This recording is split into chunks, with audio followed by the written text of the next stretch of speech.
Welcome to Moonlight Love Chapters. We'd be thrilled if you could subscribe to our channel and leave a comment on this video. Thank you so much for your support. May the power of the werewolf be with you. Alpha, Shadow of the Blood Moon. This story is powerful, deeply moving, full of romance, mysterious events, and lyrical emotions. It not only tells the tale of first love, but also intertwines with a dark, unsettling investigation of a brutal murder that changed the life of the protagonist. Every page keeps the reader on edge, and the atmosphere of mystery and danger makes the novel truly gripping. Avery Hood experiences a terrible tragedy. On one fateful night, her parents die under mysterious circumstances. Yet her own memory seems clouded. She can't recall the details of what happened, only fragmented, haunting flashes.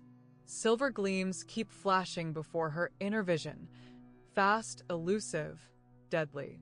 The girl desperately tries to figure out what occurred, but the more she tries, the harder it becomes to piece together this sinister puzzle.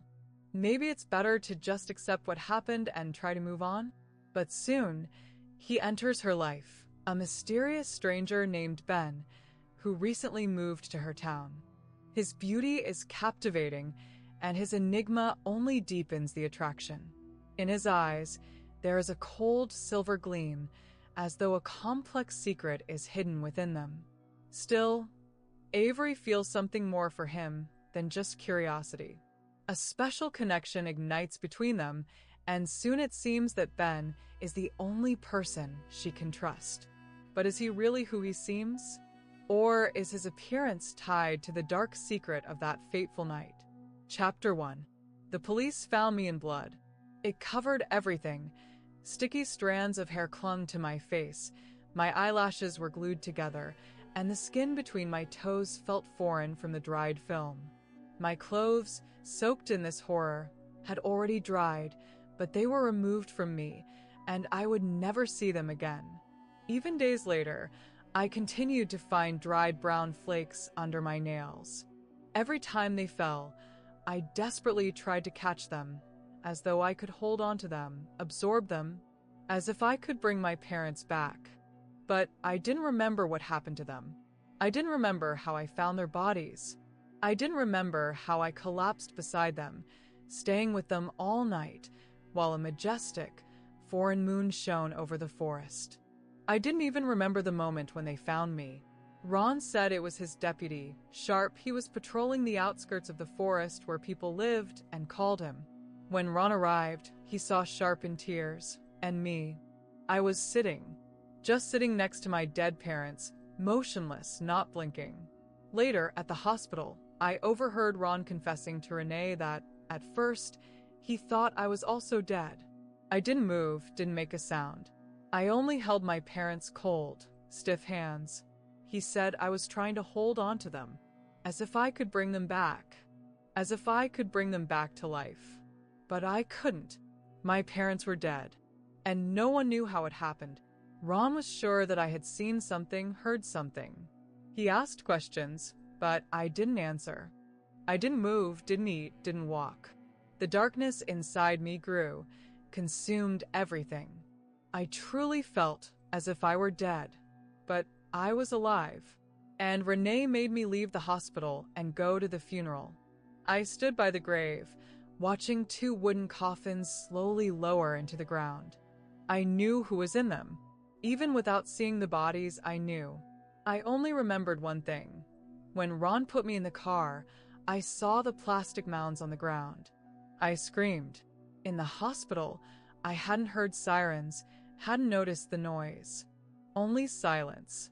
But the moment I saw those curled plastic mounds, everything changed. The silence inside me shattered.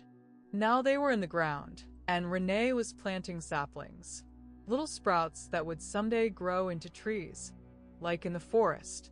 I heard her voice, a whisper full of bitterness and confusion. "Why, John?" She sighed, brushed her hands off. Wet earth easily slipped from her palms. I closed my eyes and saw blood. Red, sticky darkness. and through it, a flash of silver. Something inhumanly fast, glinting in the dark. It was blurred, unclear, but there was nothing human about it. Avery? Renee's voice pulled me out of this vision. I opened my eyes. In front of me was only fresh earth. I didn't remember how I found them. I didn't remember the last words spoken to my parents. Nothing at all. There was only me. Chapter 2. The morning after the funeral, I went to school. Renee said I could stay home, that I didn't have to go, but I didn't know what to do with myself. In Renee's house, I felt like a stranger, and I was forbidden to return to my own home. All they let me take from there were a few boxes of my belongings.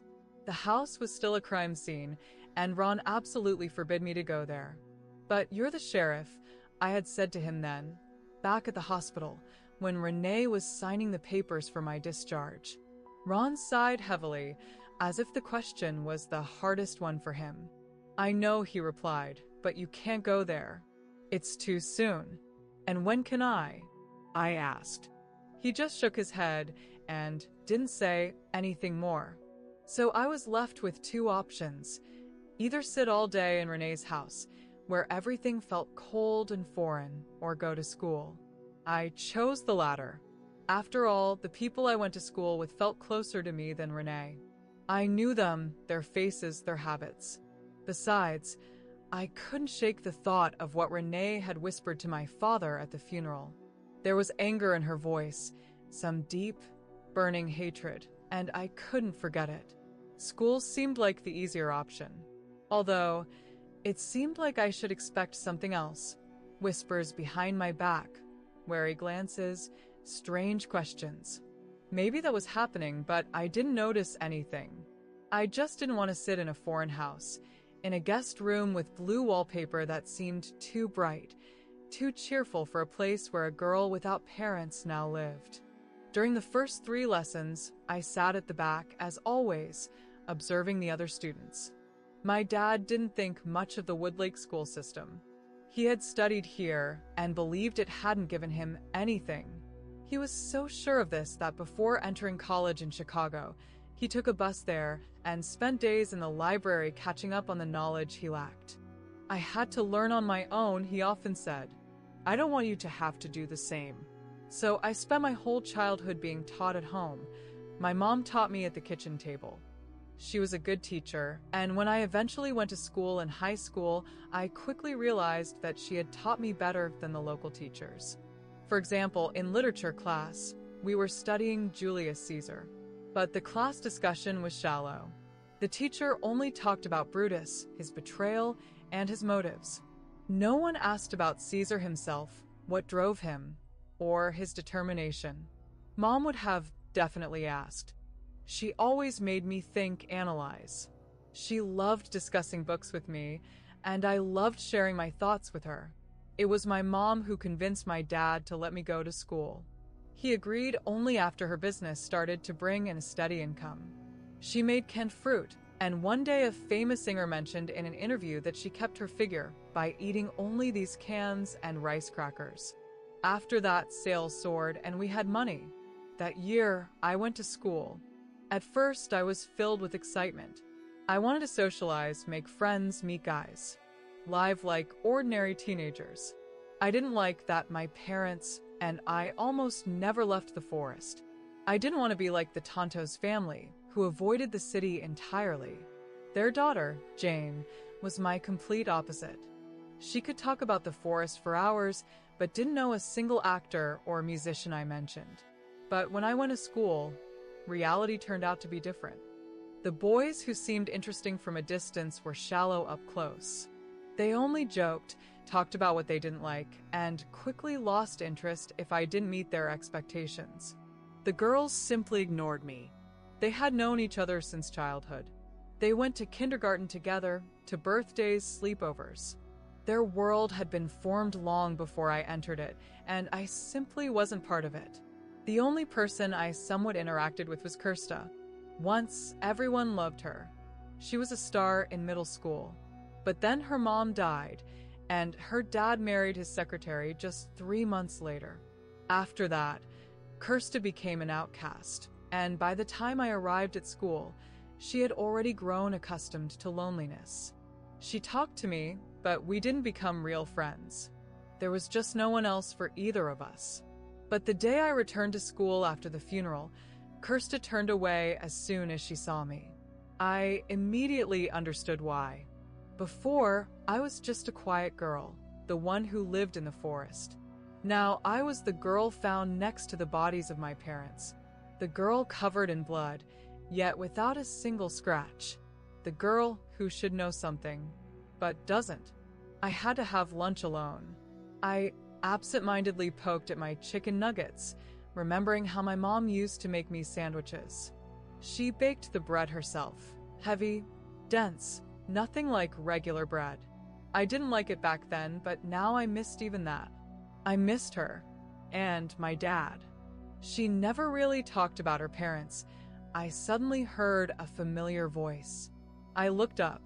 Kirsta was sitting at the table where we used to eat together, telling something. About me. Our whole family was supposed to go visit them soon, to meet them. Mom was planning to bake banana bread, and I didn't want to. I didn't want to meet Louis's relatives. He was as old as Renee, and his gaze always seemed to say he had no interest in talking to you. Sit and wait for your grandmother, Mrs. Jones said again, and I silently sank onto the couch. Ben didn't come back. I thought maybe he already knew everything about my parents. He'd probably heard, and I was sure he wasn't pleased with the thought that we once lived so close to him. After a while, the door opened, and Renee came into the room. She greeted Mrs. Jones, who, without looking up, asked, "Any news?" Renee shook her head, then looked at me. "Ready?" I nodded, stood up, and we went to the car. "Was it hard?" she asked once we were driving. "I had to draw apples," I replied, and she seemed to understand. She nodded as if everything had been said without words. An image of Dad flashed in my mind. He always nodded like that when I said something. He was always willing to wait until I gathered my thoughts, found the right words. I looked at Renee, finally deciding to ask the question that had been bothering me for a long time. "Why are you so angry with him?" She hesitated, then, holding back her emotions, said, "After college, he had so many opportunities. So many paths were open, and he came back here. That pissed me off." "But you live here," I pointed out. "Yes," she replied. "I'm still here." Her voice was filled not only with anger, but also with sadness, a sadness I had first heard at the funeral. It was something real, something sincere.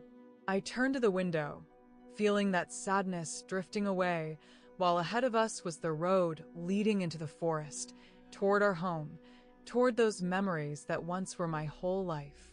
But we didn't turn that way. Chapter 3. That night, I dreamed that I was having dinner with my parents.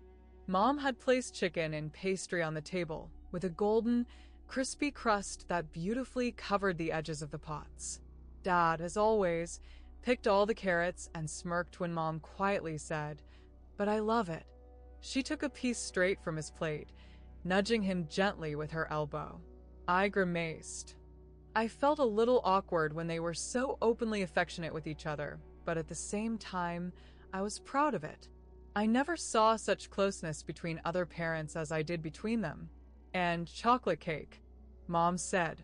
I stood up and took the cake out of the fridge. There was a crack on its surface, and I showed it to Mom. "It happens," she smiled. "Cakes don't always come out perfect. Just like everything else in life," Dad added, and Mom nodded again, agreeing with him. She turned to me.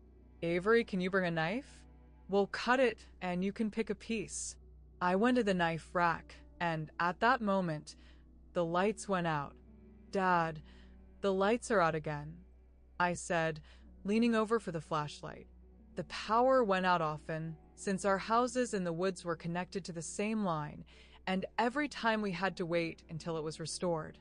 I tried to find the flashlight, but none of the three worked.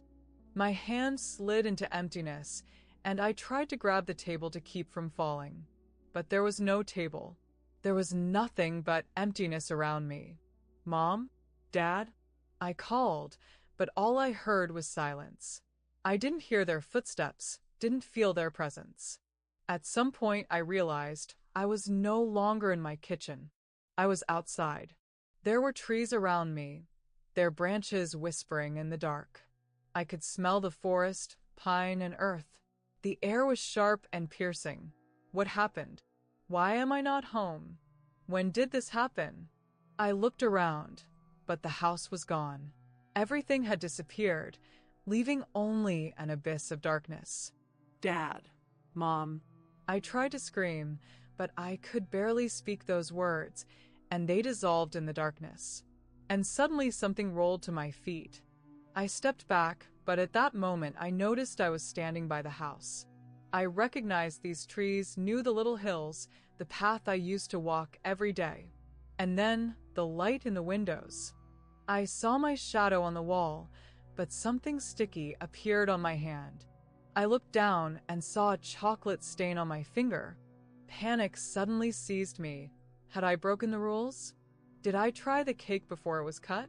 I was about to go back home to Mom and Dad when something strange happened. I took a step forward, but the tree I was standing next to seemed to grab me with its branches. I felt my sneakers get wet, and my legs suddenly felt warm. I looked down and saw that I was standing in a river of blood. The blood was bright and saturated, flowing quickly, completely flooding my sneakers and rising to my ankles. My heart beat faster, and I realized I needed to find my parents. I needed to get back home. But the darkness swallowed everything again, and I couldn't see anything. I tried calling them again, but my voice wouldn't come out. It felt as if the darkness was crushing me in its embrace. I wasn't just outside anymore. I was in another dimension. My cheek brushed against the bark of a tree, and I realized I was already lying down. My body trembled. Everything around me was red, as if the world had been consumed by blood. I wanted to look at it, to understand what was happening. And then I saw it. Silver, cold, sharp. It was cutting me, cutting everything around. I woke up, screaming. We were having dinner together, I said, barely coming to my senses. Renee turned on the light, and the darkness disappeared. I went to get a knife to cut the cake, and then I was outside, and they were gone. They weren't there, and then the blood started flowing. Avery, Renee repeated, her voice soft and soothing. She grabbed my hands, holding them tightly. Avery, everything will be okay. I was silent, feeling her warmth slowly calming me down. I was waiting for her to promise to call Ron, but Grandma looked at me with such eyes, big and full of sadness. I remember something, I said, sighing. We ate the cake. No, we were just about to eat it. I went to get a knife, and suddenly, I was no longer at home, and Avery, Renee repeated, standing up and still holding my hands. I also stood up, though I was still trembling from what I remembered. My gaze fell on the mirror. Something had happened to my hair. The length was the same, just below my shoulders, reddish brown, like Mom's. But there was one section, strange, dark. A few strands of hair that fell on my cheek and curved near my lips had turned bright red. Not a bright, festive, cheerful red, but dark red, with a brownish tint. Red like blood. I began, still not tearing my eyes from the mirror, and noticed how Renee was looking at me with the same expression. It was a nightmare, she said quietly, but her voice trembled. We both knew it wasn't just a dream. We knew something had happened, but what exactly? I remembered the dinner with my parents, the smell of chicken, their happy, tender glances at each other. I even saw the crack in the chocolate cake that they never cut. But what happened next? Why was I outside? Why? Flashes again raced through my head, silver, blinding, so fast and sharp, almost airy. And then that shapeless spot, silent and cruel, like a shadow, and I knew it was that which took my parents. It was death. I knew it. I remember. I said, my lips trembling. I saw something silver, something strange. I think that's what killed Mom and Dad. I don't know why it came, I don't know why it took them, but why? I was shaking so badly that I could barely stand. Renee, seeing this, supported me and gently turned me away from the mirror. Shoo, shoo, she whispered, like a soothing mother. She led me to the kitchen and poured milk with strawberry syrup, the drink she always made me when I was little. It was familiar, but it didn't taste like real strawberries. It was too sweet and artificial, but my thirst was stronger, and with each sip, I felt a little better. When I finished, I quietly said, "We need to call Ron." No. No, Renee repeated, her face set with determination. It was just a nightmare. Nothing happened, it wasn't real. But I knew it wasn't. And I needed to tell her, even though it sounded like madness. I remembered something, I said quietly. We were having dinner, and then I saw silver light and blood. And I know that's when they died. The police. Sweetheart, they already know you were having dinner, Renee replied, not looking up from the kitchen table. If you remember anything else, we'll call Ron, I promise. You think those silver flashes, everything I told you, I dreamed it? You really think that I stopped, remembering how my feet became warm, how that red liquid rose up beneath me. And what was that liquid? I knew it was real, even if no one believed me. Now I had to figure out what exactly, and it was exactly what took my parents. I needed to understand everything before speaking, and once I figured it out, but no matter what I did, nothing would bring them back. That night, I didn't go back to bed. Neither did Renee. We sat together in the kitchen, silent, and through the glass door leading to the forest, we watched the sun slowly rise. My hair, I said, as the light grew brighter, and I realized that what I saw in the mirror wasn't a hallucination. Why did they change color? What's happening to me? I waited for an answer, but Renee was silent for a long time, and when she finally spoke, her words sounded like a quiet confession. I don't know. There was fear in her voice, and her gaze was fixed on the forest, as if she remembered something and regretted it. I shuddered, my teeth clenched. Grandma stood up and approached me, as if she didn't know how to comfort me. Nothing will happen to you, I swear, she promised, as if pleading. And it seemed to me that she was just as afraid as I was. Chapter 4. That day, I could have stayed home. Maybe it would have been the right decision. But after that nightmare, those memories, and the anxiety in Renee's voice, I wanted to leave. Leaving myself was impossible, so there was only one option, to go somewhere. But I knew it wouldn't change anything. It wouldn't solve anything. Walking down the corridor to my first lesson, I passed Kirsty. As soon as she noticed my hair, her steps halted. She looked at me like I was something alien, something impossible. She knew I would never dye it. I couldn't even do it. But what she said, I didn't expect. "You're cursed," she blurted out, and when several people turned, their eyes freezing on me, she repeated it louder. All the gazes merged into a single, fearful whisper. I saw how they followed every one of her movements, how their eyes pierced through me.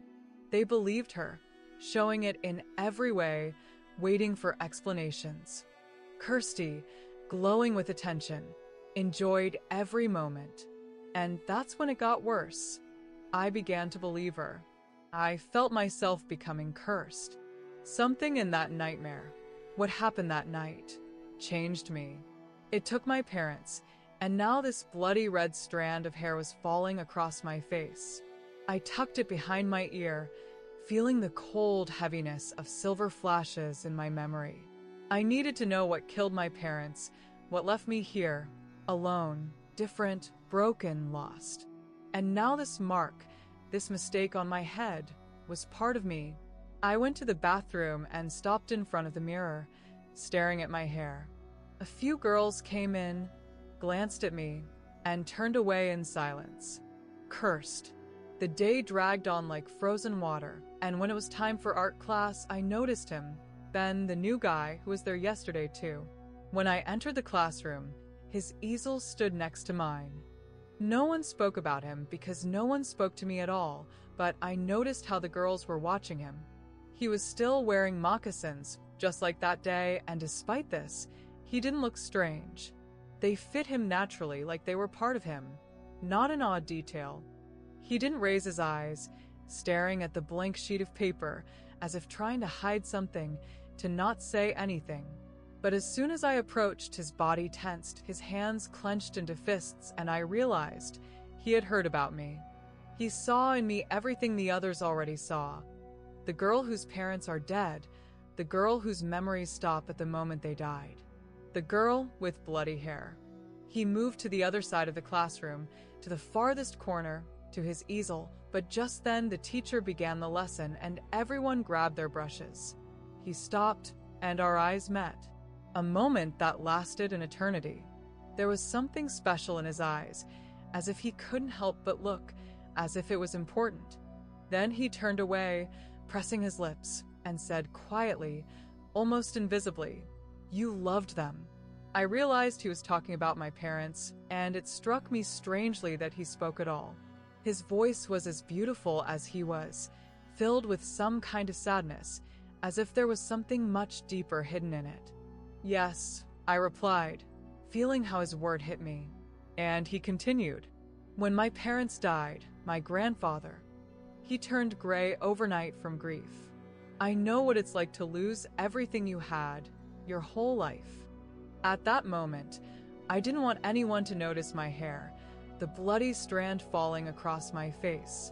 But it jumped out, flooding my face with bright crimson liquid. I tried to tuck it behind my ear, but Ben was already looking at my hair, and then at me, his eyes. He wasn't just looking, he was staring as if he needed to, as if he was searching for an answer in it.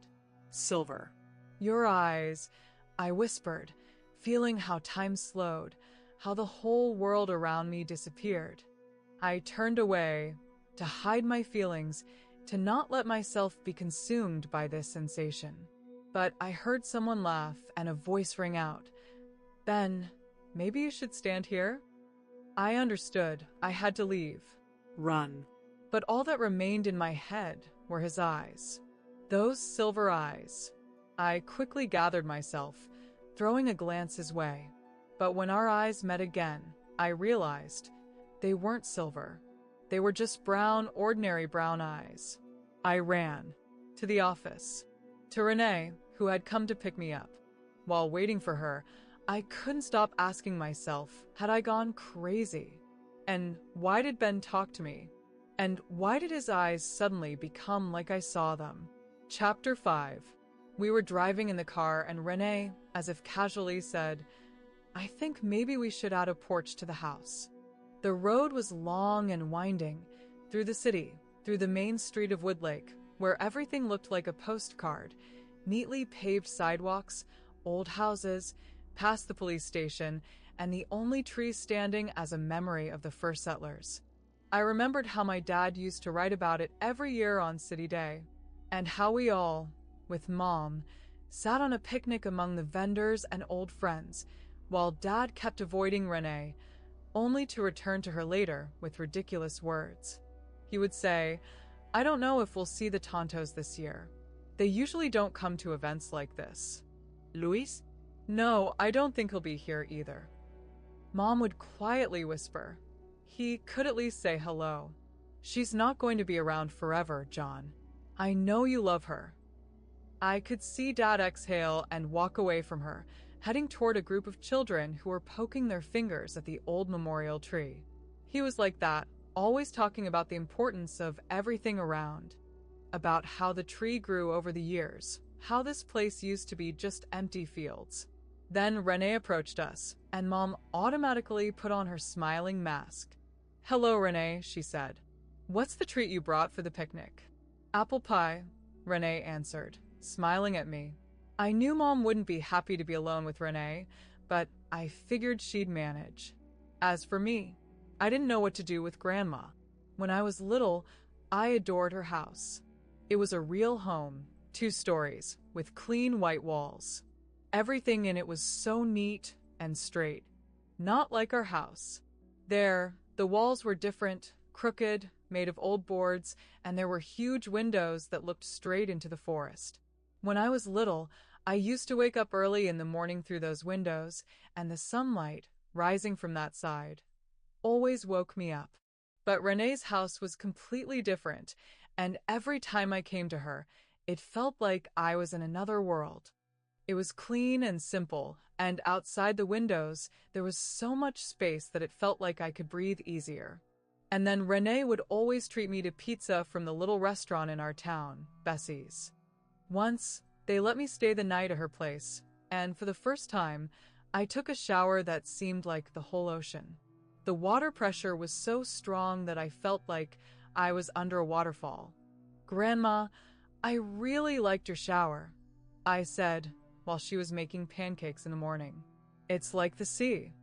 "The sea?" she asked, as if she couldn't imagine anything like it. I told her how the water in our house trickled slowly from the solar panels, like a little stream. "A stream?" she asked again, smiling.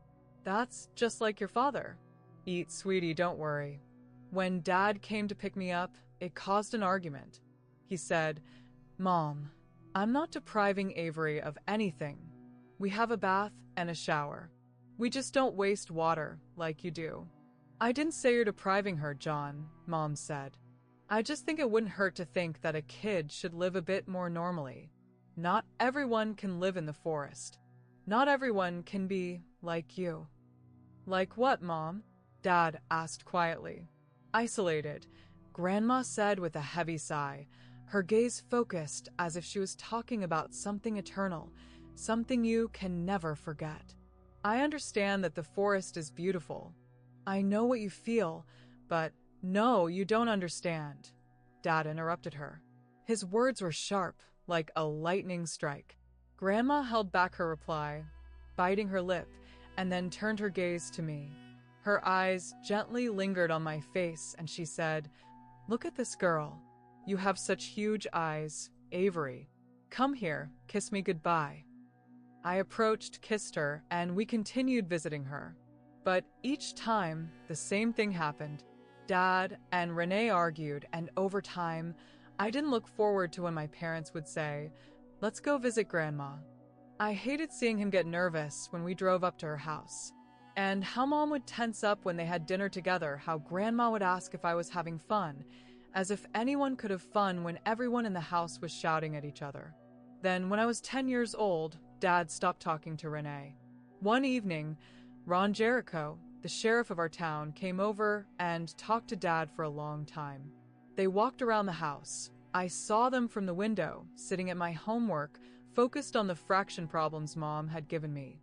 Ron was saying something, and Dad kept nodding, but his body was tense, like a stretched string. Finally, he responded, and Ron, with a smile on his face, shook his head. Dad said a few more words, and his smile faded. Ron extended his hand to say goodbye, but Dad didn't take it. He just turned and went into the house. Mom talked to Ron. He told me that evening when I was supposed to be going to bed.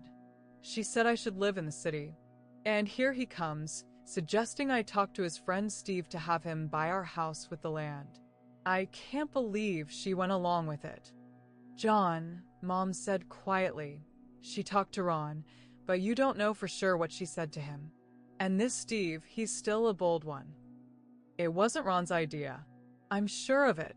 And not Steve Browning, though he's quite a character. It's all her. She never liked my father. She married him only because of me, came back here, he fell silent, staring into space, then continued. They weren't happy together. Not at all. Something died in her when she met him, and she never accepted me as I am. She always expected something else from me. "John," Mom said softly, and I quietly went to my room. Since then, I only saw Grandma in town, and I stopped calling her Grandma.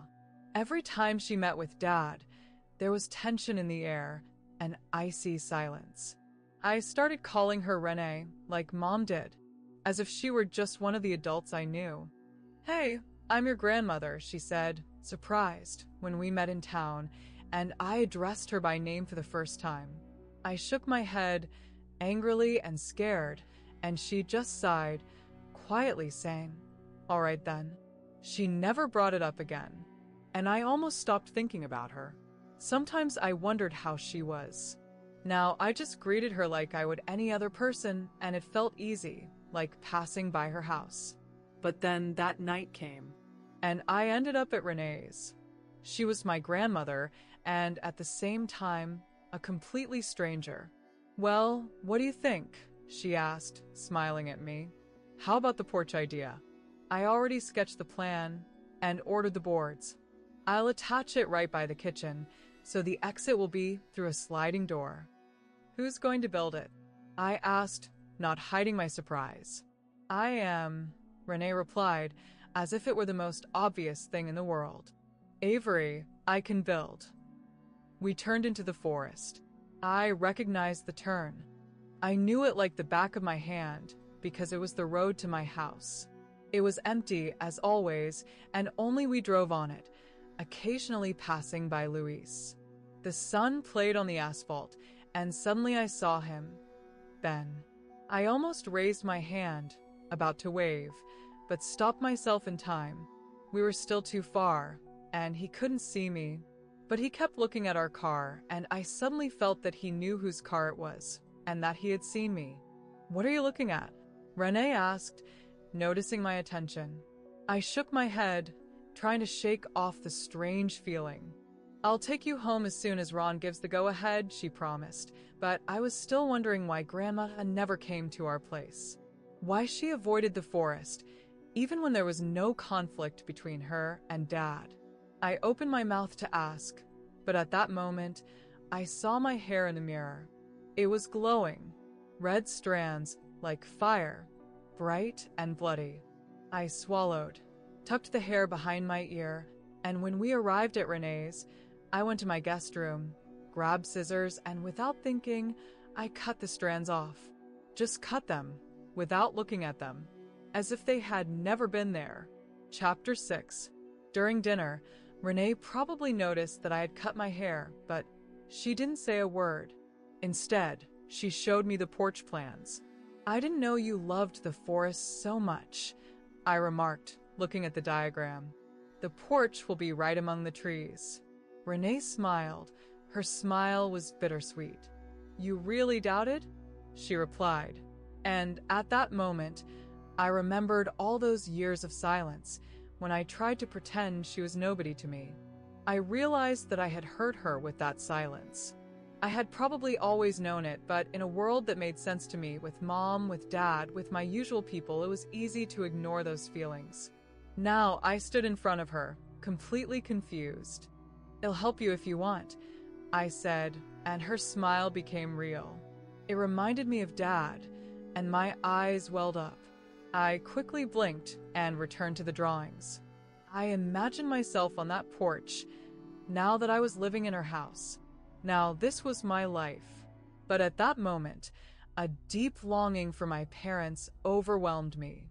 It wasn't just regret, it wasn't loneliness, it was something more. It was me.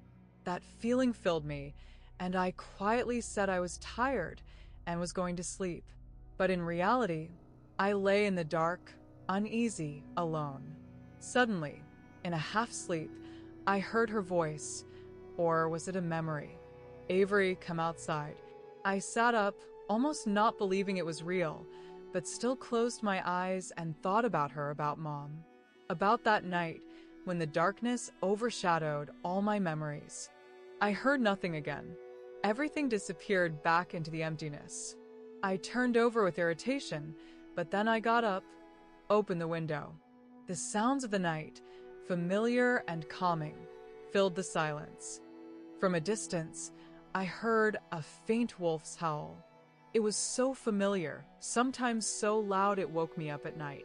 I saw the full moon through the curtains, and its light made my skin tingle. The wolf's howl seemed to make the moon pulse like the sun. A lone wolf howled again. I looked at the moon and tried to return to the dark emptiness of my memories, to dive into it, but instead, the forest floated in my mind.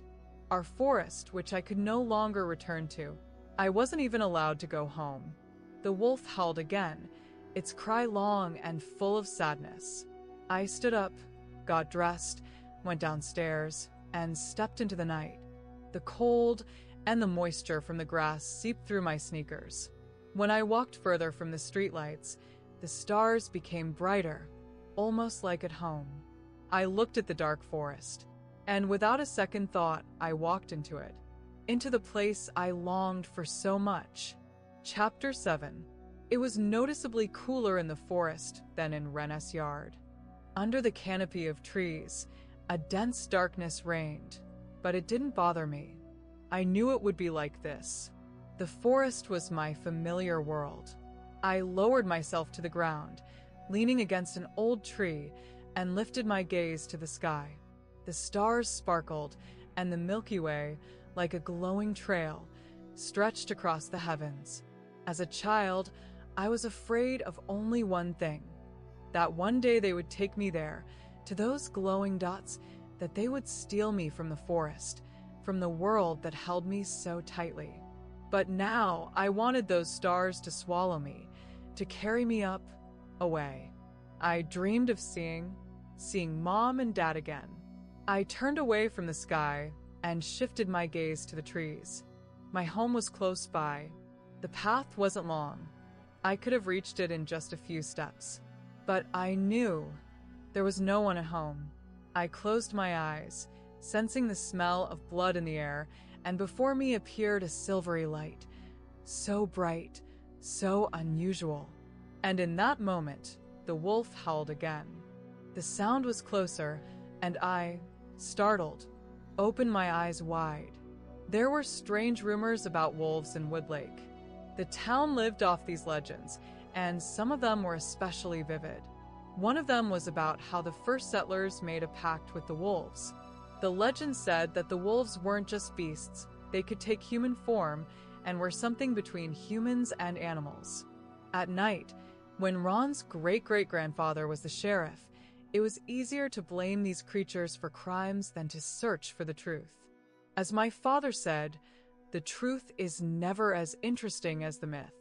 Suddenly, I heard a rustle. Someone was moving through the forest. I should have stood up, but I was so surprised to hear someone else's steps that I didn't move. In this forest, at this time, no one walked except for me and my parents. We often wandered these paths at night, but we never met anyone, not even the Tontos. So, I sat in the shadows, waiting to see a rabbit or a deer. But to my surprise, between two trees appeared Ben Dizek. In the moonlight, his skin appeared almost transparent.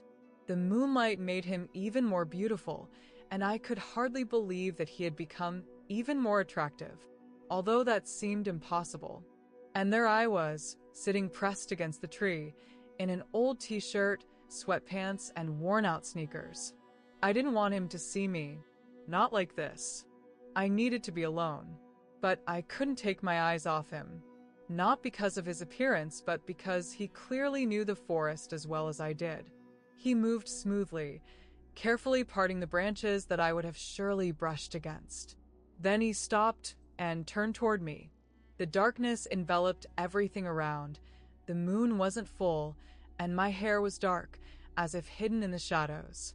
I sat hidden, covered by the branches of the tree. He couldn't see me. He couldn't. "Avery?" he said. Somehow he had noticed me. Chapter 8. "Avery," he repeated, now without a question, and, as if emerging from the shadows, he appeared right in front of me. "What are you doing here?" His voice trembled, as if he didn't know what to do. "I live nearby," I replied, and it was true at that moment. But it hurt to talk about it, and my eyes stung from some inexplicable longing. "You seem upset," Ben said, his words cautious, as if he knew what he should say, but wasn't sure if he wanted to. It was like he was pulling these phrases out with effort, and his face, that was beautiful, but distorted by a mixture of anxiety, anger, and fear. "I'm fine," I said, not because I was often pitted, although I was, but because I could feel his body literally vibrating with some sort of tension. Apparently, he hadn't expected to see me here. "You're still upset," Ben repeated, his voice now softer, and instead of anger, there was concern in it. "Did something happen to you? Besides the fact that my parents were killed?" He recoiled as if struck, and then shook his head, as if the words had caught him off guard. His hair shimmered in the moonlight. "Lewis told me," he said after a pause, his voice sounding restrained. "He said they were good people, and they loved the forest more than anyone else. Lewis is really upset." And I'm really sorry. "So, you live with Lewis?" I asked, recalling the quiet old man my parents and I had seen a couple of times. He never stayed long, never came by our house, although my mom always invited him to dinner. He never came, not because of his unusual appearance, but because he seemed consumed by his silence. "Yes," Ben replied. "We're trying to get to know each other better. With relatives you don't know, it's tough," I remarked. He nodded, and then something in his gaze made me feel that he saw something more in me. Something impossible to miss, something you couldn't look away from. "You know the forest," I remarked, because I couldn't ask about what mattered more. Something in his gaze, the way he was looking at me, demanded an answer. Ben blinked and looked away, clenching and unclenching his fists. "Yes," he said, standing up and taking a step back. "I like your forest. But did you do something with your hair? How did you notice? It's so dark here." "I have good vision," he replied softly. "I can see you very clearly. But what are you doing here at this time?" "I heard a wolf, and..." "Heard a wolf? How could you hear it? You live in the city." "I know their howl. I'm used to listening," I replied. "I used to live near your grandfather. The forest there is denser. There's none of this." I nodded towards the city, where Renee's house stood. "Okay," he said. "I should go." "Uh-huh," I replied, leaning back against the tree again and continuing to look at him. But he didn't leave. He stood still. "Are you okay?" I asked, breaking the silence. He looked at me, his gaze uncompromising and direct. "No. Do you want me to? I can call Renee. She'll take you home," I suggested, immediately realizing that it would be rejected. He reacted as if I hadn't said anything at all, ignoring the offer as if it didn't make sense. "You can't forget what happened to your parents, but you want to. You need this. You can't get rid of it." I didn't know how he knew this, but his confident voice, full of understanding, made my eyes sting again, and I wrapped my arms tightly around my knees. "Yes," I whispered. He sat next to me again, his scent of forest, night, and earth enveloping me. I felt his presence pierce through me, as if his being there was both a comfort and a challenge. "I also lost those I loved," he said quietly. "I think that pain stays with you forever. I'm so sorry that you're going through this, and that you don't remember what happened. I understand how much you want to remember everything. You know?" I asked, unable to hide the doubt in my voice. He shifted slightly and replied, "I've heard everything that happened to you." It sounded believable, but for some reason, I couldn't trust him. I don't know why, but there was this feeling that he had caught my longing and had come to me. "I don't want to bother you," I said, and Ben looked at me. I lowered my gaze, watching his moccasins, covered in dirt. "You're not bothering me," he answered. "I wish I could, but I need to go. You'll go back to your grandmother's, right?" His words sounded less like a question and more like an order, and for a moment, I felt a desire to say yes, to go back to Renee's house. But then I remembered we didn't live in the Middle Ages, and I could do whatever I wanted. I left because I was lonely. "The forest called me." "I'll go when I'm ready," I replied. He blinked, and in the moonlight, his eyes became silvery bright for a moment. "Don't you want to go home?" "Not yet." Then I'll stay with you and wait. His voice was tense, as if he wasn't sure about his own decision. No, thank you, I said politely, but he sat next to me without moving. We sat in silence, both looking into the forest, consumed by the darkness around us. I'm not making you stay here, I said, awkwardly breaking the silence. My words hung in the air, and he met my gaze again. No, I want to, Ben replied, his voice having some crack in it, almost imperceptible but felt like a faint tremor in the air. Something in his tone didn't match how guys usually talk when they like a girl. This wasn't ordinary interest, it was something deeper. His voice sounded tense, but filled with sincerity, and his eyes didn't leave me. Why? I asked, and my voice carried hesitation. I always felt that Renee was the only one I needed. And now, this strange guy was standing next to me, and his words confused me.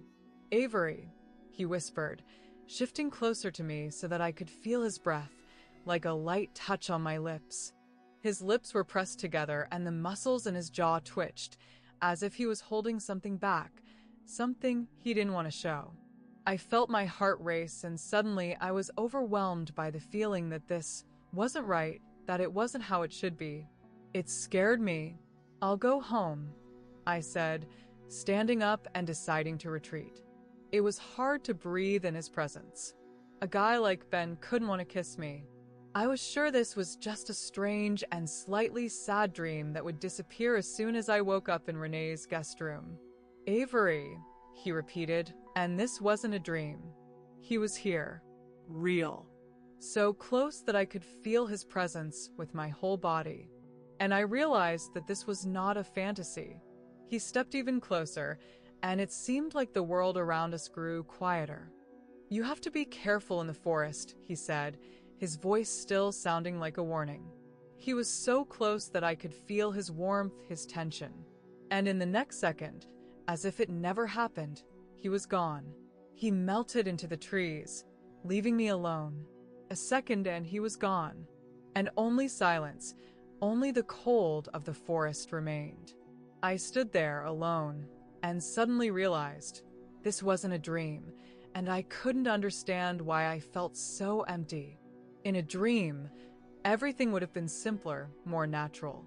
In the dream, he would have kissed me. Chapter 9. The next morning, when I woke up, I didn't need to worry about how to face Ben again. It was a methodical day at school, and I was extremely relieved. The thought that kept swirling in my mind was, could it have all just been a dream? But when I got up and noticed the dirt on my pants, everything fell into place. It wasn't a dream. It really happened. Ben and I had really talked, and he had looked at me like I mattered to him. Though just a couple of days ago, he had wanted to run away. And he also told me to be careful in the forest. Why? He had only recently arrived, and didn't know the woods as well as I did. But there was such certainty in his voice, it threw me off balance. After breakfast with Renee, we went to the hardware store to buy everything needed for the porch, and I felt the tension slowly ease. When we got back, we sat down for lunch, just as movers arrived with the boards. They looked at us, the old woman and the girl, with curiosity, trying to figure out what we were going to build. Did you sleep well? Renee asked when the trucks had gone. Yes, of course, I replied, feeling her gaze on me. Renee looked at me but suddenly stopped, noticing a bright red sports car pulling up to the house. Hello, Steve, she greeted, and I turned to see the man stepping out of the car. Steve, tall with a confident posture, smiled, his badge reading, Steve Browning, real estate agent, gleaming in the sunlight. Avery, He looked at me. how are you? I shrugged, not knowing how to respond. Steve shifted his gaze to Renee. Can we talk? He asked, and Grandma nodded. Of course, she replied, but I'm building a porch, and I'm not planning on moving. Steve laughed. I think the porch will turn out great, but I'm here on other business. Can we talk privately? Renee nodded and, turning to me, said, Avery, could you bring Steve a glass of water? As if I were a little girl, not a 17-year-old, who had the right to understand what they were going to talk about. I knew he was interested in my parents' land. Not only did he deal in houses, but he was also involved in city development. If you're going to discuss my parents and their land, I'd like to stay, I said, trying to hide my unease. Steve looked at me, then sighed softly and said, "Actually, I ran into Ron in town. I wanted to express my condolences about the lack of news." He paused for a moment, then turned back to me, his voice softening. "Avery, I'll be honest with you. Ron said they're counting on you. And if you remember anything, even the smallest detail, it could help." A silvery gleam. A shiver ran down my spine. Ben had silver eyes. That was the same gleam I saw the night my parents died. It wasn't human, something too fast, too cruel. A creature, the embodiment of evil. "Avery," Steve called me again, his face now concerned. Renee looked at me with worry as well. "Are you okay?" she asked, hugging me with one arm. At that moment, I remembered how my mom last hugged me before dinner, held me close, and kissed the top of my head. I pulled away, feeling like I couldn't breathe. I didn't want to be hugged. It was too. "I miss them," I whispered. "I miss them, and I want to understand how someone could have come up with the idea of killing them. I want to, but I can't." My voice trembled, and Renee hugged me tighter. "I'm so sorry," Steve said. "I know Ron is also struggling. He said that any memory of yours, even the smallest detail, could help find the culprit." Renee, noticing I couldn't take it anymore, said, "Avery, go outside. Remember we found some mushrooms yesterday? Go pick a few, okay? I'll make an omelet in the morning." I stood there, not knowing how to react. "Right now? Mom, it's already getting dark, and we haven't even had the pie yet. You've already tried it secretly," she smiled. "Your hands are covered in chocolate. Go pick the mushrooms, okay? Please." "Is everything okay? Avery, please go." Okay, I'm going. I just asked." "She sent me for mushrooms," I whispered, and Renee tensed. Barely noticeable, but I caught it. And Steve took a step back, his eyes wide. "For mushrooms?" he asked, disbelieving. "For the omelet," I explained. It was right after dinner, when it started getting dark. But I didn't take a flashlight. I knew the path by heart. "And what happened then?" Steve asked, his voice becoming more insistent. "Steve," Renee tried to stop him, but he ignored her, continuing to look at me. "What happened next, Avery?" I tried to imagine walking out of the house, leaving my parents behind. But nothing came. It all disappeared. I only remembered how my mom asked me to bring the mushrooms, and also the blood, and the silver flashes of light. Then I opened my eyes, not knowing where I was. Renee was nearby, her voice sounding sad. "Avery, Avery." And I understood. Something had happened. Something terrible. I asked where my parents were, and her face twisted. Then I looked at my hands, the dried blood under my nails and on my cuticles. "Blood," I whispered, realizing it wasn't just a nightmare. "Enough, Avery, enough," Renee said, trying to hold me, but her efforts were awkward. She was doing it with one arm, and the distance between us remained palpable. I closed my eyes, holding back tears, but a few drops still slid down my cheeks. "You don't remember anything?" Steve asked, his voice soft but persistent. Renee intervened sharply. "Steve, since when did you become a police officer?" Steve cleared his throat, as if realizing his mistake. "Sorry, Renee, I overstepped. The whole town is struggling, and I thought Avery remembered something. I hoped that the case would clear up and we could forget about it." I pulled away, shaking my head. "It's all like in the dark," I said, not knowing what to do. "I don't remember who found me, how Ron appeared. I know what happened because Renee told me, but the memories don't come back. I only remember him leading me away from there. And I stopped, unable to continue. Asking questions was pointless. Someone killed my parents while I was picking mushrooms, and I stopped. Remembered the mushrooms. I hadn't thought about them before. Were they found? Asked, and Steve looked at me with confusion. My parents? You were at the funeral. Avery, you. No, I interrupted. The mushrooms. Ron said something was found near my parents? Or near me? No, he didn't say, Steve replied, his voice warm, but I noticed caution in it. But I fell silent again. I didn't remember how I picked the mushrooms. I only remembered how Mom asked me to. I didn't remember how I left the house. But I definitely went to pick mushrooms. Where are they? Did I bring them? What happened to me? Avery, I would really drink some water, Steve said, still kindly, but I could tell. He didn't believe me. He was sure I remembered nothing. But I had seen more than I could say. Silver. It moved with an inhuman grace. And blood. I opened my mouth, but the words got stuck, so I just closed it and headed inside for water. I knew that if I told Steve about the silver, he'd think I was losing my mind. I remembered how he looked at me when I talked about the mushrooms, full of disbelief. And my parents wouldn't have appreciated it if they knew I was talking to Steve. My dad had been friends with Ron since childhood, and although they often disagreed, they agreed on one thing. Stories about the forest were just rumors.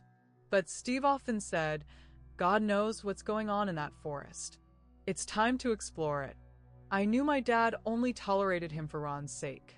Wolves are just wolves, my dad said last year when I asked about the rumors I heard at school. Kirsta had told me that the first settlers of Woodlake only survived because they sent 2 girls into the forest to become the brides of half-human, half-wolf creatures. You can't be half-human, just like I can't be half-hamster, my dad replied. It's a fiction that started when there were a lot of wolves in the forest, and they occasionally ran into the town, scaring people. There's even a photo of a wolf on the main street. I'll bring it and show you.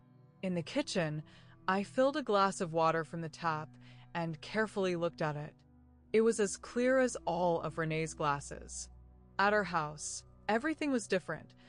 Our glasses varied in color and shape because we bought them at flea markets, and some of them we just found in the forest. Dad hated when someone left trash in the forest.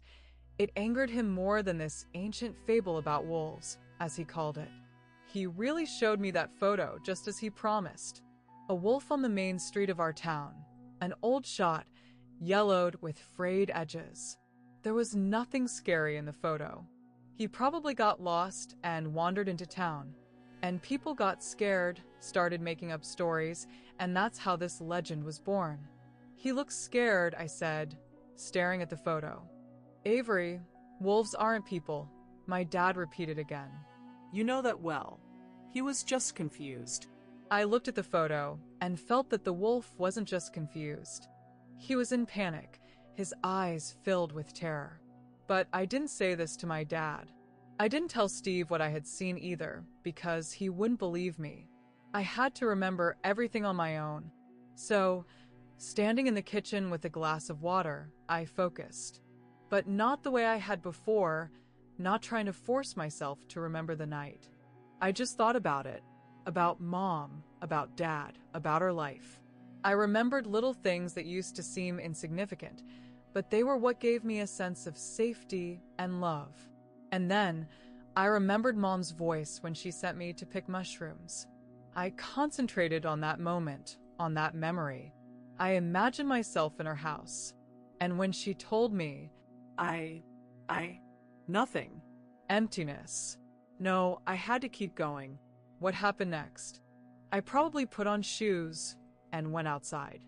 When the police found me, I was wearing sneakers, but I couldn't remember how I had put them on. I sighed, frustrated and angry at myself that my thoughts wouldn't cooperate. I stepped outside. I must have stayed inside longer than expected because Renee and Steve were already standing by his car. Steve was leaning on it, Both of them looked irritated. When I approached, I overheard, "Renee, I know you didn't like that John lived there, and after everything that happened, probably only bad memories remain. Let me help you get rid of them." And I handed him the glass of water, and he fell silent, smiling. "Are you serious?" Renee asked, her voice trembling with emotion. "I can't believe you came here with that offer, Steve. John loved this house, and you didn't, and after everything that happened, his—" I interrupted. "Are you talking about our house?" I looked at Steve. He put the glass down, and his smile disappeared. "I knew it. You want to buy our house." Renee took the glass and said, "Avery, maybe you should go sort out the boards we brought? This is my house. I live here." "Avery," Renee sharply repeated, and I fell silent. "Steve, you'd better leave," she added, turning to him. He nodded and, before leaving, quietly said, "Think about it, all right? It'll help heal your wounds, and you can get back to a normal life." "I won't think about it." She cut him off and went toward the house. Steve got into the car, smiling again, and I went after Grandma. She was walking quickly, clearly irritated, but I managed to catch up with her.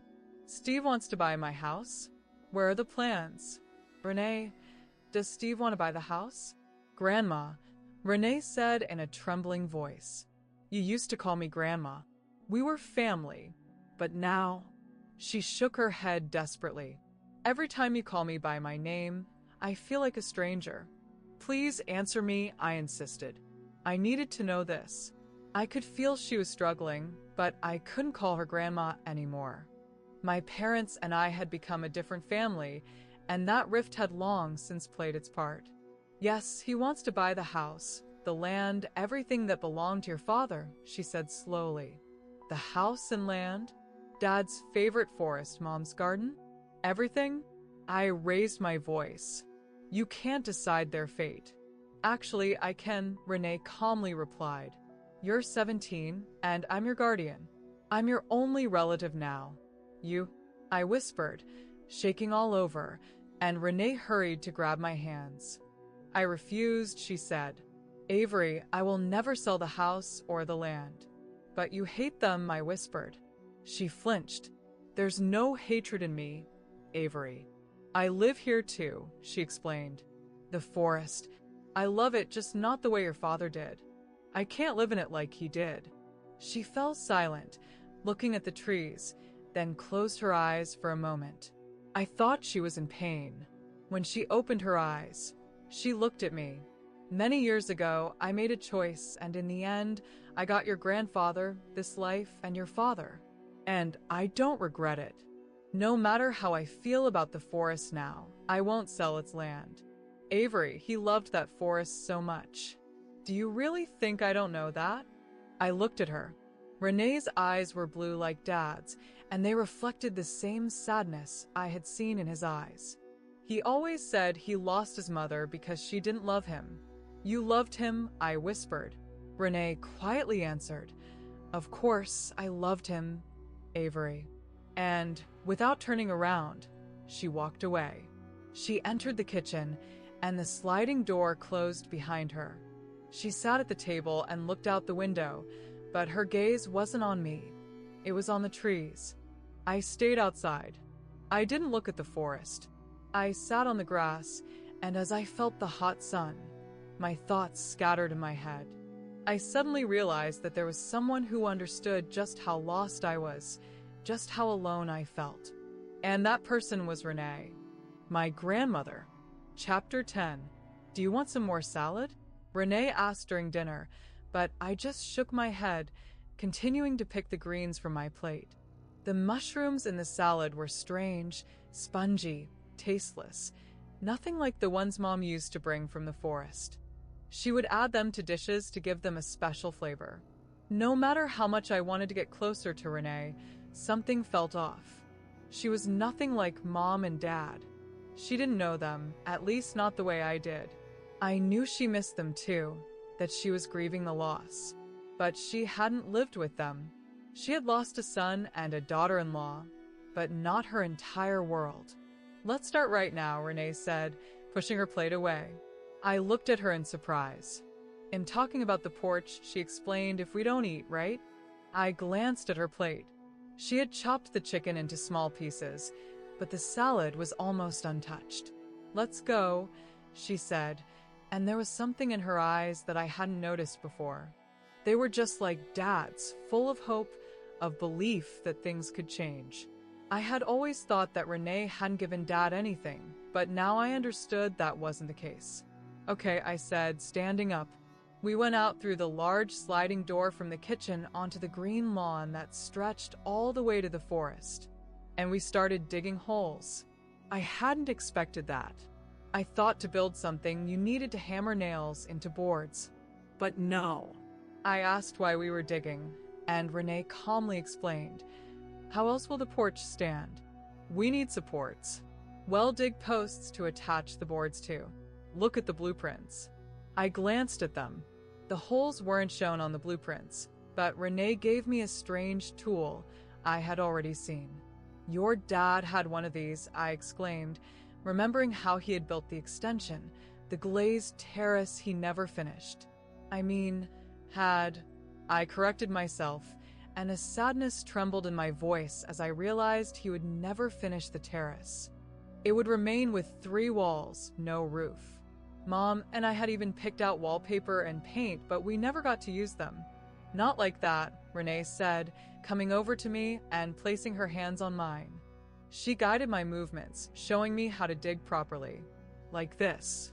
Your dad loved doing this. He dug holes for the fence. For a fence?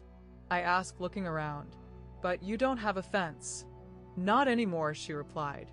When I try to grow a garden, I thought I should protect the area from rabbits and other animals. Your dad dug the holes for the posts, then helped me with the garden. Everything he planted grew really well, but what I planted, he had a gift, especially for pumpkins. He used to feed one with milk, I quietly added, suddenly remembering how he planted pumpkins, and they grew incredibly large. Yes, milk, Renee confirmed. You remember. I didn't achieve what I wanted, but I still loved the garden. It was my place. Press harder, Avery. The hole needs to be deeper than 10 centimeters. Why all this? I asked, but she told me to keep digging. I sighed, but kept going. We worked in silence, and that silence was calm, not tense.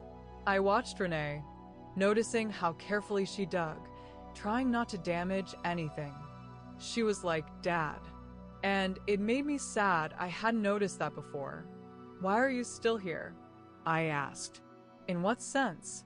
Renee wiped her forehead. She was out of breath, red from the heat, but her pile of dirt was twice as big as mine. You left a long time ago, right? But you came back. Why? It just happened, she replied, focusing again on her work. I watched her. She stopped and, turning to me, said softly, I wanted to come back. I was drawn here. I told your dad, and he remembered that. But he forgot that once I dreamed of a different life, a life more meaningful than mine. So Dad wanted to be like you? That's not so bad. I don't understand why you. He could have achieved a lot, Renee said with anger. He could have found a decent job, made a career, but he stayed here, got a job at that pathetic local newspaper. I did the same, and what? 30 years in a dental clinic. I had a husband who... She fell silent. A husband who what? Wasn't happy here, she said quietly. It was hard for your dad. I wanted more for him. But he was happy, I said, realizing that it wasn't true. She wasn't happy herself. She didn't get what she wanted, and because of that, she put pressure on Dad. She worked in the dental office for 30 years, but she didn't love that job. Dad loved his work, and she didn't love my grandfather the way Dad loved Mom. I realized that by hearing her voice.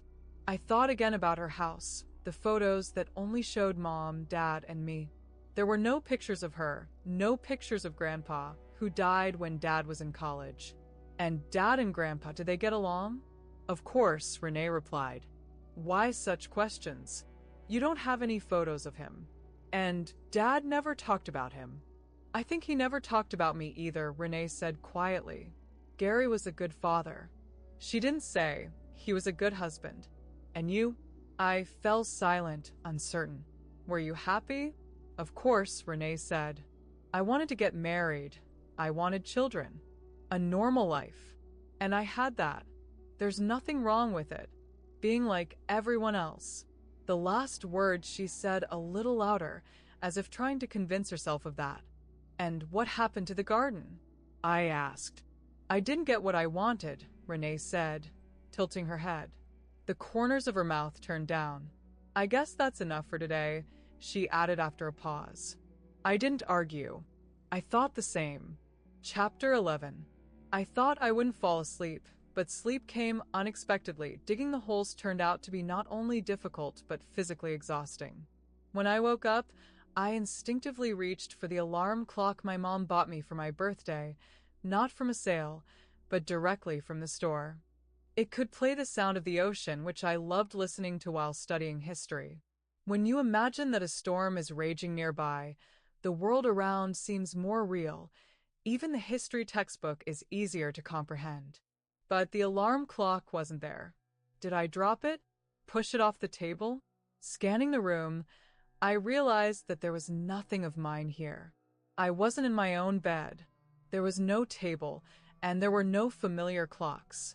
The thought immediately struck me that I was home, but everything felt off. Mom and Dad had long since left me. The house was there in the forest, with their memories, but not here. Here at Renee's, there was no home waiting for me. I realized that all of this was just a foreign place, a foreign silence. I tried to bring back that feeling of home, holding one of the two pillows close to me, but I understood that I could get up and leave. Right now. Looking at the clock, not mine but foreign, I saw that it was only 1 a.m. Renee was probably asleep. I could quietly, unnoticed, slip out of the house, return home. I thought I knew what longing was. I had read about it, experienced it, at school, when I dreamed about friends, hoping someone would understand me. But all of that was just an empty echo. The longing was not in this. The longing was in the simple desire to be with them, with my parents. I wanted to be home. I quietly left the room and headed toward the forest. I took clothes without thinking about how unsuitable they were for the forest, jeans and a simple shirt, but an expensive one, the one Mom bought for me in the store. It smelled new, soft, and I remembered how she had told me not to tell Dad about it. He wouldn't understand, but I really liked that shirt, especially its sleeves, which hung down like petals. Though it wasn't the best choice for the forest. I got tangled in branches, my legs ached, but I kept walking. Walking, knowing where I was going. I was going home. The forest was, as always, the same. I walked the familiar path, not stumbling. My legs knew how to move, and I flowed toward the place where I often sat with my parents, where Dad liked to think.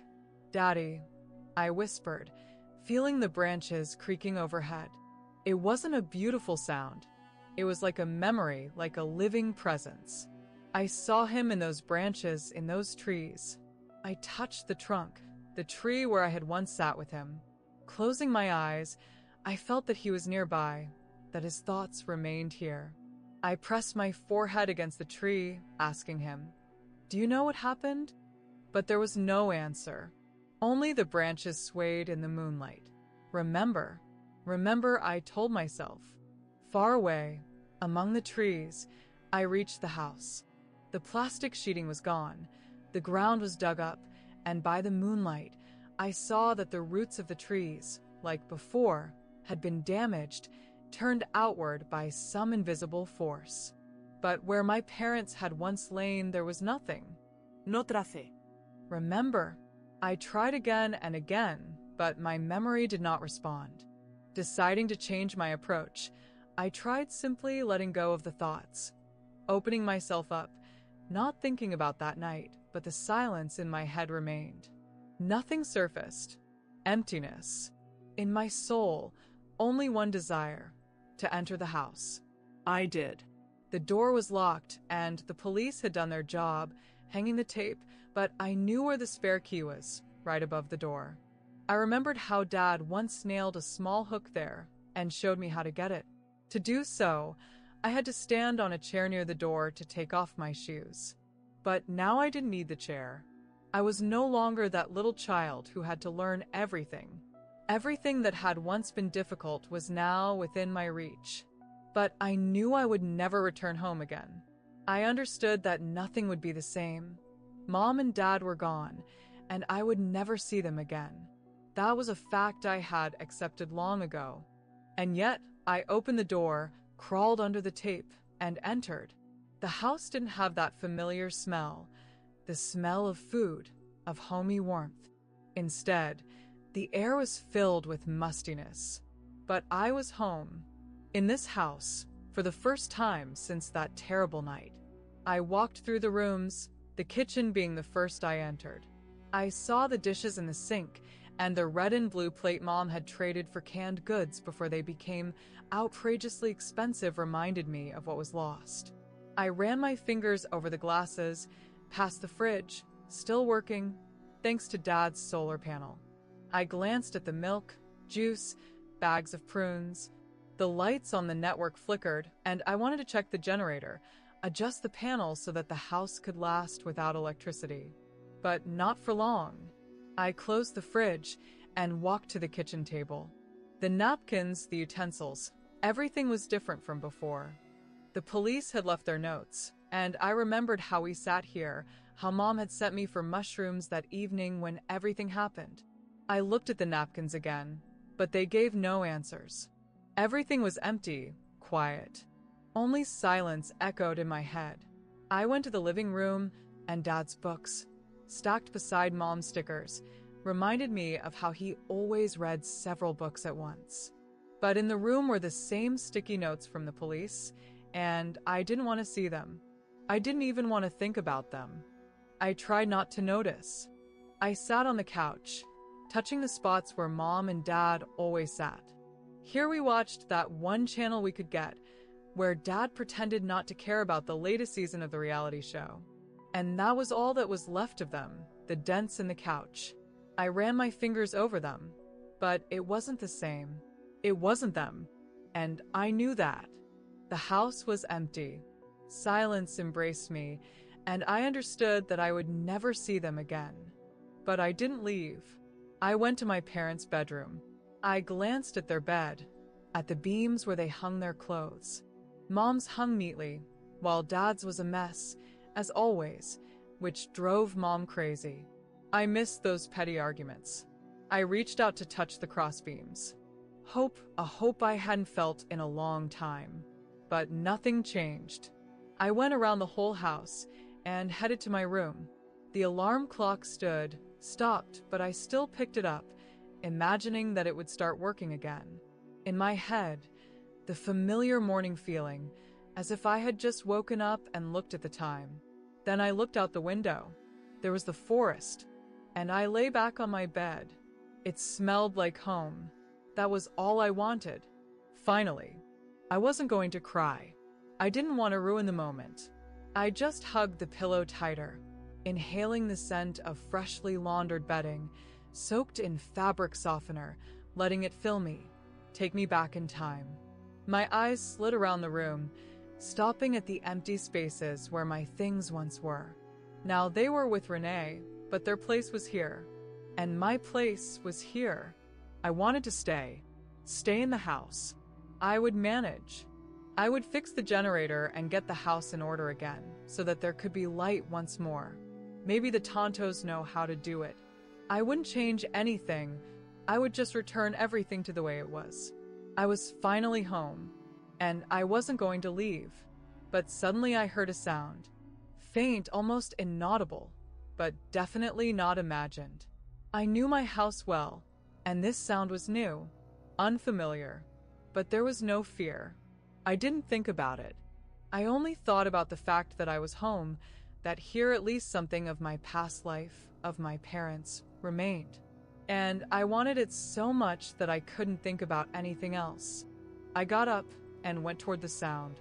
I had lost everything. What could be worse? I went out onto the terrace, which Dad never got around to finishing. But now I would finish what he started. I would do it. And I saw a silhouette in the window, still missing the glass. Dad had planned to put it in, but he was no longer here. A shadow in the dark opening.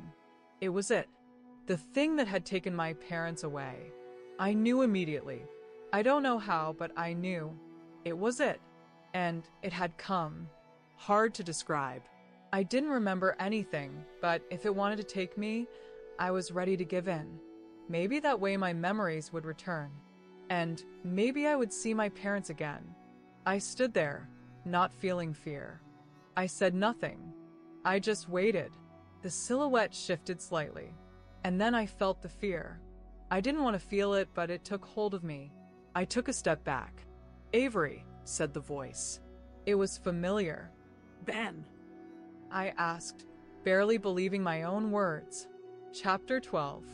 The silhouette, or as it turned out, Ben, said only one word. Yes. I shook my head, surprised, and a little embarrassed that I had imagined all those scenes. But he didn't explain how he ended up here in my parents' house at night alone. He didn't say anything at all. He just stood there, staring at me. And then he stepped forward. "I told you that the forest is dangerous," he reminded me, his voice serious. "I can feel it." "Feel it?" I asked, trying to comprehend what was happening. Now I could make him out. He stepped closer, standing by the window, and in the moonlight, his silhouette was almost perfect. His hair shimmered, his body was slim but toned, as always in jeans and a t-shirt, wearing moccasins. He was beautiful. I couldn't just call him cute. Kirsta would probably say he was sexy, but that word didn't fit. I couldn't say it, no matter how much I tried. Not with his past. 16 years in the forest hadn't taught me that. But I understood he was not just cute, not just attractive. He was beautiful. His skin was pale, but not in a sickly way, not in a frightening way.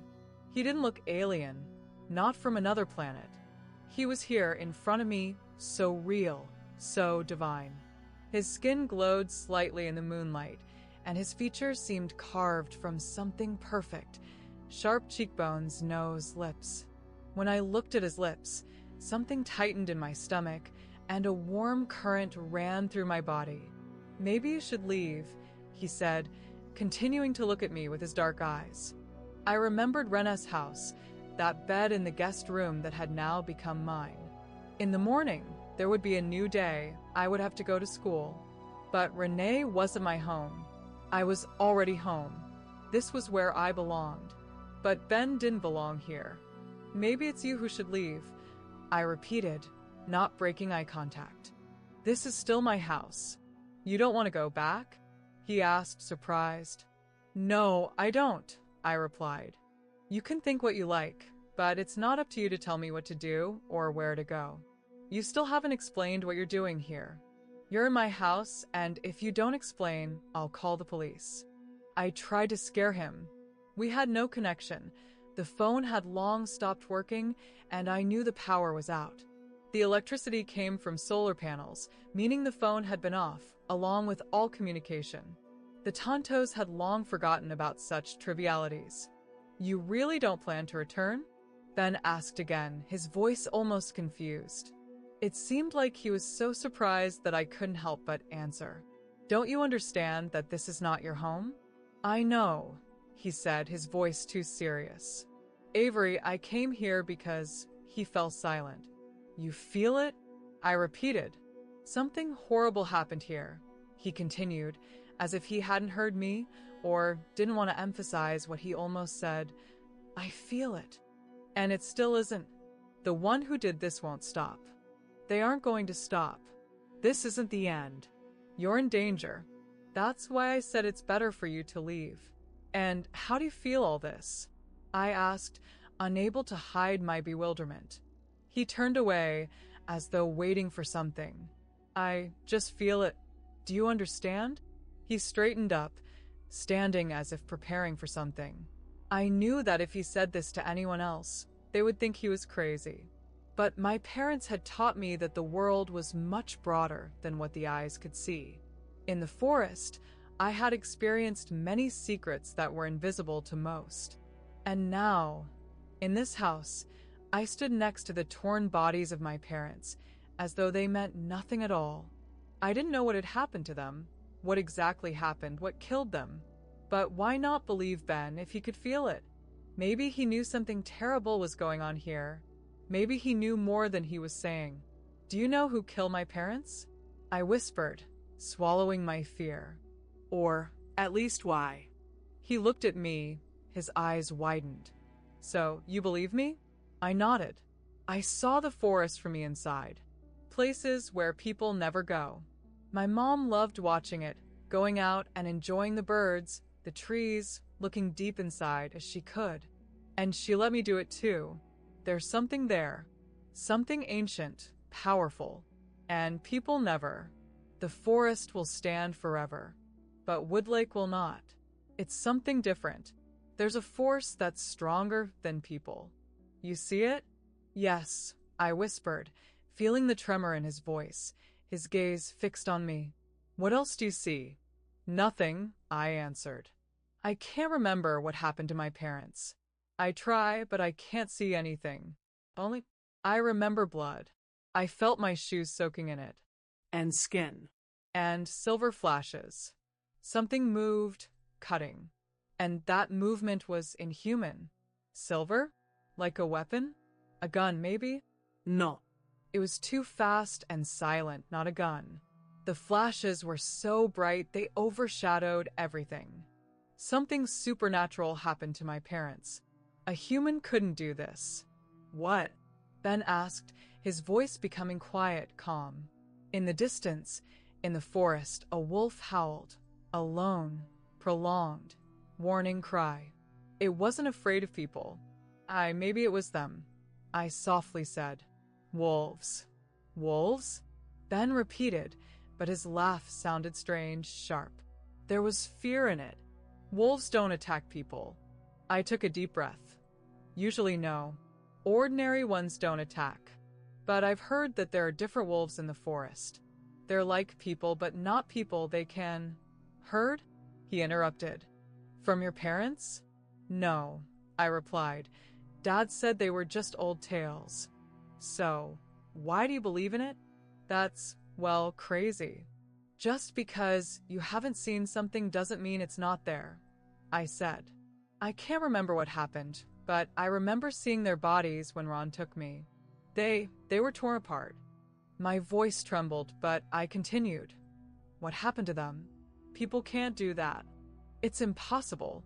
And I saw that silver thing, strange. It wasn't human. Everything happened silently. People always make sounds. But a wolf, not an ordinary wolf, could move so quietly. Even if such a thing is possible, his voice trembled. Why would this creature kill your parents? The forest is getting smaller. We're getting closer to its edge. You said you felt that someone needs this place. If you have nowhere else to go, and there are people in the way, I fell silent, holding back tears. If only I could remember. If only I could see. That's impossible, Ben said, extending his hand to me.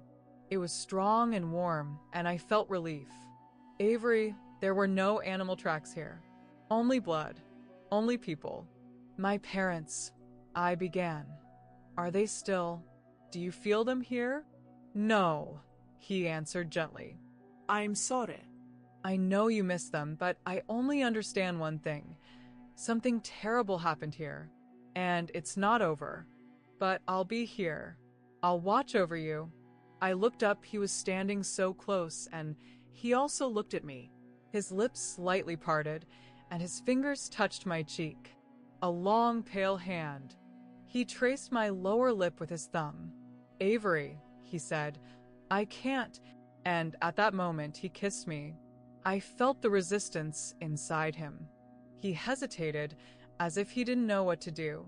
but then he surrendered. Our lips met, and the world disappeared.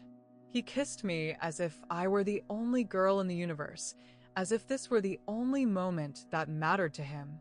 I felt his desire, his attraction, and I couldn't help but respond to it. I forgot everything, where I was, who I was, what had happened before, all my fears and anxieties. His feelings filled me, and I suddenly realized how beautiful I was to him. He kissed me as if every moment was important, as if he couldn't resist it. I felt that he had wanted more since the very day we met, and I thought he hadn't even noticed me back then. Avery. He pulled back, breathing heavily. I feel what you feel, and you? Yes, I whispered. Yes. I didn't even realize what I was saying. I just wanted him to kiss me again. I felt myself being drawn to him. He pulled me toward him, and we pressed against each other. Ben wrapped his arms around my waist. Then his hands moved lower, pulling me even closer. I yielded, clinging to him, and we slowly lowered ourselves to the floor, continuing to kiss. His hands began to gently glide over my neck, shoulders, my arms. When I touched him, he shuddered, and I just melted from his touch. No one had ever kissed me like that. I didn't know what it was like to be with someone, but now, in this moment, I understood how deeply attraction to another person could overshadow everything else. It wasn't just pleasant, it was like the sun had burst inside me. Ben pressed against me with his hips, and I longed for him, holding him, feeling his breath as he kissed my neck, then returned to my lips. He carefully slid his trembling hands under my shirt, and I arched toward his touch. I wanted him, and my hand moved over his body, feeling the warmth through the fabric. And I dared to slide under his t-shirt, burning with desire. His skin was soft, his body strong, muscular. I ran my hands over his stomach, over his powerful back. He sighed, and that made me shiver. His fingers moved toward my bra, and I felt an irresistible desire, a thirst for his touch. I wanted more, his touches, his embraces, everything he could give me. My hands climbed up his back, and I touched his shoulder blades. He suddenly tensed, his breathing sharp, and in a trembling voice he said, "Avery." But it was already too late. My fingers found a notch between his shoulder blades, and I wanted to run my hand along his spine, press closer, and never let him go. But right there, between his shoulder blades, I felt strange hairs. Soft, almost childlike fuzz, but these weren't child's hairs. They were something else, not human. I recoiled in horror, and his face contorted, as if in pain. "Avery," he whispered, and I looked at my hand. The small hairs stuck to my skin, short like animal fur, silvery like a wolf's. I pulled away from him, pushing his hands off, but stayed on the floor. He was so close, and what is he? "This isn't what you think," Ben said, as though he knew what I felt. And then I realized he really did know, not because he told me, but because his sensations were familiar to me.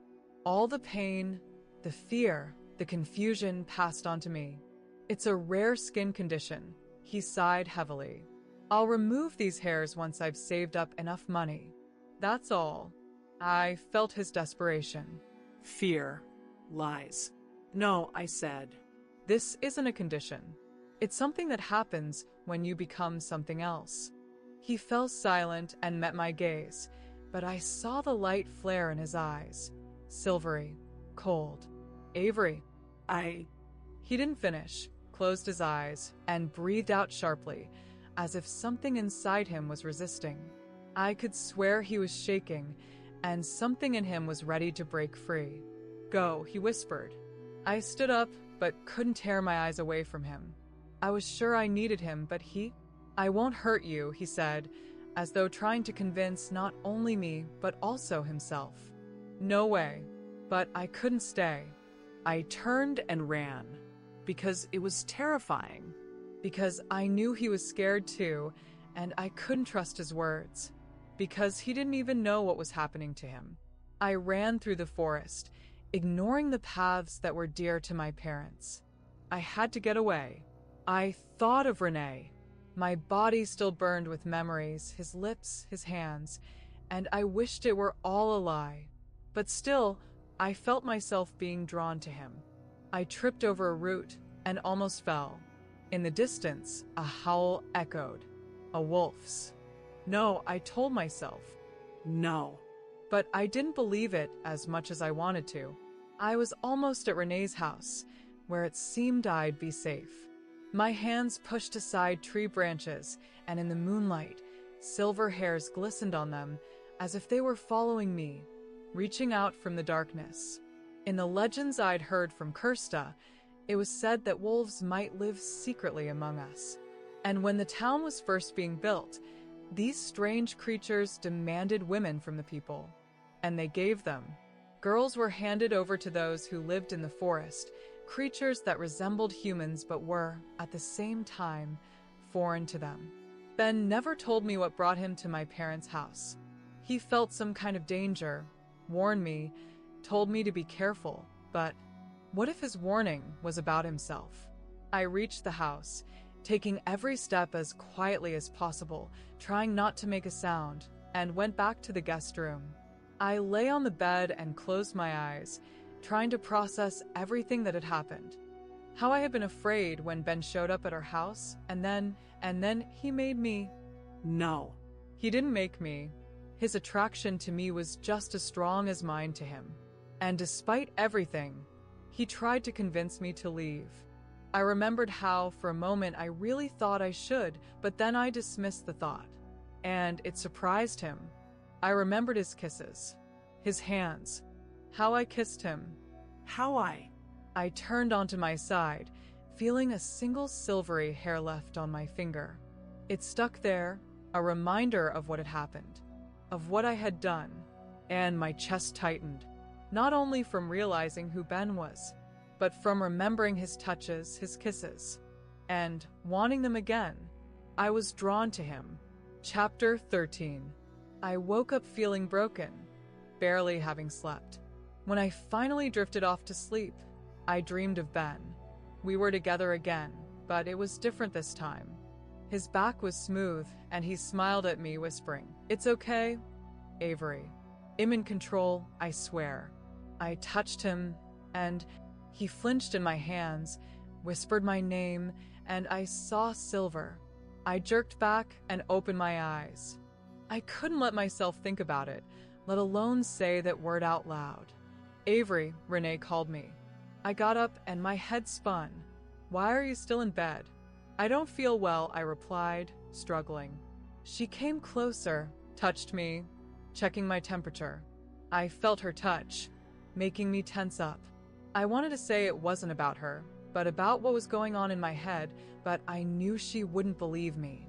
"No fever," she said quietly. I wanted to say something, but she interrupted me. "It doesn't matter. I hope we'll get close again, Avery. I hope you want that too." "I do," I answered, not understanding how it came out, but realizing I was telling the truth. Not just because I had no one else, not just because I saw my dad in her, but because she was my grandmother, and once I loved her dearly.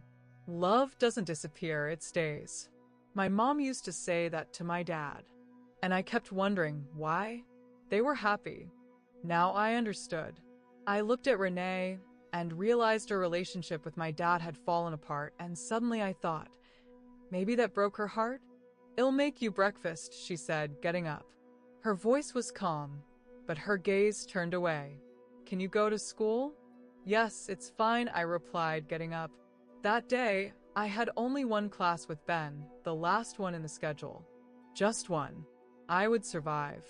Or I could just run away from him, and that would be it. But I couldn't stop thinking about him. As soon as I entered school, I saw him. I blinked, not believing my eyes. But it was him. He was standing by the lockers talking to some girl.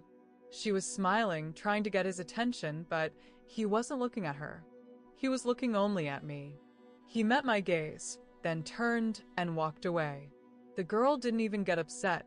She shouted after him, "Bye, Ben." see you, but I noticed how the other kids looked at her in confusion. No one was looking at me. He turned away from me. I was going to avoid him, but now he left as if nothing happened. As if that kiss hadn't happened. As if we didn't hug the night before. As if he didn't want me. I stood there, stunned, in the hallway. And everything I had just seen hurt unbearably. Someone tapped me on the shoulder. I stepped aside. Someone tapped me again. And I heard, "Avery?" I turned around and saw Kirsta. "Hey," she said. "Going to first period?" I nodded, ready for her usual scolding. But she said something unexpected. "Avery, sorry, okay?" I looked at Kirsta. We walked down the hall, and no one paid attention to us. Just like before, just like always. And I realized why she decided to talk to me again. "My stories about me don't interest anyone anymore," I said, feeling how hard it was to say it. She blushed to the ears. "I didn't mean... I understand," I replied. And it was the truth. You wanted to be loved again, like before. Just. Avery, they started talking to me. I became interesting to them, you know? I really wanted them to treat me like before, Kirsta sighed. But that interest is short-lived, and I don't think you're really cursed. It's all because of your hair. "I'm really sorry." I nodded, and she looked at me with such hope, as if expecting some kind of forgiveness from me. "Is it really that simple? You're not mad?" she asked in surprise. "Kirsta, they've been gossiping about me since I came to this school. I've probably gotten used to it. I have a plan," she said, continuing to chatter. "This morning I heard something that will blow your mind. I'll tell Jackie, you know her? If she talks to me, everyone else will too." I listened to her, but my mind was blank. I had no idea who Jackie was. Probably one of those girls who runs the school. I had seen her, watched her pull her little stunts, but I wasn't interested. I didn't want to take a bus to the store to try on clothes in stuffy fitting rooms. Kirsta, though, needed that. She craved attention, craved being noticed. She wanted everyone to know her. I just hoped I'd find my place in school, find people to talk to. She, though, wanted to be important to everyone, and I didn't understand that. I never got it. Our worlds didn't intersect. My world was the forest, it was my parents, and I needed to understand what happened to them. Why and who did it? Avery? Kirsta called, and I suddenly realized we had already reached the place where we always parted, going to our classes. Good luck, I said. She thanked me and smiled at me. The smile was barely noticeable, uncertain. She knew we had nothing in common. I suddenly realized that Kirsta probably figured this out long before I did, but still kept talking to me. Until my parents died and I changed. "See you?" she asked. And I so wished I could be that girl who once tried to fit in, at least tried to find a place among those who craved popularity. But that girl was gone. I was the one who just walked through these halls where rumors and shadows ran. "Kirsta," I began, and she shook her head. "You're not interested in our company, right?" she said. "Yeah, probably. I wish I were like you. Everyone knew who you were even before your parents died.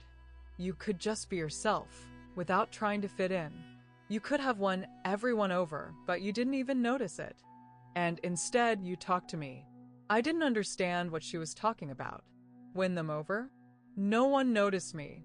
Before my parents died, I was nobody, and now I was even more nobody. Completely abnormal. Why do you think I even talked to you?" She continued, "I thought I could be popular being next to you. And you didn't want that popularity. And you never will." "Yeah, you're right," I said, and her smile became even sadder. "I was a bad friend. Sorry for that," she added. At that moment, the bell rang, and Kirsta left, disappearing into the crowd heading to her class. During the whole first class, I thought about her words. I didn't believe them, but I felt that something had changed. What scared me was not knowing what would happen next. After class, I noticed Ben again in the hallway. It was as if he had been summoned by me. He was moving in my direction. But as soon as I noticed him, He stopped, turned, and looked away. I managed to catch the silver glint in his eyes. Chapter 14. Suddenly, I realized it was time to leave school. It was time to call Renee to pick me up and talk to Ron. But what would I say to him? This new guy, Ben. Sometimes his eyes sparkle, and I feel like he's not human. And yes, we kissed, and I can't get it out of my head. I furrowed my brow. Ron wouldn't get angry. He'd pat my head, tell me I'm not thinking straight, and send me home, or maybe to a clinic. Do I really think the guy has silver eyes? It sounds like something out of a fairy tale. And when I was with Ben, no one saw us. No, I couldn't and didn't want to tell anyone. Ben was worried about me. Last night, he kept telling me to be careful. Why would he kill my parents if it was him? If I die, I won't remember anything, and the killer will never be caught. There won't be any witnesses. He said my name as if I were something special. He looked at me as though he couldn't look away, couldn't turn away. I knew he didn't want what had happened the night before. He tried to keep his distance, but he couldn't.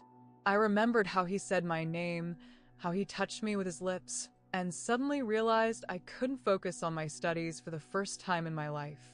My thoughts had wandered, or rather, they were occupied with someone. To do my English homework, I had to go to the library. We were assigned to write a report on Milton's Paradise Lost.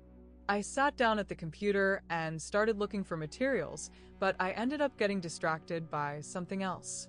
Due to lack of funding, the filters on the school computers weren't installed, and internet access was pretty simple.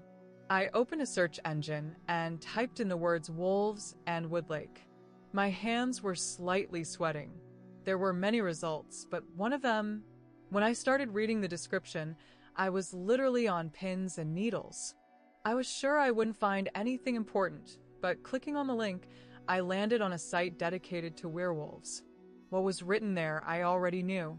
The story of Woodlake, how long ago people came to this forest, found fertile land, and decided to settle. They started cutting down trees, and they began to die. At some point, two creatures came out of the forest, not quite human, and said that one tree should remain in memory of the forest. They also demanded wives for themselves and sent two girls into the forest as brides for those who were not just human. Someone even drew an illustration for this event.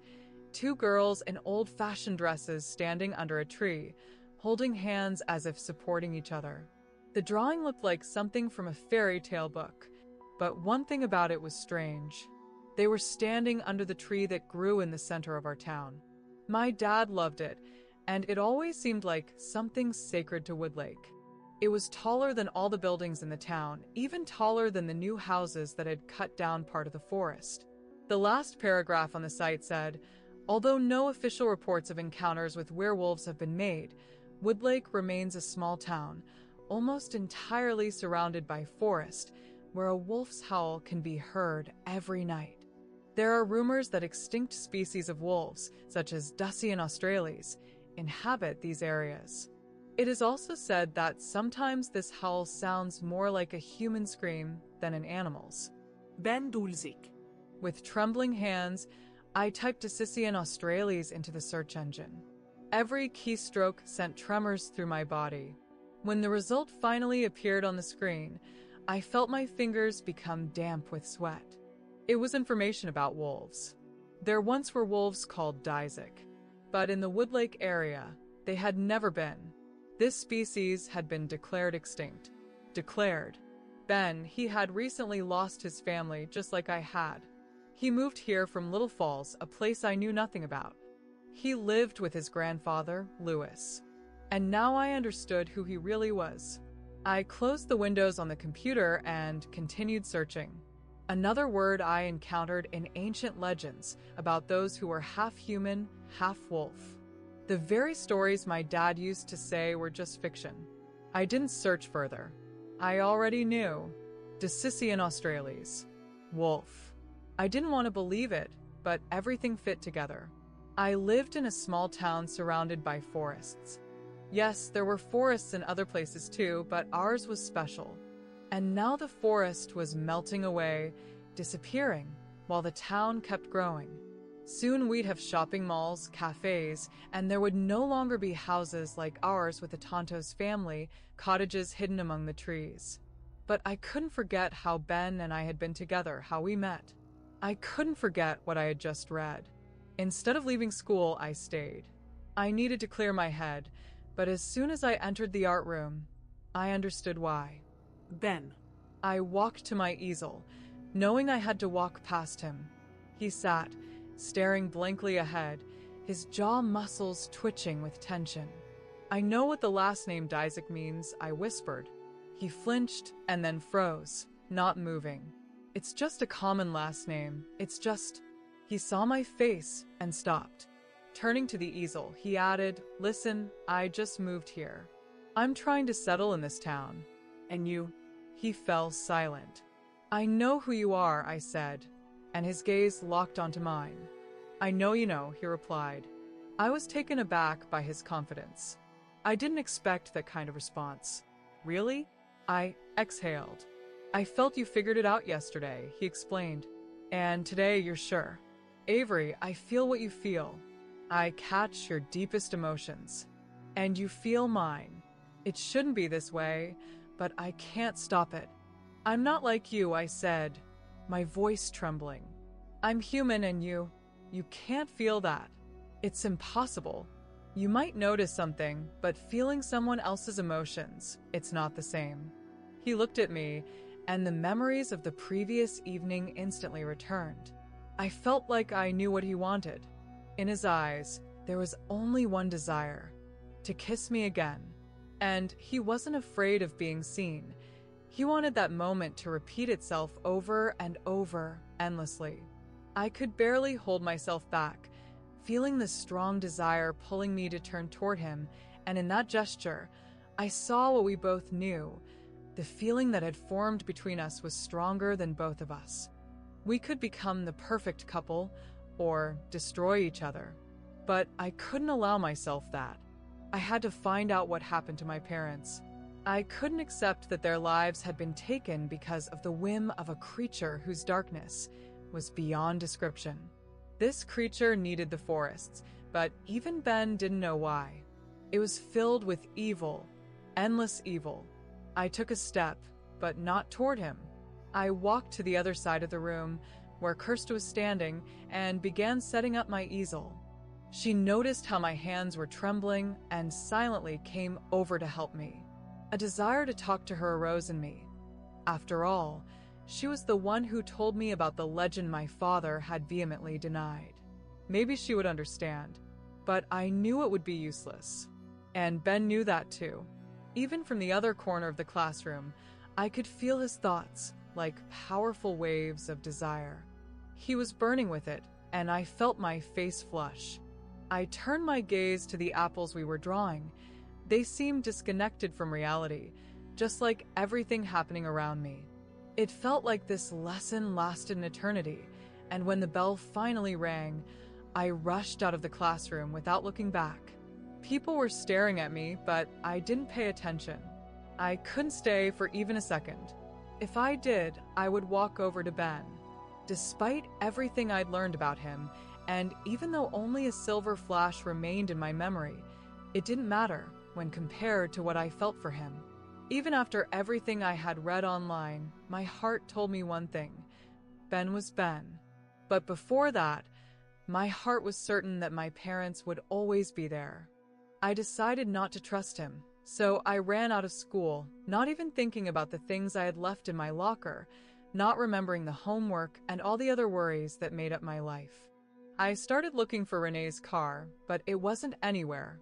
Then I ran down the sidewalk, and as I was walking, I collided with Lewis, Ben's cousin grandfather. Chapter 15. "Avery," he said, as I jumped back from him, literally like I was struck by lightning. Although he looked like an old man, wrinkled and gray, his body turned out to be surprisingly muscular. "I'm sorry about your parents." "Thank you," I replied, not noticing how his words echoed in my soul. He was a relative of Ben. That meant was he the same? Like Ben? You met my grandson. His voice was soft, almost imperceptible, like a warm breeze. And as I understand, you saw something in him that most people don't notice. But it's not what you think. Ben is just like you.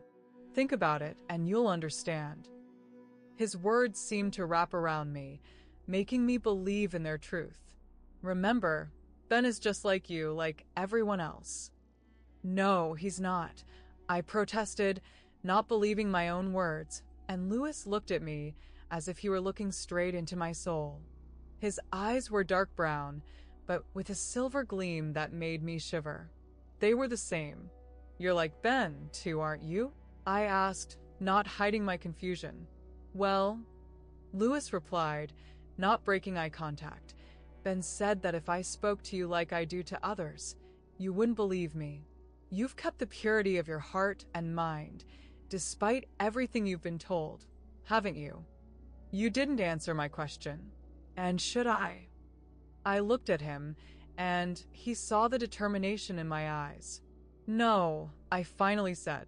Lewis smiled, and there was neither fear nor malice in his smile, only something unimaginably alien. His teeth were even, white, almost perfectly clean, and I saw something in them that was inhuman. In him, too.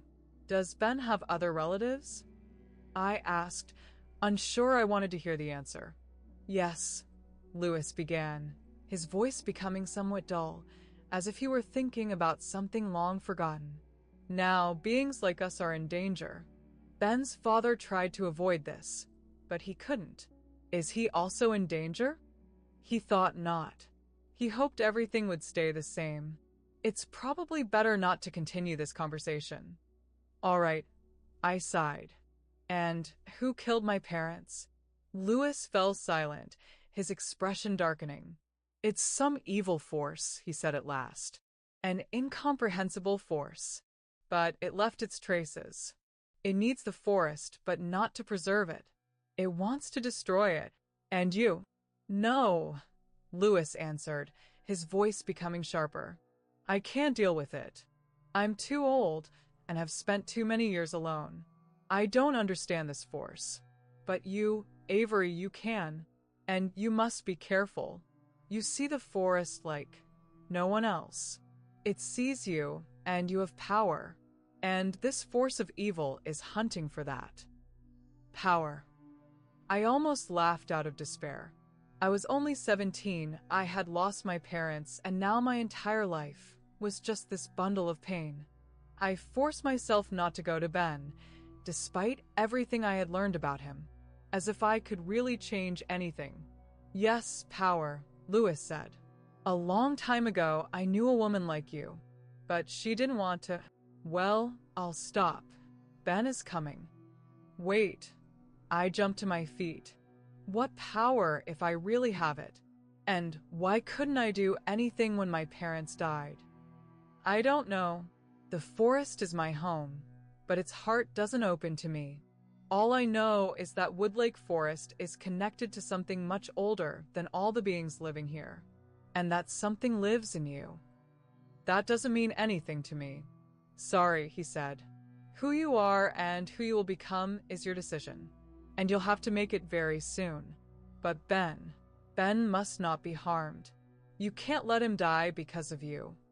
He won't die, I responded, stunned, not knowing exactly what I had just said. Lewis looked at me, and there was something detached in his eyes. Maybe, he said. I don't often ask for something, but now I must. Let go of Ben. Stop thinking about him. Wait, I shook my head. I didn't ask for this. He spoke to me. I understand, Lewis continued, that it's unfair. But you've seen something awful, and I don't want this evil force to take Ben. And his words did not bring me comfort. They only added more uncertainty to the future I was trying to imagine. So, you want me to forget about Ben? And at the same time, you know something wants to kill me, but you have no idea what it is. Lewis sighed deeply, his face clouded with regret. I'm truly sorry that I can't help you more. But believe me, letting go of Ben won't be as hard as you think. People forget. He paused for a moment, swallowing heavily. They forget faster than other creatures. I didn't look away from him, trying to understand what lay behind these words. You said you knew someone like me. Who was she? What happened to her? Did she die?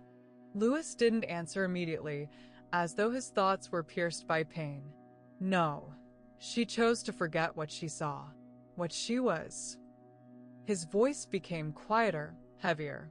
From behind me, Ben's voice came, tense and low, as if on the brink of despair. Avery? Lewis? He paused, his eyes darkened with worry. I see she's upset. What did you tell her? Only the truth, Lewis replied, his words soft but so powerful that I felt them in my heart. We need to go. But, Ben, Lewis said his name with a hint of pleading. In that word was everything, love and fear. Fear for the one he loved. I felt it getting harder to breathe. I knew what it was like to lose someone you love. Lewis loved Ben, and I felt that. But Ben, I saw only worry and confusion in his eyes. He was alone. No one but Lewis was there. And I didn't want to dirty my hands with blood again, especially if that blood belonged to Ben. I couldn't handle that. I have to go, I whispered, turning away. And I walked. My steps echoed in the silence. I forced myself not to think. Not to feel anything toward Ben. Avery, Renee called me, her voice gently cutting through the silence. I turned and stepped toward her. Who were you talking to? She asked, her gaze wary, with something tense in her voice. With the neighbor. He lives nearby, in the opposite direction from the Tontos, Louis Disick, I replied, trying not to reveal my anxiety. I see. Renee nodded, but her voice still sounded somewhat strained. And what did he want? Sympathized about Mom and Dad. I tried to speak calmly. Did you talk to him? Is he always so direct? Everyone knows each other here. Her answer was evasive. Are you ready? I tried to shift my thoughts, gritting my teeth and forcing myself to think about work. Let's build a porch, I suggested, trying to focus on the boards and nails, not on Ben. Agreed. We need to get something done before dinner, she replied, clearly distracted. But the next moment, her attention was drawn to a car by the curb. A police car. It stopped by the mailbox, raised a hand to wave, and just moments later, the car pulled up to us. Ron, Renee asked. What are you doing here? Any news? Ron nodded silently, his gaze serious, and he looked at me with a peculiar intensity. I'm so sorry, he said, his words striking me like a blow. My heart sank into my stomach. All right, let's go inside, Renee suggested, her voice tight. We headed toward the car. She drove silently, lips pressed tight, her face sorrowful. Ron followed us, but he also didn't say a word. When we got to the yard, Renee opened the door and, trying to appear lively, said, I'll go to the kitchen, get us something to drink. Her voice sounded too bright for what was happening, nervous. Ron nodded, but his gaze remained as uncomfortable as his posture. How are you? He asked me, his eyes searching for answers. Okay. Remember anything? I remembered. Wolves in the forest. But not just wolves. And with one of them, I had some strange connection. I felt him, his emotions, every detail. And it seemed like someone was hunting me. But who? And why? No one knew. No, I replied quietly. Nothing. And we went inside, silently, each lost in our own thoughts. Chapter 16. Ron didn't waste time. Sitting at the table, he began, as always, with straightforwardness. I won't keep you in suspense. His voice was low and clear. He nodded toward me when I handed him the glass of lemonade that Renee had made. The test didn't give us anything. We don't know who maimed and killed. He faltered, looking at me. Maimed. I felt the word like a blow. Images immediately flashed in my mind, the bodies of my parents hidden under plastic. I saw what had been done to them. I try not to think about it, not to remember, but the images returned, like shards, each time more painfully. I saw that house again, how I entered it that night. Everything was as usual, but the air was already filled with something rotten, like a harbinger of destruction. Just like my life. Avery, Renee said gently, her hand resting on my wrist, warm and steady. I relaxed my fingers, and the glass quietly settled on the table. Renee looked at Ron. I shouldn't have said that. Sorry, he said, his words sounding pained. I knew John and Debbie, and he fell silent, placed the glass down, folded his hands on the table, and slightly lowered his head. I couldn't even imagine that something like this could happen here in Woodlake, especially with people like them. Sometimes, at moments like this, you start thinking about what governs this world, about the evil that's in it. You've always been with us, Ron. Renee interrupted him, her voice firm, like steel. That's the most important thing. But why hasn't anything been figured out? She looked at him, her face turning pale, and I realized the test results hadn't comforted her. I don't know, Ron replied, his face dark. I'd love to see Woodlake prospering, even if not as fast as Steve dreams. But after everything that's happened, without evidence, I'm scared. And it reminds me of those stories John and I heard when we were kids about how our town was founded and... No, Renee cut her off, pulling away from the table. I don't want to hear this nonsense. Ron, if you couldn't find anything, are you now reaching for myths?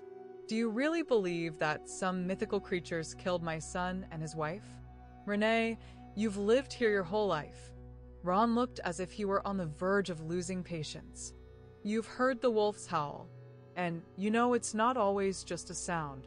John might not have believed it, but you must understand that sometimes that howl. Enough. It escaped from me, and they both froze, looking at me. Avery? Ron cautiously took a step toward me, squatting down, his voice softening. Did I say something?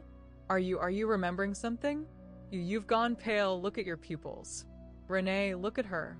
He spoke quietly, as if afraid to disturb something important. What did you remember? This might help us. You're the only one we can count on.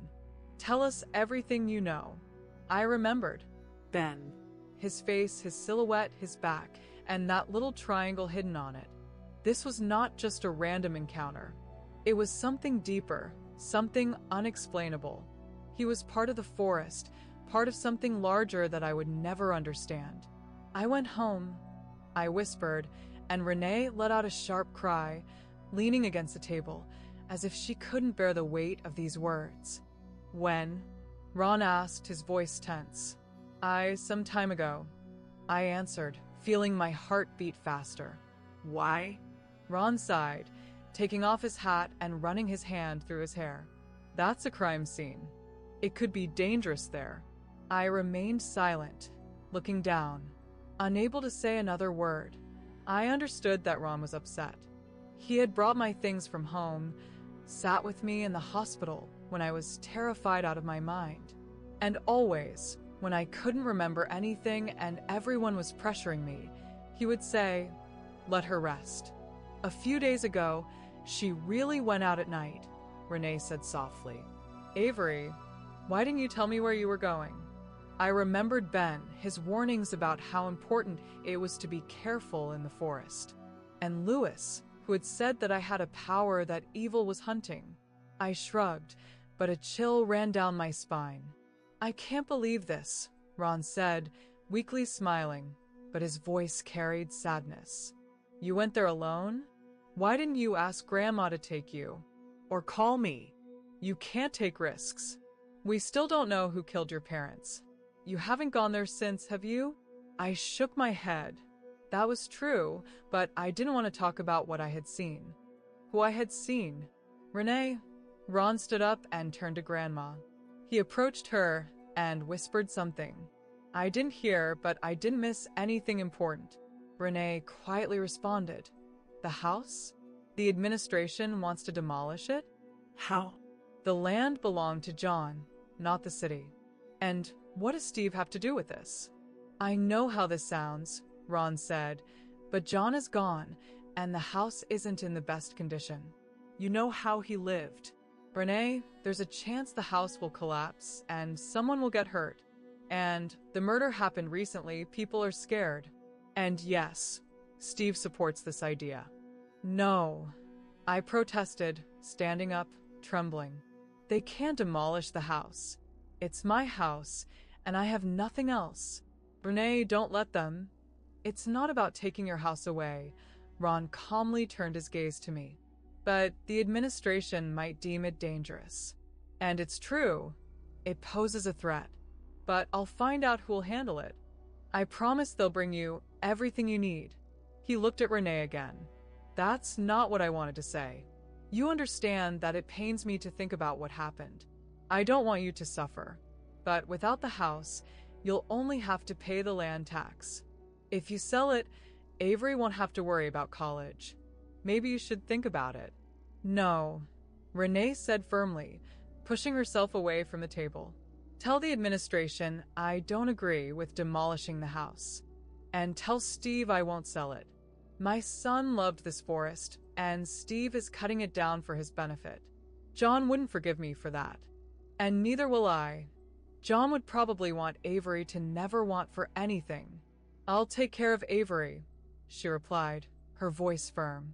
I will respect my son's wishes. And that's all I can do, Ron. Are you sure? Ron looked concerned. I don't want you to act out of guilt. It's not guilt, Renee said calmly. It's love. It's a shame you didn't bring better news. Ron nodded, taking his hat. Me too, he quietly added. I know, Renee said, patting him on the shoulder. When he left, Grandma turned to me, her look soft yet firm. Avery, I hope you understand. Even if the house is demolished, the land, Dad would be happy to know it's safe, I answered, squeezing inside. Mom, too. Thank you. She nodded, her eyes clear, full of understanding. But don't go there again. At least not alone. Okay?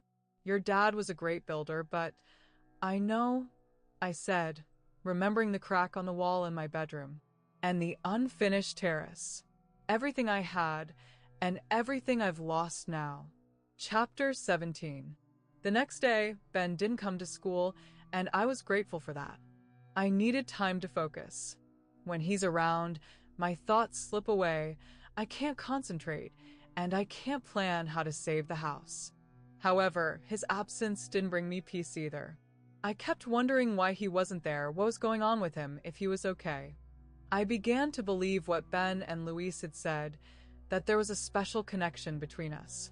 Something that drew us to each other, allowing us to pick up on each other's feelings. I sat in class, trying to figure out what to write to the administration, but nothing came to mind. At the same time, I thought, could Ben feel that I was worried, that I felt bad? And then suddenly, I felt it, as if he was right inside my head. In that very moment, I realized, he knows I'm upset. He's concerned about me. This is impossible, I thought. But then the feeling returned.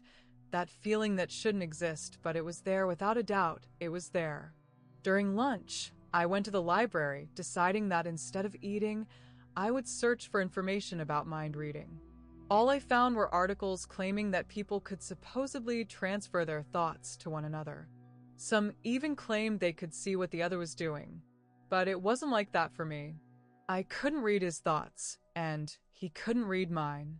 I couldn't know exactly what he was doing, but sometimes, sharply and painfully, I could feel his emotions, just as he could feel mine. But this was a mind reading, and it made me anxious. I thought about Ben, but felt no reaction. Everything I had felt before was gone, and I wondered about the wolves, about Ben, about everything I had learned. But I wasn't afraid. At least, not of him. I was afraid of myself. I knew who Ben was. He was something more than just a human, and that didn't scare me. I didn't want to hide, didn't want to run. There were no thoughts in my head telling me to stay away from him. In art class, I was able to continue without him. I sketched what I remembered about my parents. I didn't expect to succeed, but what else could I do? Could my hands draw what I couldn't remember? What if this was how I could find the forgotten? The teacher came over, looked at my drawing, blood and faint silver lightning on the side, and cleared her throat. But she, like everyone else, knew what had happened to my family, so she said, "You don't need to submit this work," her voice full of pity, and she walked away. That's when I understood. This was what I needed to save the house. Pity. I could go to the city administration meeting and tell them how I lost everything, how I don't remember how it happened, that I had nothing left but this house, and that it was the only thing that held the memory of what was. At that moment, Ben walked in. I felt his presence, a flash of thoughts, tangled like a ball of yarn. He knew I had come up with a plan, that I was happy, but no response came. His emotions were strong, but primitive like a wolf's. I closed my eyes. A wolf, I thought. Too much that I couldn't understand. When I opened my eyes, I took the drawing off the easel and stared at it. But I didn't see anything new. I was tired, as if this drawing was all I had left, all I was allowed to see. I saw something but couldn't remember what. My attempts to see that moment again were becoming a real challenge. After school, Renee came to pick me up, but her thoughts were far away. On the phone, she was concerned about a dentist who had problems. His receptionist had gone on lunch break, and she had received a call from the daycare. They had found lice on her daughter. She whispered the word. She needed to get shampoo, then sit with the child. I listened, but my thoughts kept drifting back to the house. I agreed to sit in his office, she said. They work until 7. If you want, I can stay, but if you need me, I'll go. It's fine, I replied, trying not to show how hard it was for me. I've come up with something with the administration. What? Renee looked at me with mild interest. I'll talk to them. I'll tell them I have nothing left, just this house. And I'm willing to do anything to make sure they leave it. Maybe Ron didn't explain everything correctly. Renee sighed, touching my knee. The decision has already been made. There won't be another meeting. They're not going to reconsider. They'll just do what they planned. So my opinion doesn't matter at all? I asked. This is my house, and all I have left. Why can't we stay there? We could fix everything, so they won't tear it down. I'm really sorry, her voice trembled. If I could do something, I would. I don't want them to tear the house down either. But to move there? I can't allow that. You've been through so much. Do you really want to live there? I can't let you. But no, she interrupted. I can't believe they made this decision, but most of the administration is for change. They want the town to grow. For them, the only way is to build houses, stores. And you know how stubborn Steve is. The less forest, the faster the city will grow. But the land won't be theirs, right? I asked, meeting her gaze. Renee gripped the steering wheel tighter, as if it might help her. The land will remain ours. We won't move, but it won't be sold. You can believe me or not, but I won't sell it to Steve. I remembered my grandmother's words, her distress when Ron told her the house would be demolished. My grandmother was sincere. She wouldn't sell the last piece of my former life. I believed the land would remain, and I could go there anytime. I'm sorry, I said quietly. I know you won't do that. Thank you, she replied with gratitude in her voice. I'm glad you trust me. You know, I'm sorry that you and Dad didn't talk much. He'd probably be proud of you. Renee was silent for a long time, then quietly said, Me too. When we arrived at her house, she didn't hurry to leave. I made a sandwich and ate half while Renee twirled her keys in her hands, lost in thought. Do you regret anything besides Dad? Is there something you would have done differently? She froze, then turned away and looked toward the forest. "No," she finally said. "I'm too old for regrets. It's time for me to go. If you need anything, call. I'll come back, even if you get lonely." "Thank you," I replied. She kissed me on the top of my head and left. A few minutes later, she returned as if she'd forgotten something, but I knew she just wanted to make sure I was okay. I smiled, trying to reassure her. When she left, I stayed sitting. 5 minutes, 10, 15. Then I got up. I couldn't influence what was meant to happen anymore. I lost my parents, and now I was losing the house. I was confused. I couldn't save them, couldn't save the house. But I could still see it again. Remember my family, how we lived together, Mom, Dad, and me. Chapter 18. I walked through the forest, stepping along the familiar path just behind Renee's house. It could be said that I didn't know the way, but that wasn't true. I knew, but my thoughts weren't focused on where I was going. They were consumed by what I had lost. My mom, my dad, and now my home. Everything that made up my past was gone. I remembered Lewis' words about the power I had, about how the darkness that took my parents was hunting that power. If this power really exists, whatever it means, then perhaps the killer is now hunting me as well. And maybe all it would take is for me to never remember that night when I lost everything. I stopped. The forest was silent, as if the world had suddenly frozen. Was it too much? I thought it was. But I hadn't been here in a long time, and I was no longer the girl I once was. I realized how terribly I missed my mom and dad and sank down to the ground, letting the forest fill my lungs with its fresh air. The trees around me seemed eternal, alert, so strong. I longed to be like them. I remembered how wonderful it would be to hear their voices, how Mom would remind me to take off my shoes, and Dad would ask if I'd seen anything interesting. I would return home, and the air would be filled with the smell of her cooking. I would take off my shoes, tossing them in the corner by the door, searching for the second one that always hid somewhere deep inside. I would love for Mom to call me over, hug me, and ask how my day went. And I would smile and say, "Good," and that would mean nothing special had happened. And she would reply, "Well, maybe tomorrow," and there would be something reassuring in her words, like a promise that tomorrow would hold something amazing. But now, all of that was gone. I stood up and kept walking. The forest remained silent, but it felt like someone had just passed by here, or maybe was following me. I stopped, forcing myself to look around. Dad taught me how to track, but I didn't see any signs of someone else's presence. No footprints, and I didn't even notice the slightest attempt to hide them. Everything around me felt forgotten. Even I did. I thought about Ben, but quickly pushed the thought aside. I needed to focus on my memories of my parents. I needed it. I could already see the house, at least the roof. The sun was setting, and the roof, made of various materials, glistened in its rays. I quickened my pace. I needed to make it before dark, to enter the house in daylight.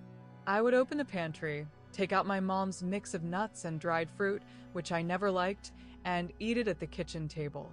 And then I planned to do what I felt was right. I was going to remember them, maybe even stay in the house. I was almost at the spot. I started walking faster, feeling anxious, as if all of this were a dream, and the house might no longer be there. I circled a tree, and the sunlight struck my eyes directly. I froze, letting its warmth touch my face. I hadn't done that since. It hurt to think about it. I hadn't allowed myself to simply enjoy the sunlight since I lost my parents.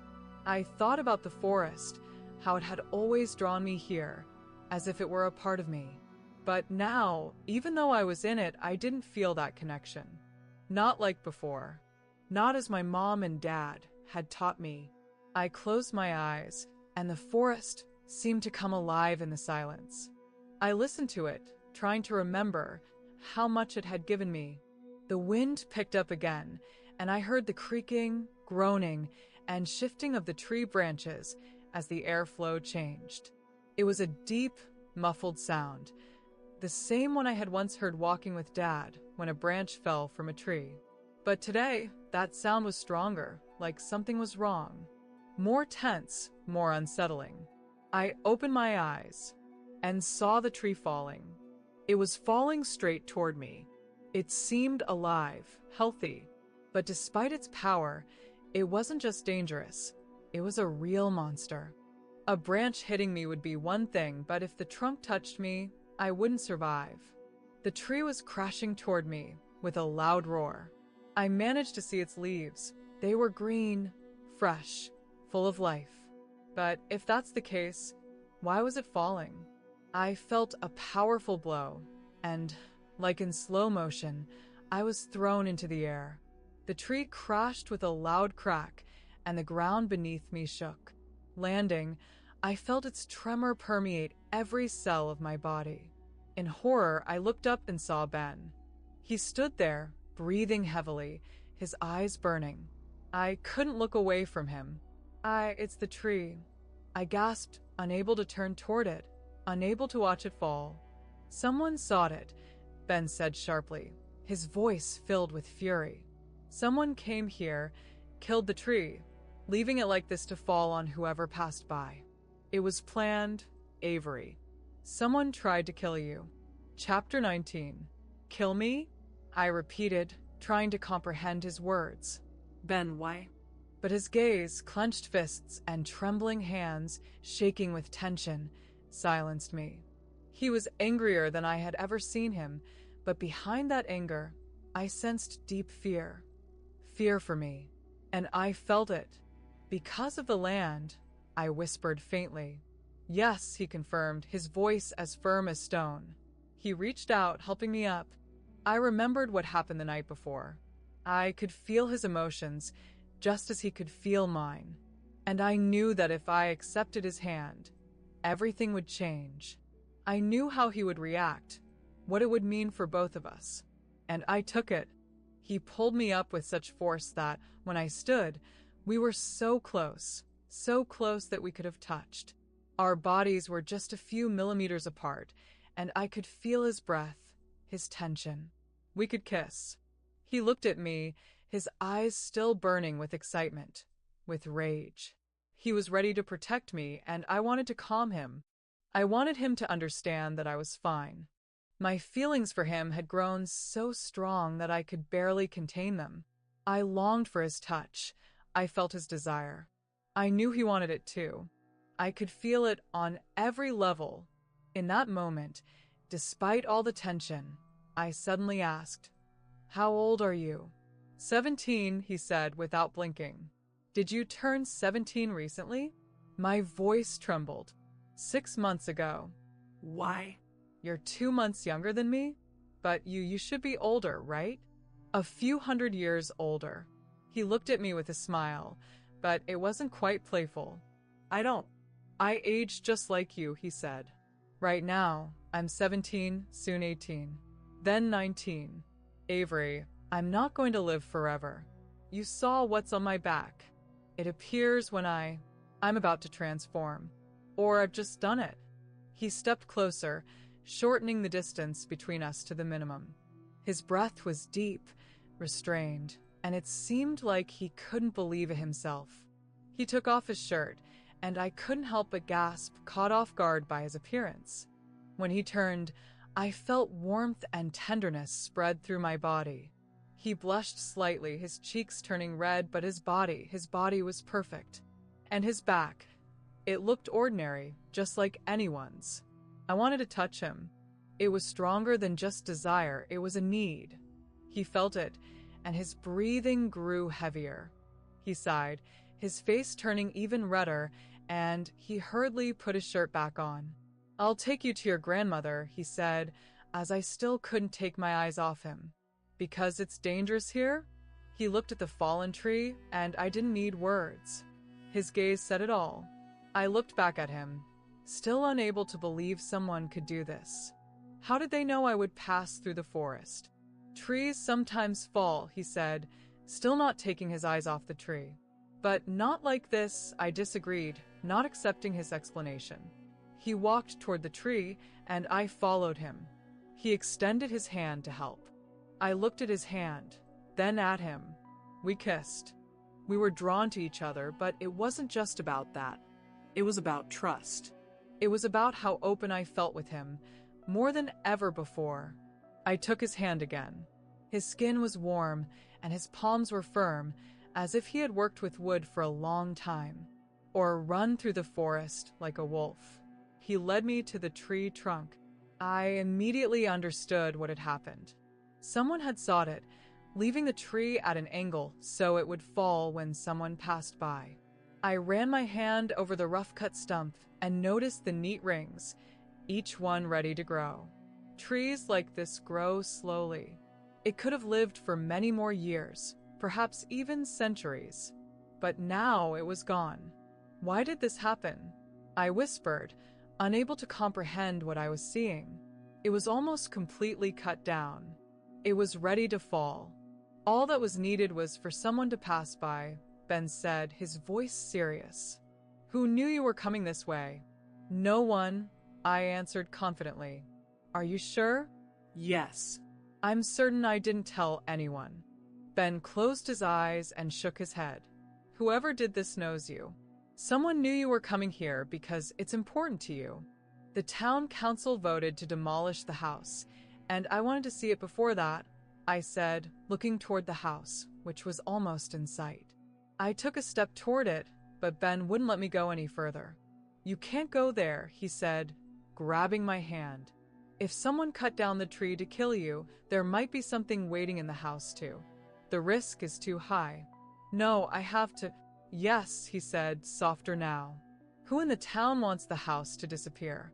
If we figure that out, we might understand who killed your parents. I froze, staring at him. We? Avery, he said, and there was something in his voice that made my heart skip a beat. My name on his lips sounded like music. I felt my legs weaken, and everything inside me tightened. I swayed toward him, and he immediately put his hands on my shoulders.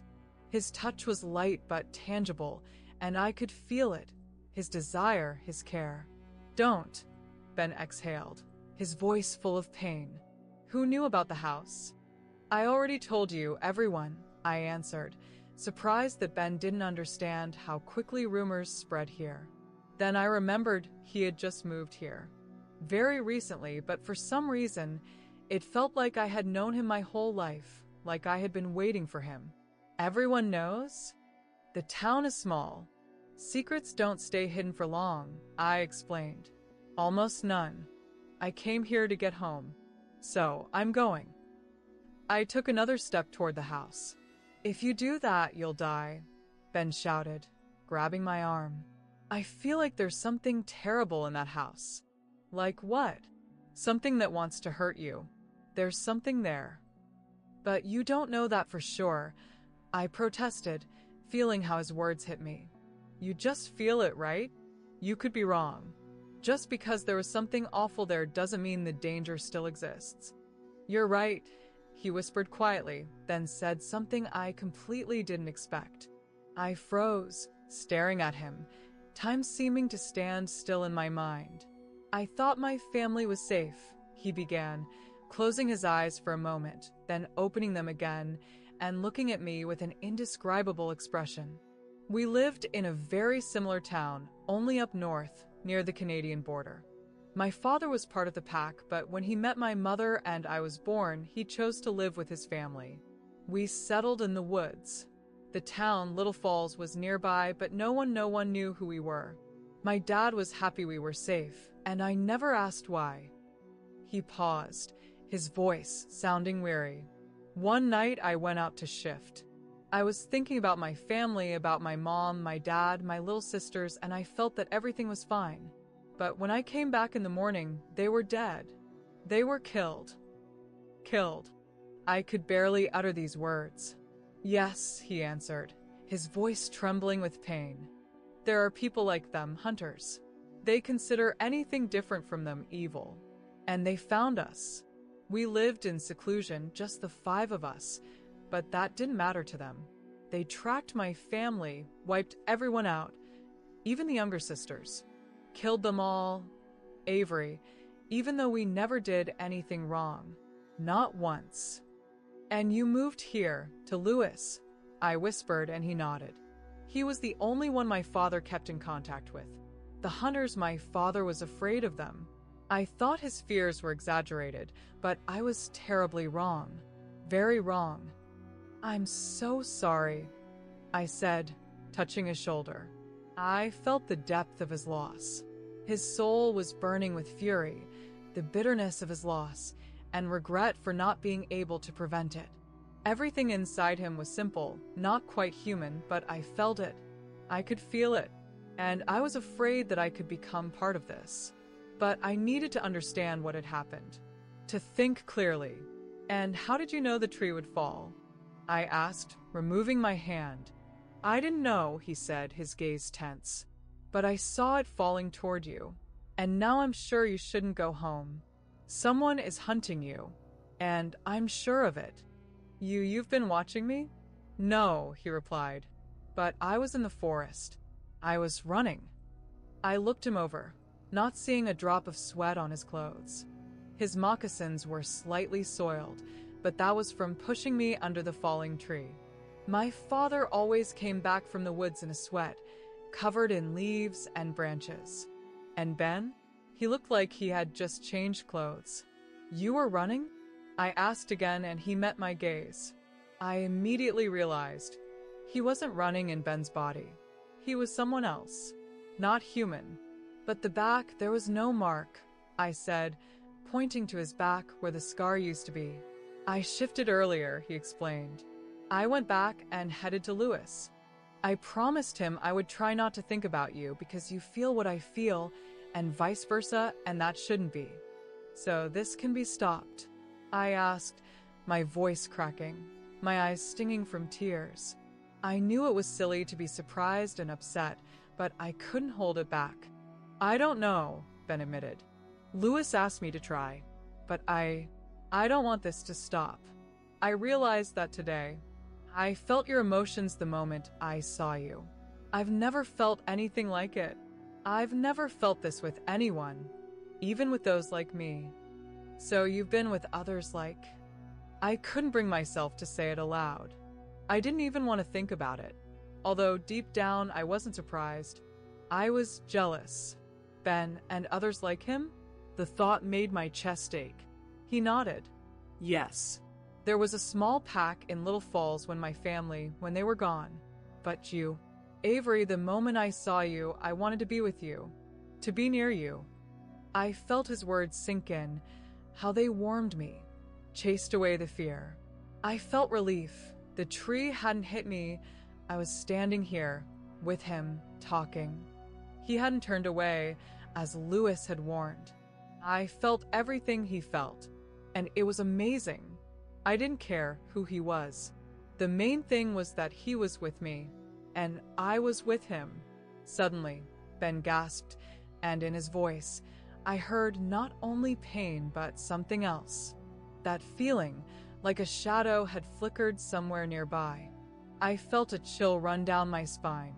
My whole body shuddered, and something was nearby. It felt me. It knew I was here, and it was ready to wait for me, however long it took. I closed my eyes, trying to push that feeling away, but it didn't go. It decided to wait. Chapter 20. Did you feel it too? His voice was tense as he hugged me. Yes, I barely whispered. Inside, everything tightened as if from an invisible force. Whatever it is, it's very angry. It needs the earth. Louise said that maybe your parents. Ben kissed the top of my head but didn't dare say what he wanted to ask. I already guessed what it was about. Maybe one of your parents said something that could have upset someone? Enough to kill them? I asked in surprise. Yes. No, unlikely. They were always very polite. Very polite. That couldn't have happened, I replied, but thoughts of my dad started raising doubts. He had always been straightforward, often expressing his opinion even when it didn't match others. He wasn't afraid to speak his mind, even if it was about expanding the territory of Woodlake. He always thought the uniqueness of our town was its isolation, the difficulty of getting in. "Something happened," Ben whispered. "But what exactly?" "Don't." I pushed him away, feeling how his closeness made me lose control. "I don't wanna. You can feel what I feel, but these are still my feelings." Meaning? I didn't want to. Ben stopped me, his voice full of concern. "But I can't do anything about it. This is our connection. You feel so sharply, and I pick it up." I took a deep breath, trying to calm down. I wanted him to understand what I was trying to say. "You're familiar with such connections, but for me, it's all new. My life changed too quickly." "I understand," Ben replied, his gaze filled with regret. "In another situation, we would both have time to get used to it. But I can't change the course of events. You're in my thoughts, you're in my heart, and I've already lost a lot. I don't want to lose you too." His concern overwhelmed me. He was worried because I was upset. He feared that I would reject him. Luis said that I could end our relationship. I remembered his words. "I just need to stop thinking about you." "Is that true?" Ben Fleen's head. His face became serious. "Yes," he answered with a pause, his voice tense. He told the truth. "If you stop thinking about me, it will all disappear. You tried to do it today." "Did you feel it?" "No." "The connection broke," he said. The wind blew, and the fallen tree behind us let out one last groan. "Luis warned me about this. He told me to stop thinking about you too, because you do it too. He's dealt with this before." I thought of Luis, who had been alone his whole life, but spoke to me about a girl like me with such longing in his voice. "Has he been through this himself?" I asked, sighing quietly. Ben nodded. "He's been through it. He likes you, but it won't be too safe for me with you." "And for me with you?" I looked at him, my heart tightening at the thought that it might end. "Not safe either," he said slowly, his voice quiet, almost fragile. "So if you want, you can end it all." "What will happen to me if I do?" I asked, almost not believing my own words. Luis said everything would be fine, but Luis isn't Ben. I trust Ben. "Nothing." His voice was soft but firm. "Ben," I whispered, not looking away. "I feel like you're hiding something. What is it?" He was silent. I looked at him, and the silence stretched for too long. "I trust you," I said, and my heart squeezed. "Do you trust me?" He swallowed hard, then quietly answered, "Yes. If you decide to end our relationship, you'll be fine. But I won't. I can try to keep myself together, but it's like holding a river within its banks. It will be easier for you without me, but I'll always be drawn to you, to your feelings." When such a connection is formed, it's impossible to break it, only to destroy it if your partner is human. Luis said the pain would lessen over time, and it would be easier for you to live without my emotions. "So, you'll always think about me?" I couldn't hold the tremor in my voice. "Yes." His answer was filled with sadness. I could feel how hard it was for him, but he was ready to let me go if I wanted to, even if it shattered his life. But I didn't want it to end. My parents loved me, but no one understood me like he did. No one else could read my thoughts, and no one would open their heart to me like he did. He opened it, and I didn't want that to disappear. He felt it, understood my choice, and his joy flowed to me. My legs weakened, but he held me tightly. Ben moved quickly, so quickly it was unbelievable. His lips touched mine, and the world around us disappeared. Everything became unimportant. We were alone, and I felt how the forest supported us. The branches of the trees began to sway, though there was no wind. I knew they understood what was happening with us, that we were in their world, and they were protecting us. Leaves like rain fell on us, and we absorbed the moment. Each touch from Ben was like a revelation, and his kiss felt eternal. He wanted to kiss me endlessly, and I felt how his attraction grew. When he realized I was surprised by it, I felt how much I meant to him, so much that words couldn't describe. Ben blushed, and pressing against me, I felt how he grew warm. He couldn't believe I saw him this way, but now it seemed he understood that it was true. We were mutually open with each other. He shuddered, and I felt his back tense, the muscles tightening and then relaxing, becoming softer. He took a deep breath, as if preparing to say something important, and pushed me away. Ben? I whispered, but he shook his head and said, I want to be with you so much. I don't know what will happen next. I don't know how this will change us. Ben, I repeated, reaching out to him to feel his warmth again. I felt how he understood my desire to be with him. He sensed that in that moment I was alive like never before, and that I wanted him. Suddenly, in the distance, a wolf howled. Its howl was short, sharp, and I froze. Ben didn't know what would happen next. Didn't know if he would stay human. I will never hurt you, he promised, and I felt his words sink into me, full of hope and fear. We looked at each other, and I felt how thousands of emotions overwhelmed me, just like him. It was too much. Louise said something about my power. Why not try using it? Why did I come here, if not to figure it all out? No, said Ben, as I took a step forward, and then he repeated, louder, with desperation in his voice. I turned around and looked at him. I have to, I said, and my voice was full of determination. I came here for this, for my parents, for my home. I can't forget this. I shouldn't. Chapter 21. Ben grabbed my hand, and I felt it. Something was in the house. Something was here, and it was too strong to ignore. Through his touch, I felt hatred, pure, fiery, filled with a thirst for revenge. It was here, in the house, and it was directed at us, at me. I was sure. The one who had tried to kill me had just been here, almost touching me. That tree that had fallen nearby, it had been cut down with intent to make sure I wouldn't survive. If it hadn't been for Ben, I wouldn't be standing here now. I shuddered, pulling away from him and looking towards the forest. It's gone, I whispered, but I can still feel it. It was here in the house, and it's it. I pointed at the fallen tree. When will this stop? I don't know, Ben said, his voice quiet and uncertain. I knew he would say that before his lips even uttered the words. I could feel his confusion and the weight of his own doubts falling over both of us. What do we do now? I couldn't hide my anxiety. I don't know, he repeated. The question that had been gnawing at me burst out. Why did it end between Lewis and the girl he loved?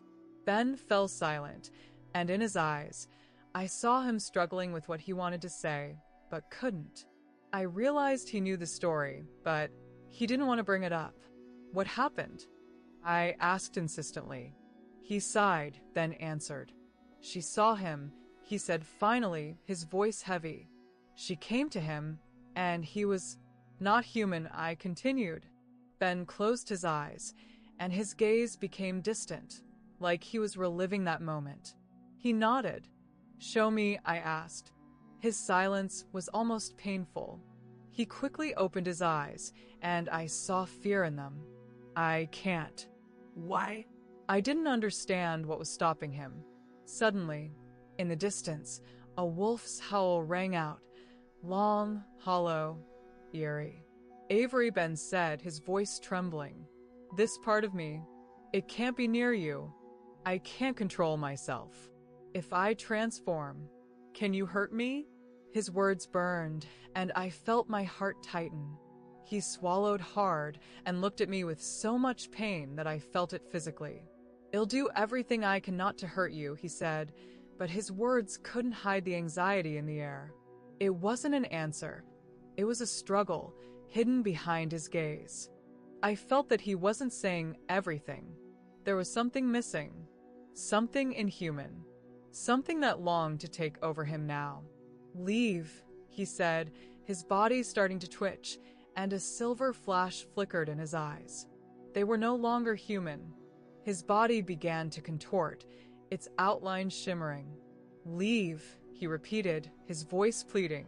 I could feel his fear, and in that moment, I understood that I had to go. I turned around and ran. Everything I had planned was falling apart. I raced through the forest towards Renee's house. Fear overwhelmed me, but what frightened me even more was that Ben didn't follow. He didn't run after me, and I knew that this was my choice, but his heart was pounding with the same desperation as mine. I reached my grandmother's house, collapsed on the floor, and cried. I cried because what had seemed close and understandable had suddenly become too complicated. Ben and I had been so close, but I had been scared again, scared of what was hidden in him, in what might break free. I cried because I trusted him, because I had once thought that trusting was enough. But now I realized that in our situation, it wasn't enough. I cried because I should have gone into the house, but I hadn't. And now I understood that I could never return. Chapter 22.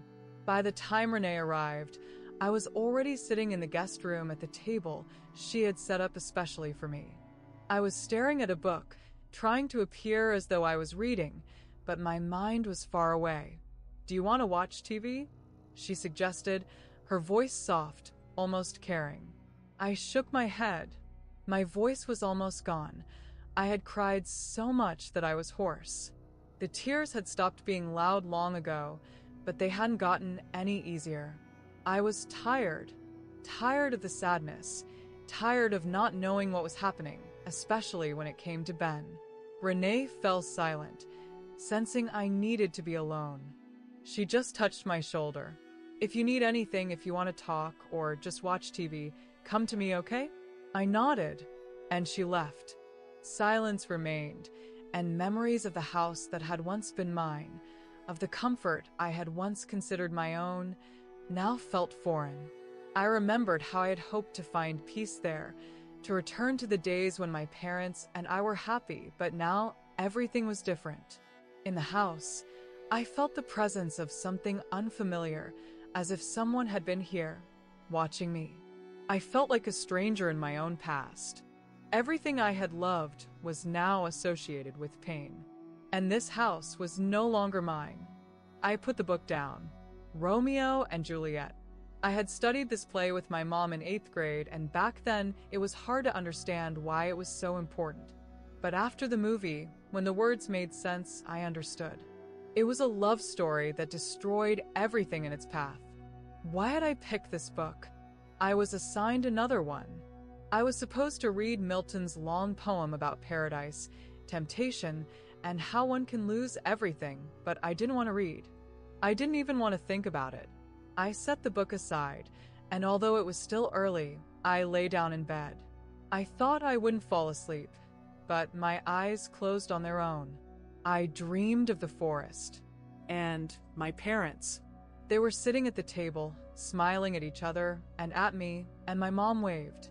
I went outside, but somehow quickly found myself in the forest, among trees that seemed to know something I didn't. I felt they were certain something was about to happen. I tried to go back to the house, but I couldn't move. It was like I was trapped. And then he appeared, Ben. He whispered my name, put his arm around my waist, and pulled me close. "I need you," he said. "You can't do without me, can you?" I looked at him, and he knew he was right. I wanted him to kiss me, but just as his lips were close to mine, he disappeared. Everything around me turned red. A river of blood flooded me, and my mom stood at a distance, watching me, but she couldn't see me. She was looking somewhere else, and only then did I notice silver flashes. They flickered with incredible speed, unnaturally fast, here and there. At that moment, I woke up, pressing my mouth with my hand to keep from screaming. I sat up, trembling. It was dark. I wanted to remember everything, but I was relieved that I couldn't. I felt ashamed, anger overwhelmed me, but I was still happy the nightmare was in the past. The memories that were blocked stayed where they belonged. And at some point, I even felt that it was better that way. Chapter 23. I woke up earlier than the alarm was supposed to go off.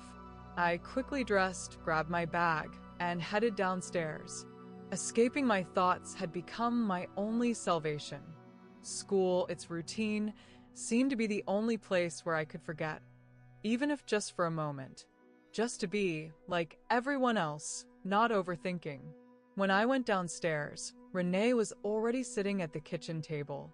She slowly sipped her coffee, staring thoughtfully through the glass door, with fresh air drifting into the room, carrying the scent of the forest. When I entered, she turned to me, her gaze alert, like someone who notices everything, even if they don't say it out loud. I smiled, though it was weak. I reached for a cup, about to pour myself some cereal, though I didn't really feel like eating. "What are you doing?" she asked, standing up and gently closing the door. "Having breakfast," I replied, trying to sound like usual. "Don't you want me to eat the cereal?" She looked at me, her concern unmasked, and softly said, "Today is Saturday. A day off. Saturday. A day when I didn't have to go to school. A day I would have to spend here, with Renee, and with the things that had been left in my mind from everything that happened yesterday. The forest. The house. The tree. Ben. The blood." I tried to force a smile. "Right, I kind of lost track of the days," I said, but inside, I already felt how tight my thoughts had become. "You can sleep a little longer," Renee suggested, but I had already sat down at the table, putting my bag with textbooks under the chair so it wouldn't be visible, so that Grandma wouldn't worry. Renee noticed that I was nervous. She watched me carefully, as always, noticing every change. I felt her concern. "I don't feel like sleeping," I said, trying to hide the inner anxiety, hoping she wouldn't notice. But her gaze was too sharp. I realized she could see my hollow features and vacant eyes. "We need to do something," I quickly added, changing the subject to avoid uncomfortable questions. Questions I wasn't ready to answer. "Something fun," she continued with a light reproach. "That sounds good, but you seem a bit," she began, but I interrupted her. "I need to do something," I said, in an apologetic yet desperate tone. "So I don't think. Is that okay?" Renee fell silent, then sat beside me and gently patted my hand. "Then let's figure something out," she agreed. "What do you like to do in your free time?" I froze, not knowing how to answer. My inner world had changed so much lately that I hadn't even thought about how to spend my time. I started but couldn't continue. Before this year, I spent almost all my time with my parents. School, with its lessons and social rules, had been something completely new to me, and entertainment seemed distant. After everything that happened, I remembered Ben again. How much I wished we could just sit together and talk like we used to. It seemed so simple, so necessary. But I pushed the thought away. "I like walking in the forest," I said, but I realized it wasn't the answer I should have given. "I like walking in the forest too," Renee replied. "But maybe we should think of something else. Something that won't make us think about your parents again." I nodded, feeling a heaviness in my chest. All I wanted was to forget, even just for a little while. And so we began building the porch. Strangely, neither of us wanted to go to the stores. I had been to the mall only once with Kirsty, and when Renee suggested the idea, I shook my head. She, relieved, replied, "Thank God. I don't like going there either, that parking lot, and the lighting is awful." Agreed. Everything there is so fake. Aren't you sad about it? Renee asked, still studying me. No. My parents always taught me to be myself, and am glad for that. So, am I, she said. You'll be in charge of the swing. The swing? Yes, there will be a swing on the porch, she said with a smile. Well, sit on it, look at the stars and the forest. What's a porch if you can't sit on it? ID never just sat and watched the forest. I always could walk into it. I wanted to say that, but I remembered yesterday's events and my eyes closed. I needed at least one day. One day of an ordinary, normal life. And I would have it, I told myself. I would. Okay, I said, opening my eyes. Show me them. Renee brought the swing, but assembling it was harder than I thought. There were so many parts, most of them identical, and the little metal pieces that needed to be screwed and kept slipping out of my hands. Dad wouldn't like these, I said, trying to insert a peg into a slot. What? Renee asked, coming back from work. She had just been interrupted by a phone call, but I didn't ask who it was. Instead, I asked, "Is everything okay?" She sat down, was quiet for a moment, then said, "Ron just called. He said someone was at your parents' house yesterday and a tree fell nearby. It could have killed someone and he wanted to make sure you weren't there." She paused, then looked at me. "I told him you don't go into the forest anymore." I kept working on the swing, but my thoughts scattered. I thought about how Renee didn't want to lose anyone else she loved. I understood her. "I don't want to lose anyone I love," she said with a heavy sigh. "I can't bear it. Do you understand?" "Yes," I replied. "If I remember who killed my parents, it'll be sure they won't hurt anyone else. For that, I need to stay alive. And college too," Renee continued. "You need to think about your future. You do understand that it's time to think about your life? To leave here?" I asked, remembering her arguments with her father. She so badly wanted him to achieve more, and it ruined their relationship. "No," she answered softly. "Just you can't live in the past. It only brings pain." She turned away, then changed the subject. "So, shall we get back to work? What do you think?" I looked at her, remembering how much she had been through. Renee had lost her father twice, and I knew that. Something told me she'd been through much more suffering that I didn't know about. We kept getting to know each other.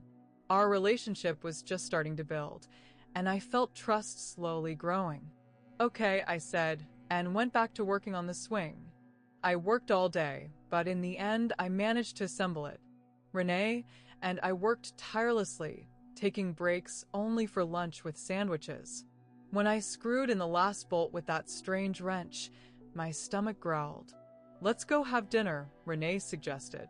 "I'm tired of these boards. We both deserve something tasty. How about pizza?" "Sure," I agreed, with a slight smile remembering that place. It was the only restaurant in Woodlake, and my parents and I went there very rarely, only once a year on my birthday. Dad always said Mom cooked better, but I liked it there. It was the only place where I could watch people before I started school. It was the only place where I could see how those who led boring lives, as Dad called it, lived. "It'll go change," I said, but Renee laughed. "Why? It's just a pizzeria." She was a local, born and bred city girl, living an ordinary life, one my dad never wanted for himself. I stopped, wondering what they would have said, Dad and Mom. "You know, I used to meet your mom at Bessie's," Grandma suddenly said. "With Mom? We didn't plan it," Renee clarified. "But I would sometimes stop by for lunch, and we'd run into each other. She liked their cookies. We talked." "You talked with Mom?" I couldn't believe my ears, staring at Renee. "She never told me. Your dad wouldn't have liked it," she quietly explained. "Debbie and I really love John. And you. And I can't resist enjoying those cookies. So you did talk." "A few times," Renee replied. "Your parents went their way, and you can go yours. You should go your way. They would have wanted that. They loved you like parents should love a child." She lowered her gaze to the ground, and I realized she was thinking about Dad. Their arguments had been so long and fierce that only a silent chasm remained between them, one they could never cross. "Okay," I said, and we headed to the car. I couldn't take my eyes off the swing, gently swaying in the wind. In the kitchen door's glass, I noticed the reflection of the car, and on the table lay the newspaper, the same one Renee had been reading in the morning. The newspaper. It was because of it. Maybe this very newspaper was the reason my parents died. Ben had once asked if they'd offended anyone. Well, Dad had undoubtedly offended someone. Some residents of Woodlake were very upset by his articles, where he always took positions no one else dared to voice. But could that have led to murder? It seemed impossible. Just impossible. I remembered his last campaign, the article on an issue important to the city administration, which they eventually came to an agreement on: wolves. Dad had written about the approval of wolf hunting. When it dawned on me, I almost gasped, and Renee noticed. "What's wrong?" "Nothing," I replied, quickly shaking myself out of it. "Just thinking. Dad's been writing about wolves lately." "Really?" "Well, yeah," Renee responded. For the first time, his opinion aligned with the administration's. It was talked about a lot. She kept talking, but I wasn't listening anymore. All my thoughts were consumed by Ben, who had distanced himself from me, saying he wouldn't harm me. But that didn't change the fact that he was half. Part of him wasn't human. And what if this inhuman part had made its way into our town, knowing that there could be a hunt for him and his kind, that they could be killed? Lewis must have known about the administration's plans. He could have told Ben so he would know and be able to protect himself. Lewis hardly left the house, but Ben, he was out there. Ben knew where my parents lived. He had been in my house. When Renee and I entered the pizzeria, I no longer felt like eating. I ate the salad that came before the main dish, telling myself to calm down. And then I saw him. Ben. Chapter 24. I flinched, and the fork fell from my hands, hitting the edge of the plate with a dull clang. I should have pretended I hadn't noticed him. I wanted to stand up and approach him. I wanted to, but I didn't know what to do. Everything around me still seemed upside down, absurd, unreal. "Enjoy your meal," the waitress said, placing a plate in front of me. I stared at the sandwich, which I had clearly ordered absent-mindedly. It was a massive tower of bread and pieces of meat squeezed between slices. "It looks great," noticed Renee, biting into her chicken sandwich. I looked again at the meat. It was undercooked. The raw slice was pink inside, and the juice running down the bread. No. It wasn't just moisture. It was blood. I quickly pushed the plate away. "I need to go to the restroom," I said, and stood up. I needed to leave. Far from the meat, from the smell, from the thoughts, from Ben, who was sitting at his table, without even looking my way. I wanted to see him, but at the same time, I realized this might be the most misguided idea of all. I didn't go to the restroom. I walked further down the hallway. One of the doors led to the kitchen.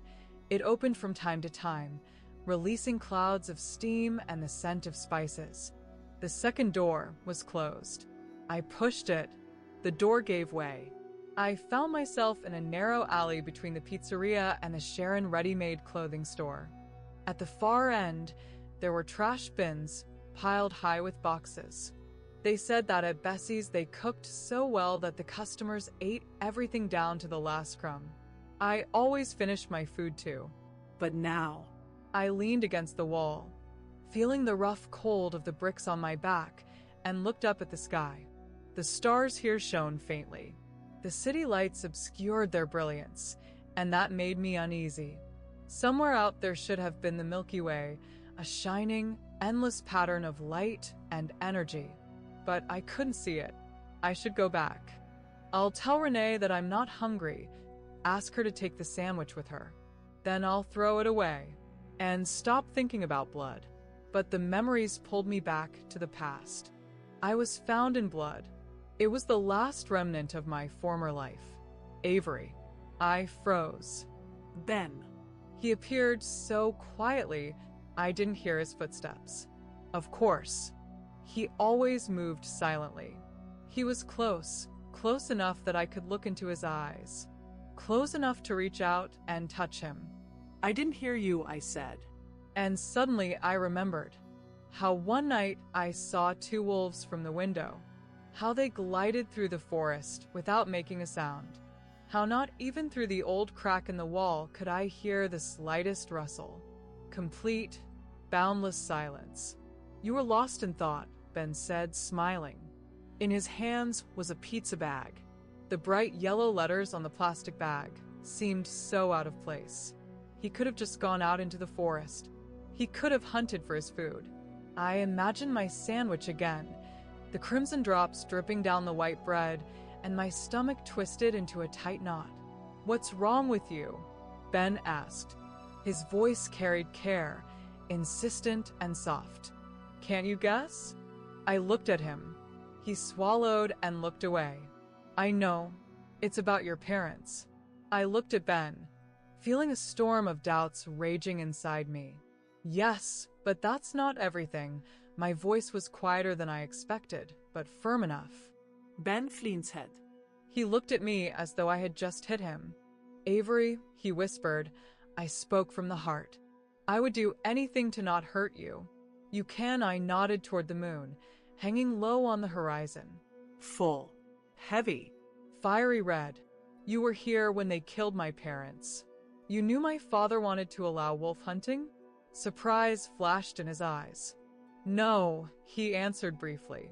"And even if I knew, they weren't killed by hunters." His lips pressed into a thin line. "You said you trusted me. What changed?" You sometimes stop being human," I admitted. "Am not fully a wolf, Avery," he said softly but firmly. "Am only half." I lowered my eyes, unsure of what to say. I remembered my father's articles, what he wrote about wolves. I glanced at the sky. "Tonight is the full moon. You're going to change, aren't you?" He smirked. But behind that smirk, there was something else. Sadness. "Those are just stories," he said. "I'm real.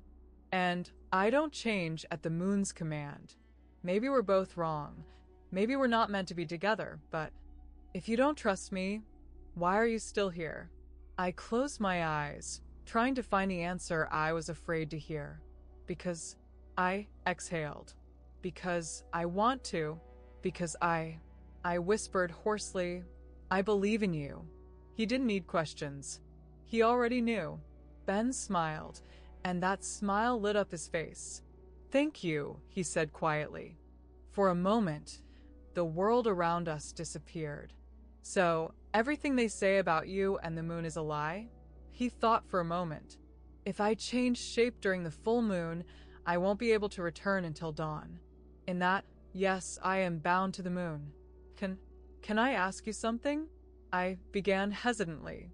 "Actually, never mind." Ask. I pointed to the package in his hands. "Why do you need this?" "You could," I hesitated, "get food for yourself." A flicker of confusion crossed his eyes. "I'm human, Avery. I can eat at Bessie's. I'm not just a beast." Something in his voice trembled. "You know how I feel. You know who I am." He stepped closer. "I trust you too." I was overwhelmed with a strange feeling. How does it feel?" I didn't finish. Suddenly, there was an abyss between us.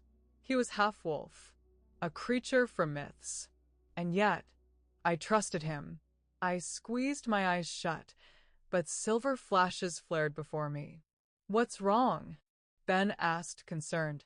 "Silver," I whispered. He sighed. "Silver bullets? That's a myth. Anything that can kill you can kill me too." He touched his chest. "My heart beats just like yours." I wanted to tell him about the silver flashes, about what I had seen, about the evil we both had felt that night. But then I saw it. A silver gleam flashed in his brown eyes. I recoiled. "Ben." He froze. "Did you see?" I nodded. He looked at me, stunned and frightened. I nodded again. "People shouldn't see that. But I saw." Ben stood still. Then his voice filled with awe. "You're special." His eyes widened, something ancient shimmering in them. Something I couldn't name. "Our bond. I understand its nature. But you still see the wolf in me. Do you know how rare that is? I was always told that humans didn't have such abilities. It's a myth. But you're a myth." I smiled. He says that to me? A creature balancing between worlds? "So are you," I replied. He smiled. The tension left his face, and for a moment he resembled a hero from old tales. Only he was real, right there. He stepped closer to me. I didn't pull away. I trusted him. "Have you seen others? Like me?" I shook my head. "Only Lewis. But not because I recognized him. More like felt him. There was a silver gleam in his eyes. Should I have noticed that?" Ben smirked slightly, but his gaze remained thoughtful. "And have you met your own kind?" He slowly shook his head. "The forest is big. Lewis is sure they're here. Not our relatives, but still. But I haven't searched for anyone. At least not lately. Would you want to?" He lowered his gaze. "When I first arrived," he whispered, "I hoped to find someone who would understand, Who would see me for what I am. His fingers touched my cheek, tracing it carefully, as if studying. "And then you appeared." I held my breath. "But I'm not, no," he interrupted. "You're not like me. But, Avery, He stopped. Moved closer. I froze, my heart pounding in my chest. I could feel his breath. Warm. Deep. It slid from my lips to my ear, then to my neck. He didn't touch me, but I felt his body tense. I knew the primal force inside him was struggling. I knew what wolves do to their prey. I knew how exposed my neck was now. But Ben wasn't a predator. He would never harm me. His lips barely brushed my skin. Gently. Tenderly. He inhaled my scent, as if he couldn't live without it. "Avery," his voice wavered, and our kisses, our touches flashed in my memory. He desired me, but it wasn't just that. I saw how he looked at me, almost mesmerized, like he saw me for the first time and realized I was his entire universe. "You're sniffing me?" I muttered. Ben squeezed his eyes shut, taking a step back. "If I touch you now, I'm afraid." He didn't finish, but I knew. If he gave in to desire, if he touched me, something would change. He would change. His eyes flickered with silver, his pupils narrowed, and he turned away, clenching his fists. I looked at him, his fear, his loneliness, his struggle with himself. I remembered the old photo my father had shown me, a wolf among houses. My father had said it was proof that werewolves were a myth, but I had seen something else. A lonely beast. Lost. Afraid. Like Ben now. My heart clenched. I understood everything. Ben. My voice trembled. I was drawn to him with an overwhelming force. And when he heard me say his name, when he felt the depth of emotion in my voice, he tossed the food package aside and rushed to me so fast I didn't even realize the moment. I only felt him press against me, hot, hungry, real. Our bodies intertwined in a single surge, my back pressing against the cold wall, and his lips found mine. First gently, as if testing the boundaries. Then he gave in to the overwhelming desire. He drank me in, my lips, my breath. The passion between us flared, grew, thickening the air around us into a sparkling haze. I slid my palm under his t-shirt, my fingertips feeling the taut muscles of his stomach, the warmth of his skin. I moved higher, chest, collarbones. Ben moaned, breathed out my name, Avery, and that sound pierced me, making me drop my hand to his waist, then back up his back. And then I felt his true nature. Beneath my fingers, a tiny triangle of scars, a mark that he was different. Not human, but to me he was perfect. He caressed me, palms, lips, breath. Slowly, torturously. His fingers trembled as he moved the fabric of my t-shirt, touched my skin at my waist, and moved higher. I arched toward him, wanting more, thirsting for him. And then I heard that sound. Soft, piercing, almost pleading. But it wasn't Ben. It was me. I moaned from unbearable desire, and hearing that, he flinched, whispered my name, and pressed himself against me even harder. One hand slid to my hips, and I reached for him, dissolving in the fire. "Hey, Avery." The cold voice cut through the air, shattering the moment. "Renee." I suddenly opened my eyes. She was standing nearby, staring directly at us. Iska saud. Renee frowned. "You said you were going to the bathroom." I met Ben. "Yeah, I see that." Ben quickly stepped back. His hands went into his pockets, his head lowered. He felt her anger. "I didn't mean to." "Shut up," Renee snapped. "I don't even want to think about what would have happened if I hadn't come. You're both 17, and clearly neither of you is thinking about the consequences. Avery's already been through enough." Her gaze was fixed on Ben. "Do you understand me?" He swallowed, looked at me. "I wouldn't hurt her," he said quietly. "Then I think you don't mind leaving and letting her finish her dinner?" He looked at me again.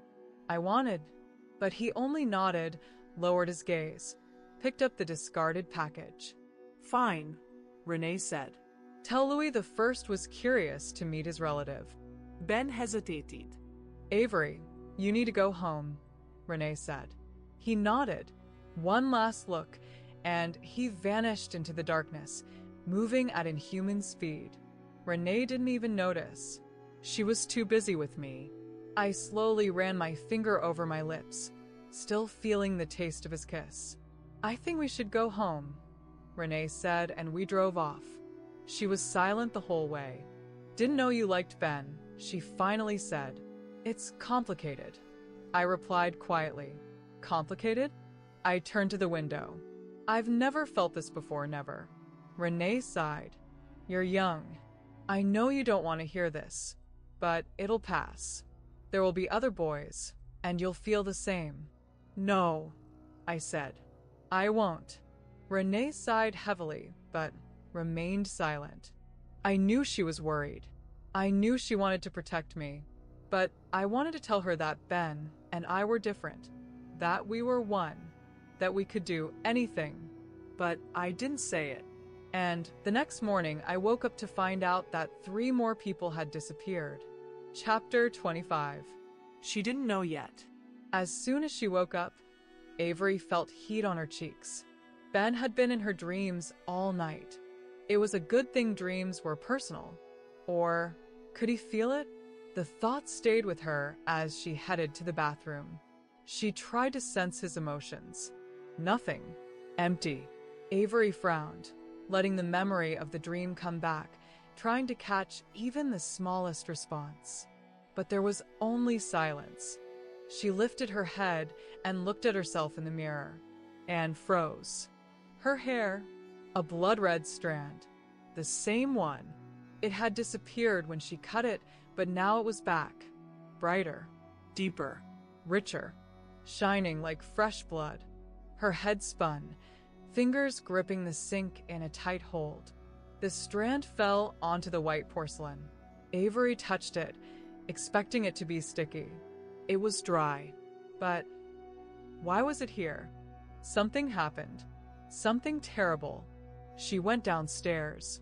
Renee was already in the kitchen, staring at the table. Her eyes, red, swollen. When Avery walked in, she lifted her head, her gaze immediately going to Avery's hair. Paleness spread across her face. "Avery, your hair." Yes, her voice sounded harsher than she intended. It happened again. "I cut that strand, but it's back now. What happened? I know this isn't just a coincidence." Renee sat down. She folded her hands and spoke. Full moon. 3 corpses. The Tontos family. Wallace, Kimberly, Jane. Dead. What? Avery's strand of hair fell onto her face. Renee silently handed her the newspaper. Struggling to hold her bloody hair in place, Avery quickly skimmed the article. The jumbled lines, clearly written in haste. They were found near their house. They lived in the forest just like her family. They knew how to protect themselves. And yet, her throat tightened. Their throats had been ripped out. Only beasts could do that. No, no. She swallowed hard, putting the newspaper down. She couldn't read anymore. What does the police say? Her voice trembled. Does Ron know anything? Is this the same killer who killed my parents? Renee shook her head. This is probably not a human. A wolf. Sick. Rabid. Her throat went dry. Renee folded her hands. I can see what happened with your hair, and I'm scared for you. I don't believe in signs, but I can't ignore this. You saw something that night when... Her voice faltered. Or it's a connection to the forest, she blurted out. Luis had talked about it. About some kind of power. But if it was power, it was a curse. That doesn't happen, Renee whispered. But there was fear in her voice. A person isn't tied to a place. They just live, that's it. Do you really think it was a wolf? Her voice cracked. They found tracks in the forest. Renee exhaled. Avery clenched her lips. She needed to feel Ben, right now more than ever. But there was only emptiness. Silence. She tried again, but nothing. Ben, please. She closed her eyes. Avery. Renee paused. Do you want me to call someone? No, almost silently. Then louder. No. She didn't need anyone around. She needed to remember. What happened to her parents? Why couldn't she? The answer was simple. She was afraid. She knew what she would see. And the vision could destroy everything. Silver flashes. A wolf. No. She touched the ominous strand again. Renee stood up. It'll make you something to eat. I need to be alone. She went to her room, locked the door, and cried. Everything was falling apart, and she didn't know what to do. Chapter 26. Renee and I went to the church for the Tontos family's funeral. My eyes were red from crying, but I wasn't alone. Grief clouded the faces of everyone gathered. The service was quiet, almost wordless. A few prayers, a few memories, but no one could say much about them. The Tontos were kind but reclusive. They rarely appeared in town, living as hermits among the trees. Their daughter, Jane, had once gone to school, finished it, but instead of leaving the forest, she stayed, becoming a part of it. Jane felt at home there, someone said. And at that moment it struck me, this could have been my funeral. If things had been different, if my mother hadn't sent me to the forest that time, they could have said the same about me. But there was a difference. Jane was dead, and I was not. I ran my fingers through a scarlet lock of hair that had fallen out of place behind my ear. If the forest had truly given me power, I should learn to use it to stop this nightmare, to stop the death. But I knew it was impossible. I was bound to it, whether I wanted to be or not. When the service ended, the pastor read the final prayer. Lord, have mercy on us. Protect all the people of Woodlake. Guide those who need you. Protect all creatures of God. I sat with my head bowed, but hearing the last words, I lifted my gaze. The pastor wasn't looking at the altar or the sky. He was looking at Louis. He stood at the back of the church, silent, distant. When the last notes of the psalm died down, I stood and headed toward him. Avery, Renee called me, but I didn't stop. I needed to talk to Louis, find out why he had come, what he knew about the Tontos, about their deaths, about me. But by the time I reached the back rows, he was gone. I pushed through the crowd, heading for the exit. People looked at me. I didn't read their thoughts the way I read Ben's, but I knew what they were thinking. Why did I survive and not them? What do I know? What have I done? The thought sent a chill down my spine. I tried to remember, tried to piece the events together. Maybe it was just echoes of nightmares, false images I had filled the gaps in my memory with. But what if it wasn't? What if it was me? No. The thought hit me like a hammer. I looked at my lock of hair. It didn't accuse me. It simply knew. I rushed out of the church. Louis was already crossing the parking lot, heading toward the cemetery, with the forest stretching beyond it. I ran after him. He stopped when he heard my footsteps and turned. "Avery," he said softly. Questions buzzed in my head like a swarm of bees. "I knew the Tontos," he said. "They were good people. Kind. They loved the forest. I wasn't where it happened, but I think they were killed by the same person who killed your parents." He paused, then continued. "You need to go back to your grandmother.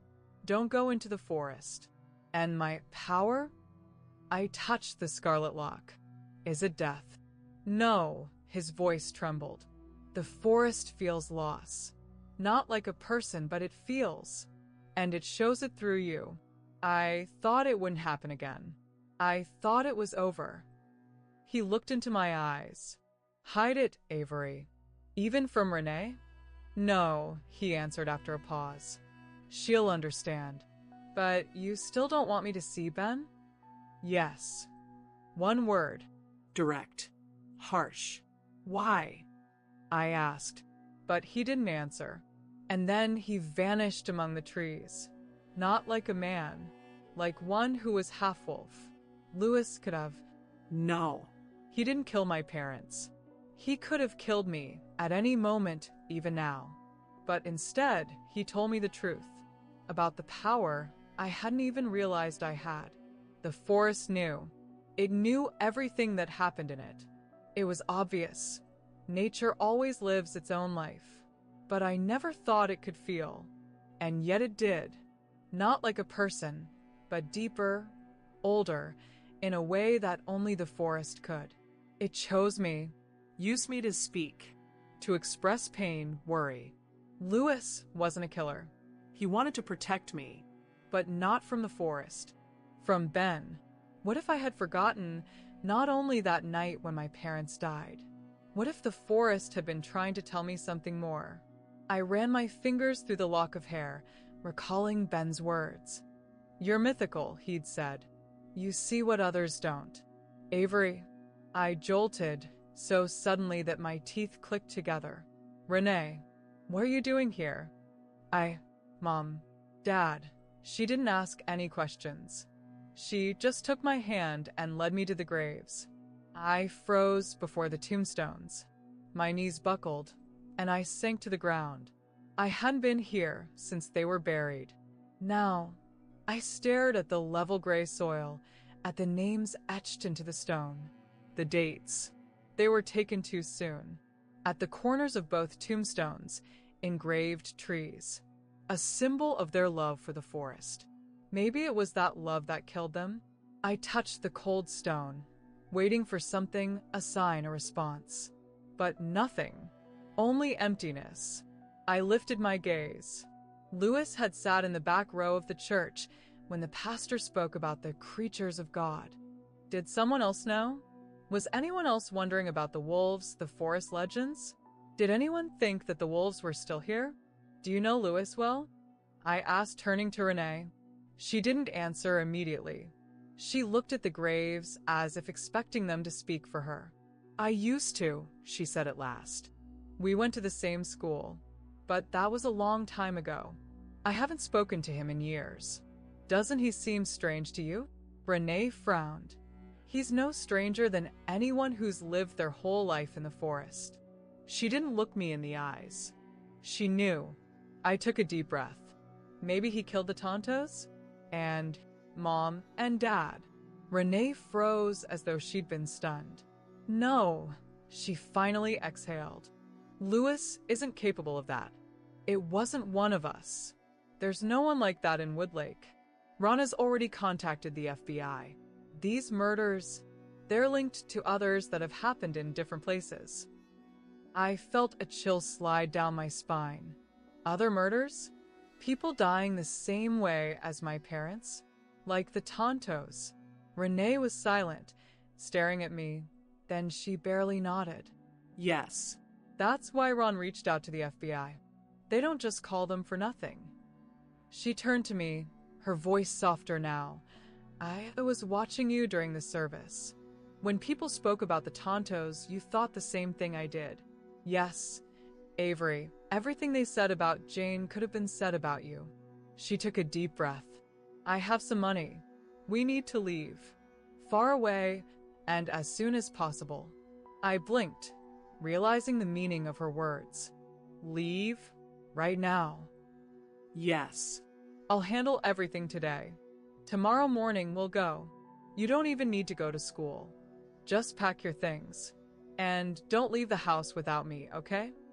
I nodded, trying to manage the confusion washing over me. Where are we going? Renee looked at me as if she knew something important but couldn't say it.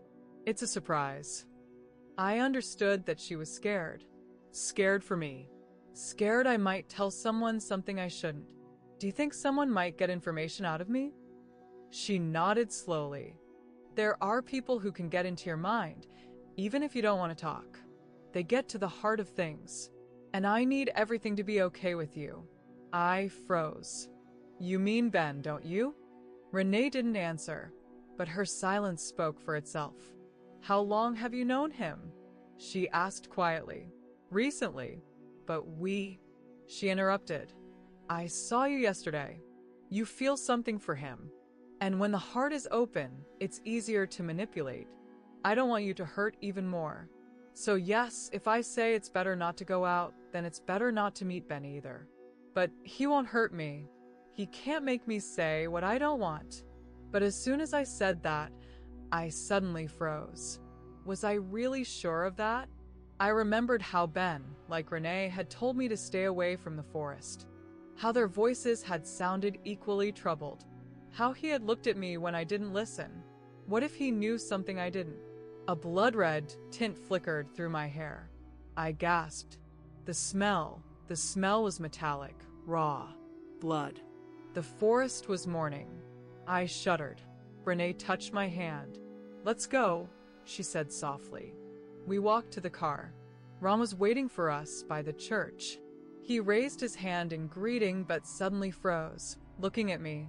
Avery, what's wrong with you? I knew he had seen enough deaths. He was there when I was found next to my parents' bodies, covered in their blood. He helped me then, and I didn't want him to worry even more. Just bad coloring. I tried to smile. I wanted to do highlights, but I miscalculated the color. I tucked my hair behind my ear. Ron sighed with relief. Well, I guess that's the one thing John didn't do in his youth to annoy you, he smirked, glancing at Renee. She laughed nervously, but still smiled. He didn't dye his hair, but getting a haircut at school was a whole battle. Ron smirked, but then looked back at me. Avery, when you learned about the Tontos, did you remember anything else? Not even the smallest detail? I opened my mouth and snapped it shut. Flashes. Silver flashes. Blinding, fast, unnatural. And monstrously evil. Yes, they were evil. No. I replied quietly, feeling something stuck in my throat. I tried, but I fell silent. I was ashamed. I hadn't lived up to expectations. It doesn't matter. Ron's voice was soft, but there was steel in it. I remember the state I found you in. You know, the FBI agent immediately became interested in you. Like you were a suspect. But I explained to him how it really was. You're the victim, Avery. I know that. And I will do everything to protect you. Thank you, I whispered. Ron nodded, turned to Renee, tipped his hat, and walked to his car. On the way, he met Steve. They exchanged a brief nod, but I felt a strange unease. Something in Steve's gaze. He was heading straight toward us. Let's go, I exhaled, tension gripping my muscles. Renee, Steve greeted softly. I sighed, and he smiled at my grandmother before stepping closer. I just wanted to discuss my offer again. He began in a flat tone. The amount is the same despite the circumstances. His hands dug deeper into his pockets. I think John wouldn't want this land to stay with you. He dreamed of the forest living, but now... Think about it, okay? Promise me. I promise, Renee replied shortly. Steve nodded. His smile seemed too self-satisfied. If you want to talk, I'm always available, he said, and left. As soon as he disappeared, I turned to Renee. "You're not selling the forest." My voice sounded almost like an order. Renee sighed wearily. "Avery, there's no home anymore. They're still going to demolish it. And your father, he wouldn't want you to cling to this place. He would want you to be safe. He loved you more than the forest. The forest belongs to itself," I said, and those words sent a chill down my spine. I wasn't just speaking. I was conveying its will. I felt something shift inside me. It was deeper, older, stronger. A voice not belonging to a human, but speaking through me. The forest spoke. Renee paled. Her eyes widened, and I saw something inside her break or open. "I won't sell," she said in a flat, almost lifeless voice. I don't even know why I was thinking about it. "You're right. This can't be done. Especially not to Steve.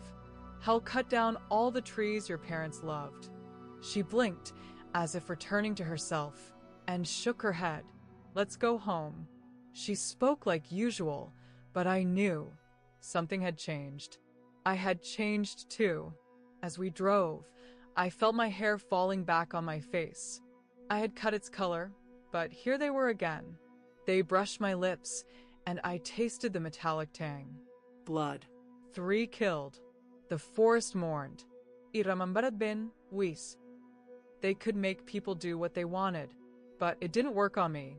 But I made Renee change her decision. I wasn't like Ben, but still. As we approached the house, I looked at the forest.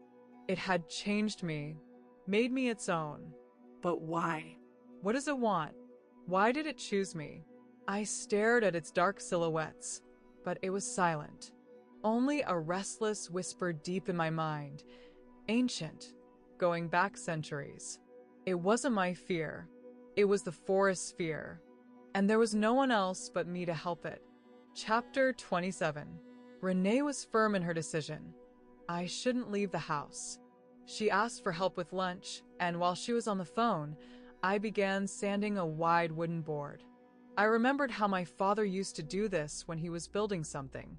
The work was slow, and only occasional tiny splinters would fly off the wood, reminding me that I was, indeed, making progress. From the kitchen, I could see the street, the spot where the porch would soon be, and further beyond, the forest. It was still, but I could feel its presence. Renee was also watching me. Every time I turned around, she would smile, a light, but cautious smile. It was as if she was reminding me that I was here, and she wasn't letting me go anywhere. It was as if she knew the forest was waiting for me, but it wasn't calling. I didn't feel the need to go there, but I wanted to.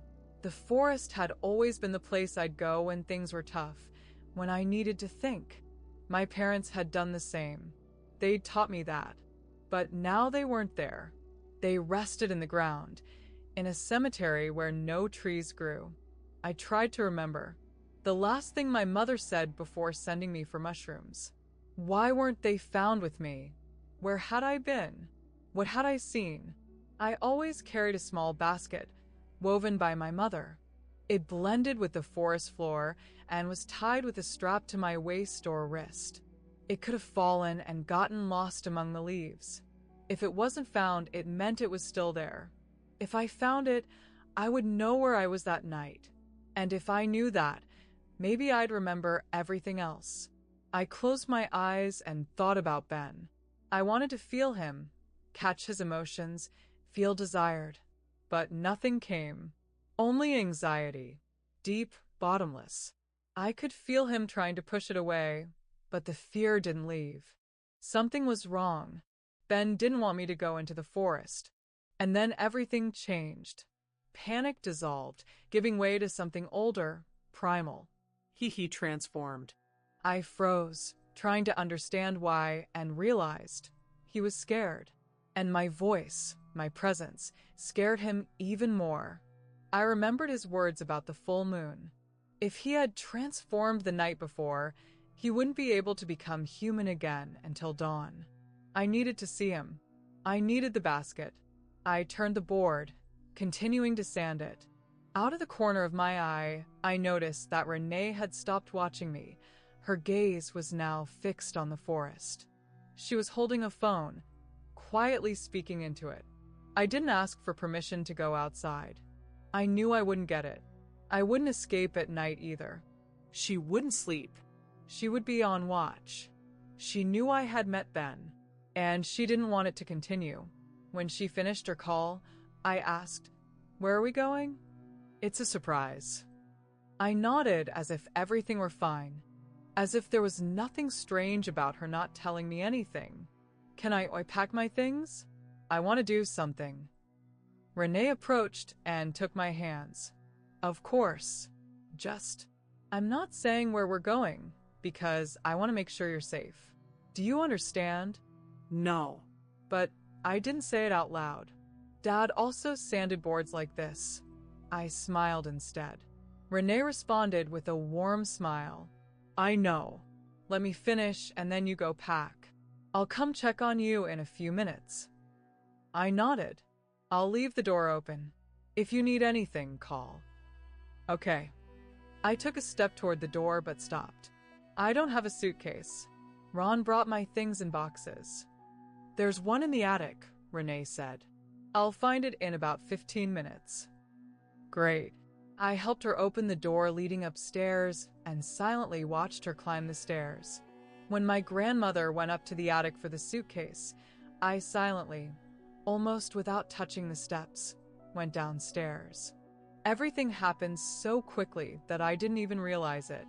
I ran outside, but I didn't go through the yard. There was a window along the side of the house where the forest was clearly visible, and I knew Renee would be watching me. And I had to hurry. I had to get to the forest. I walked down the street to the very end, circled the empty house with this Steve Brown real estate sign, and, without stopping, ran into the forest. Renee would be upset, but even if she called Ron and the police, they wouldn't find me. Where I was going, they wouldn't reach. I wasn't planning to return home. I wasn't even thinking about the basket. I needed Ben. As I entered the forest, I thought only of him. I didn't notice anything around me, didn't pay attention to the trees. I just walked where my heart led me. I went deeper into the forest, where the trees grew taller and taller. Everything here felt alien, and I seemed small and alone. This is how these trees saw me. Somewhere in the darkest corners of the forest, in a place I knew I had never been, I found him.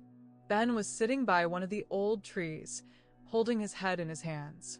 His legs were dirty, as if he had just run a long distance. "Avery," he said as I approached. He knew I would find him. It was like an invisible thread connecting us. He was just like the forest, beautiful and strange, not human. And yet, so lonely that without a second thought, I sat next to him, resting my head on his shoulder, breathing in the scent of the forest, which now belonged to him as well. He turned, pulled me toward him, ran his fingers through my hair, and froze. When he saw the bloody red strand, his eyes narrowed. It appeared this morning when I woke up. For a while, he was silent. Then, with difficulty, he said, "I don't remember what happened last night. After we parted, he paused for a moment. I was so drawn to you that I almost came.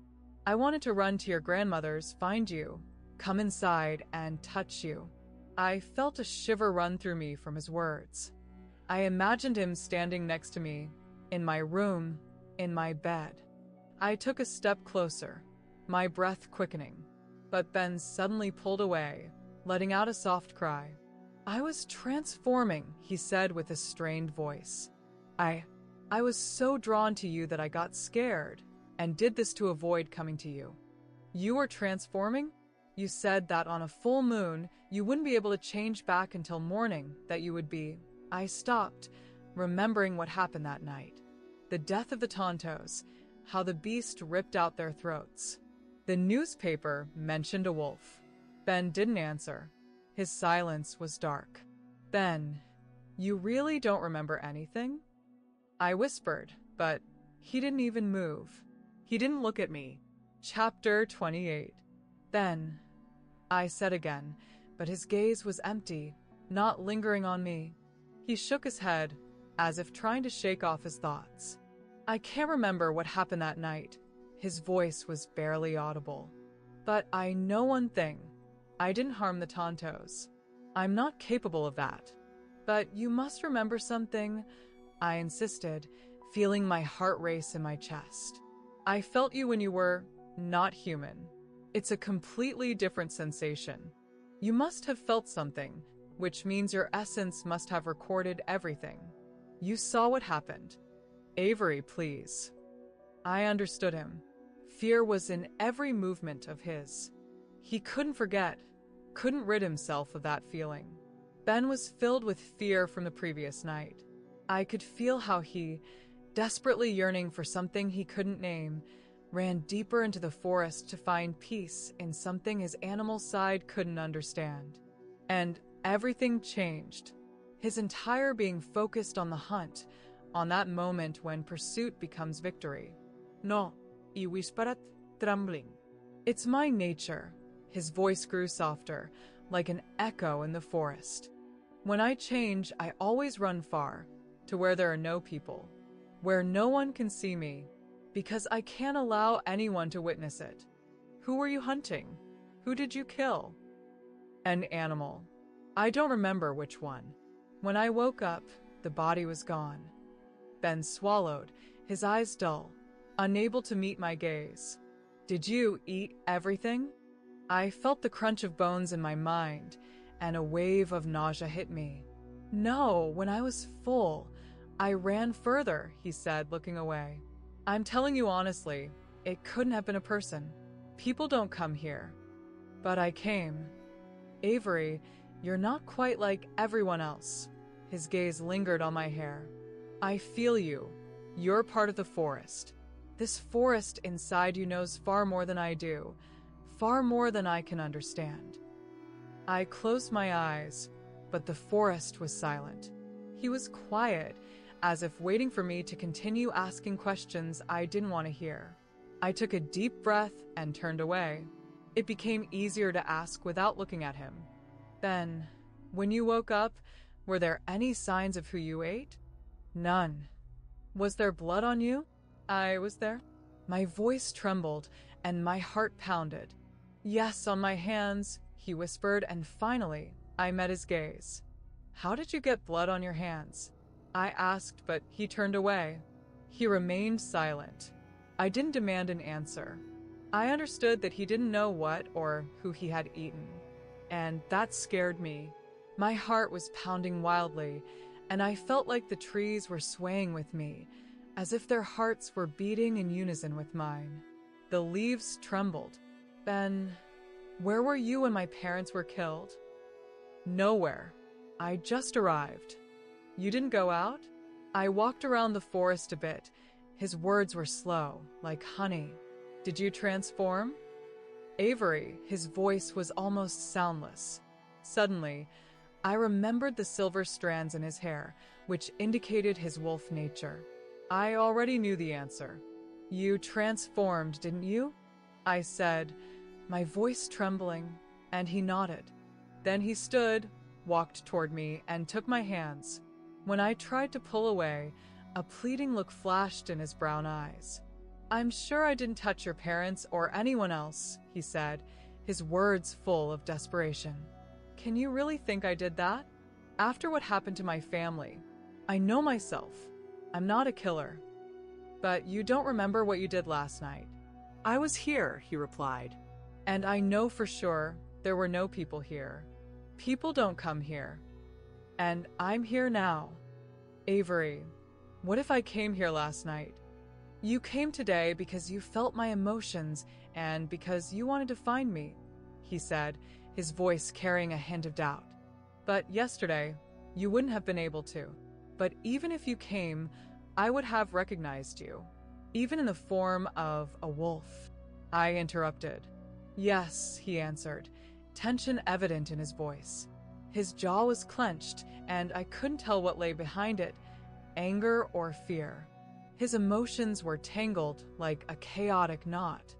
Thoughts flashed in my head about Renee, about the planned vacation, about tomorrow's departure. I saw how Ben tensed. "Are you leaving?" he asked, and there was something subdued in his voice, something that couldn't go unnoticed. I looked into his eyes. "Yes," I replied. "I'm leaving." He tightened his grip on me, and a silver glow flickered in his eyes again. "Now not human," he whispered, his voice trembling with despair. "I won't be able to feel you. I need this so much. I need to me." He needed me. And in his words was regret. Regret that he had run away yesterday, that he hadn't come to me. But behind that desire was not only fear, but concern. He was afraid I would never return, that I would lose him, that he would only have memories left. How I looked, how I smelled, the taste of my kisses, how I wanted him that night in my parents' house, in the forest, yesterday in the city. "Wait," I said, realizing there was a way to know the truth, a way to understand what happened, even if Ben didn't remember.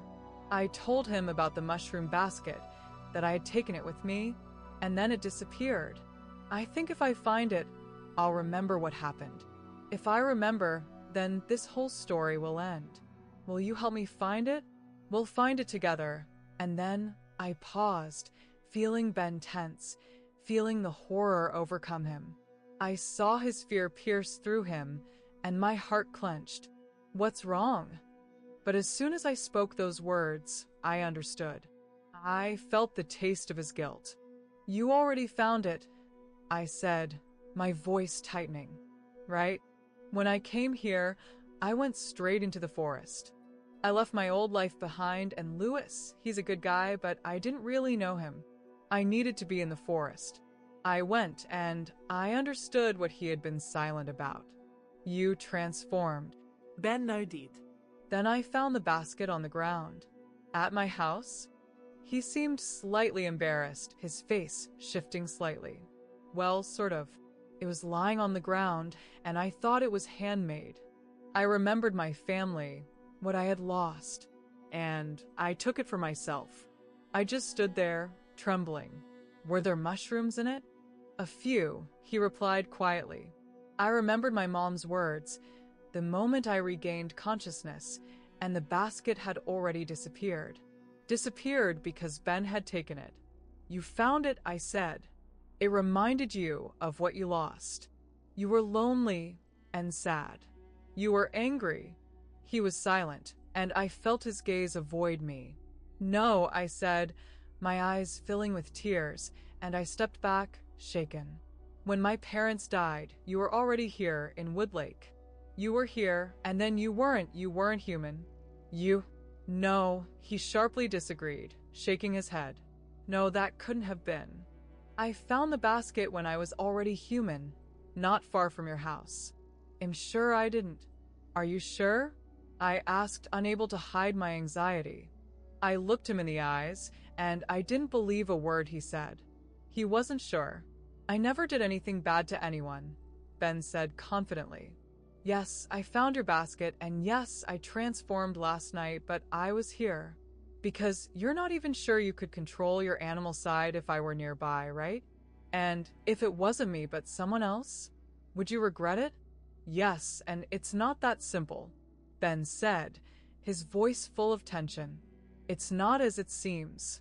I would recognize you in any state, and you know it, but not my parents, and not the Tantoses." He fell silent sharply then, without saying a word, kissed me, pulling me close. I felt how much he needed me, how he was drawn to me, how he wanted me to belong to him forever. I knew that once I knew his secret, I should have run away. But I came back, and he still hoped, despite trying to forbid himself from it. Then I said I trusted him. I confessed it, and here I was, next to him again. I had feelings, and he knew it. But then he caught something deeper, something I was afraid to speak aloud. He sensed my deeper hidden emotions, what I suspected and what he didn't remember. I felt his anxiety. His thoughts were racing. He thought, Maybe. Ben wasn't sure. He was doubting. I broke free, took a step back. Avery, he whispered, looking me in the eyes. His gaze was full of emotions. His eyes, they turned silver. The noise. The night my parents died, I heard the noise. I remembered it. I heard it again. I crouched behind a tree, hiding from everything, holding my mouth shut to not scream. I saw a flash of silver light, accompanied by a terrible sound, the tearing of flesh. I heard my dad groan, my mom scream. I closed my eyes, but I knew the silver shadow hadn't gone. The blows didn't stop, and for a moment, there was complete silence. Ominous silence. Then I crawled out from behind the tree. There was blood around me. It filled the earth, trying to drown me. No, I said, pulling away from Ben and from this nightmarish memory. But I couldn't forget. I saw how the silver flash moved, how it clung to my parents. It wasn't human. Humans don't kill like that. Humans don't move like that. Silver flashes. Silver eyes of Ben. Ben wasn't fully human, and he didn't remember what happened last night. Avery, he whispered again, but I couldn't listen to him anymore. I couldn't. I looked at him and forced myself to remember the triangle on his back, the one I saw when we first kissed. I remembered the shock I felt. I understood that maybe Dad should have told me more. About how wolves should be respected. About how they shouldn't be touched. He could have taught me a lot. Taught me that wolves are hunters, and that I should never forget that. No, my inner voice screamed. No, no, no. Everything was starting to come together, like pieces of a broken puzzle. Ben's bitterness, which I felt the first night, the same night my parents died, now emerged in full, in a horrible but truthful picture. His family had been killed, and he was filled with rage. He changed shape. I took a step back, my eyes burning with tears, my heart breaking from the pain and fear. Avery, please. His voice was full of despair, but I couldn't stop. I couldn't stop. I love you, he shouted, and his words trembled like cold wind in an empty forest. I froze. I love you, he repeated, and now I couldn't move, because I knew he meant it. Ben truly loved me, but he didn't remember what happened last night, or the moment when my parents died. His feelings were like a tangled ball of uncontrolled emotions that I couldn't untangle, and he himself feared doing so. I'm not a killer, Ben whispered, moving toward me very slowly, giving me time to feel his love, to feel how deeply he wanted to believe his own words. Stop, I said, and there was strength in my voice I didn't even know existed.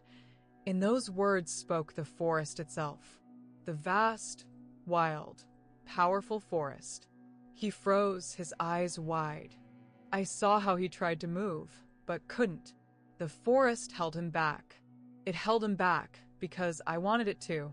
Avery, he whispered again, but I turned away. I started walking slowly, but step by step I sped up until I was running, not looking back. I thought of my parents, of how they died, and tears streamed down my cheeks like rain, and the forest mourned with me, mourned with such force I could barely endure it.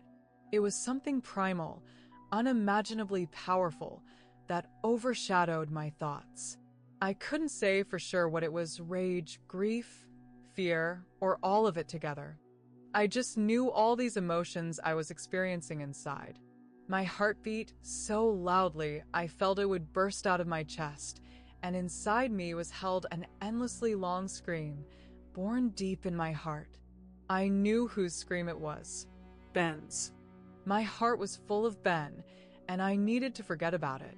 I needed to, but no matter how fast I ran, I couldn't get him out of my head. Chapter 29.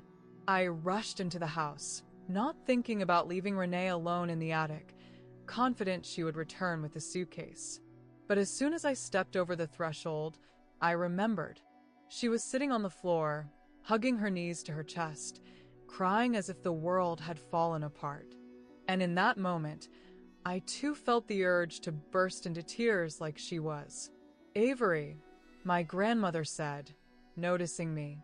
Her voice was a mix of indignation, horror, and relief, but most of all, I heard love. I started, but then the tears overwhelmed me. Renee stood up, came over to me, and embraced me. How long had it been since I allowed myself such embraces? I couldn't remember since my parents had left. But now she was holding me, pressing me against her, and I wrapped my arms around her as if she was the last hope that had reappeared. Deep down, I knew that my grandmother had always been here, that she hadn't left me. I had loved her with all my heart when I was a child, but then I turned away. And now, when everything had changed, that love was coming back. She was with me again. "Grandma," I said, and I couldn't catch my breath. Something terrible happened, and I fell silent. I couldn't say Ben's name. I couldn't tell her the truth, the one so terrifying that everything inside me contracted. I didn't want to believe that Ben had ruined my life, but I knew I had to tell her. I had to do it for my parents, for their memory. They didn't deserve that fate, and I couldn't stay silent, even though Ben loved me. Even despite that, I knew I had to speak. "Silver flashes," I whispered, and my grandmother froze, staring at me. "What?" she asked, not understanding. "The night my parents died, I saw silver flashes." It was hard for me to speak, but I had to. I was obligated to tell her. It wasn't a human. I'm sure the one who killed the Tontos killed my parents too. I remember the newspaper said it was a wolf, but I think I stopped again. 3 words. 3 words that stuck in my throat like a knife. I couldn't say them. Even now. "Silver flashes?" Renee whispered. "Like the eyes of a wolf? A wolf that's not always a wolf." Stunt. How did she know? "I've lived here my whole life," my grandmother said, as if hearing my unspoken question. "I know what people say. I know what lives in the forest." Dad didn't believe in it. "I know," Renee replied. I raised him like that. Told him it was all just fiction because there was no other way. But now I want to understand. "Avery, what did you see?" And I told her how the silver flashes of light, fast and brutal, tore my parents apart. How I hid, covering my mouth with my hand, watching it all unfold, this horrific nightmare. Grandmother went pale. And then, when Ben said he found my basket, the one I took for mushrooms, I realized what had happened. "No," Renee moaned and began crying again. "Are you sure it was Ben?" "Yes," I whispered, cutting her off. I couldn't listen to those words. I couldn't let them fall on us. But I knew what she was going to say. "I'm sure. I wish it weren't true. But why would he do such a thing? His family, his loved ones were killed. He's grieving over it, and I'm not sure he can control himself when he changes form. He says he would never hurt me, but that night, just like the last one, he remembers nothing. And when he woke up in the morning, his hands were covered in blood." Renee looked at me as if something had clicked. "Who killed his parents?" "He said it was the hunters, people who kill those like him." I fell silent, not daring to voice my doubt. Is it true? Or was he lying? Renee nodded quietly, her face tense. "I've heard of these hunters. They dedicate their lives to searching for people like Ben, and if they find them, they show no mercy." "How do you know about them?" I asked, surprised, but Grandma just shook her head, as if answering an unspoken question. "I've lived here almost my whole life." Her voice was quiet but steady. "There are others like Ben in the forest." I used to." She stopped, took a deep breath, as if preparing to say something heavy. "We need to call Ron. He has to come immediately." I looked at her, feeling my heart tighten. "We can't," I whispered. "Renee, he loves me." And my words stuck. like a heavy stone in my throat. I felt like I had to say it, but I couldn't. I expected my grandmother to scream at me, to harshly condemn me. But instead, she just knelt next to me, gently cupped my face in her hands, and looked into my eyes. "He's very strong." Her voice was soft, but it carried worry. "They all are. They can make you believe in miracles, in eternity, in any reality they choose for you. They are beautiful, Avery. But be careful. He can't." I felt my voice tremble. "He can't make me think what he wants me to. He wanted to, but he couldn't." "What did he try to make you feel?" Renee asked, her voice soft and trembling. "No," I answered, looking away, my face burning with shame. I couldn't tell her everything. I couldn't admit that my feelings for Ben were much stronger than she could imagine. "He asked me not to go into the forest, and that's all." Renee pressed herself against me, and I felt her voice fill the emptiness. I closed my eyes and felt the weight rise in my chest. "There's more. He didn't want me to return to my parents' house." My words barely broke through the lump in my throat. "I went there once, and he stopped me." "He saved you from the tree?" Renee asked quietly, as if she already knew the answer. I hesitated, but answered in a barely audible voice. "Or did he save me?" I whispered, unsure of what really happened. "And you didn't go home, right?" Renee said it with quiet understanding, as if she shared my pain. I shook my head and again felt the tears fill my eyes. Inside, emotions raged, contradictions, love, and pain, but I knew I had to do this for my family. "Call Ron," I said, swallowing the tears. "Tell him who killed my parents." I took a deep breath, and for the first time, I felt the weight of those words. Tell him about Ben. Chapter 30. I sat next to Renee, listening to her conversation with Ron over the speakerphone. She hugged me as if she instinctively knew I needed comfort. And she wasn't wrong. When she told Ron everything I remembered, he sighed heavily on the other end of the line, and his voice became more serious. "I'll send all my people to look for Ben, and I'll come myself. Lock all the doors and windows, and absolutely don't let anyone in. Understood?" "Yes," Renee replied. "I mean it," Ron added. "After everything that happened with John, Debbie, and the Tontos, don't trust anyone. If someone comes, don't listen to what they say, no matter how convincing it sounds." "Do you know about the wolves?" Renee asked, surprised. You too? Ron seemed intrigued. "I've suspected something's wrong in Woodlake Forest for a while. I can see they're fighting me. I admit I didn't want to believe it, but now the most important thing is your safety. Take care of Avery. And remember, don't let anyone in except for me. I'll try to get there as soon as I can." He paused for a moment. "And don't let her go. Whatever Avery says, don't let her out of your sight. She shouldn't listen to anyone but you and me." "Okay," Renee said, and hung up. We began to close all the windows and doors. Renee took charge, and I watched her, unable to tear my gaze away. She wasn't trembling, but I could feel my hands clenching nervously. We even went up to the attic, and she carefully closed the small window that overlooked the forest. "All done," she said, and I noticed how calm her hands were, while I felt mine shaking. As soon as the lock clicked, there was a knock at the door. My heart froze and pounded so hard I was afraid it might burst out of my chest. We slowly descended the stairs. Renee took careful steps, and I couldn't take my eyes off the door, overwhelmed with fear and anxiety. And yet, despite the fear, I hoped. I wanted to see Ben. I couldn't stop hoping for that. Renee whispered, "Go to the kitchen." No, better yet, the dining room. She headed for the door.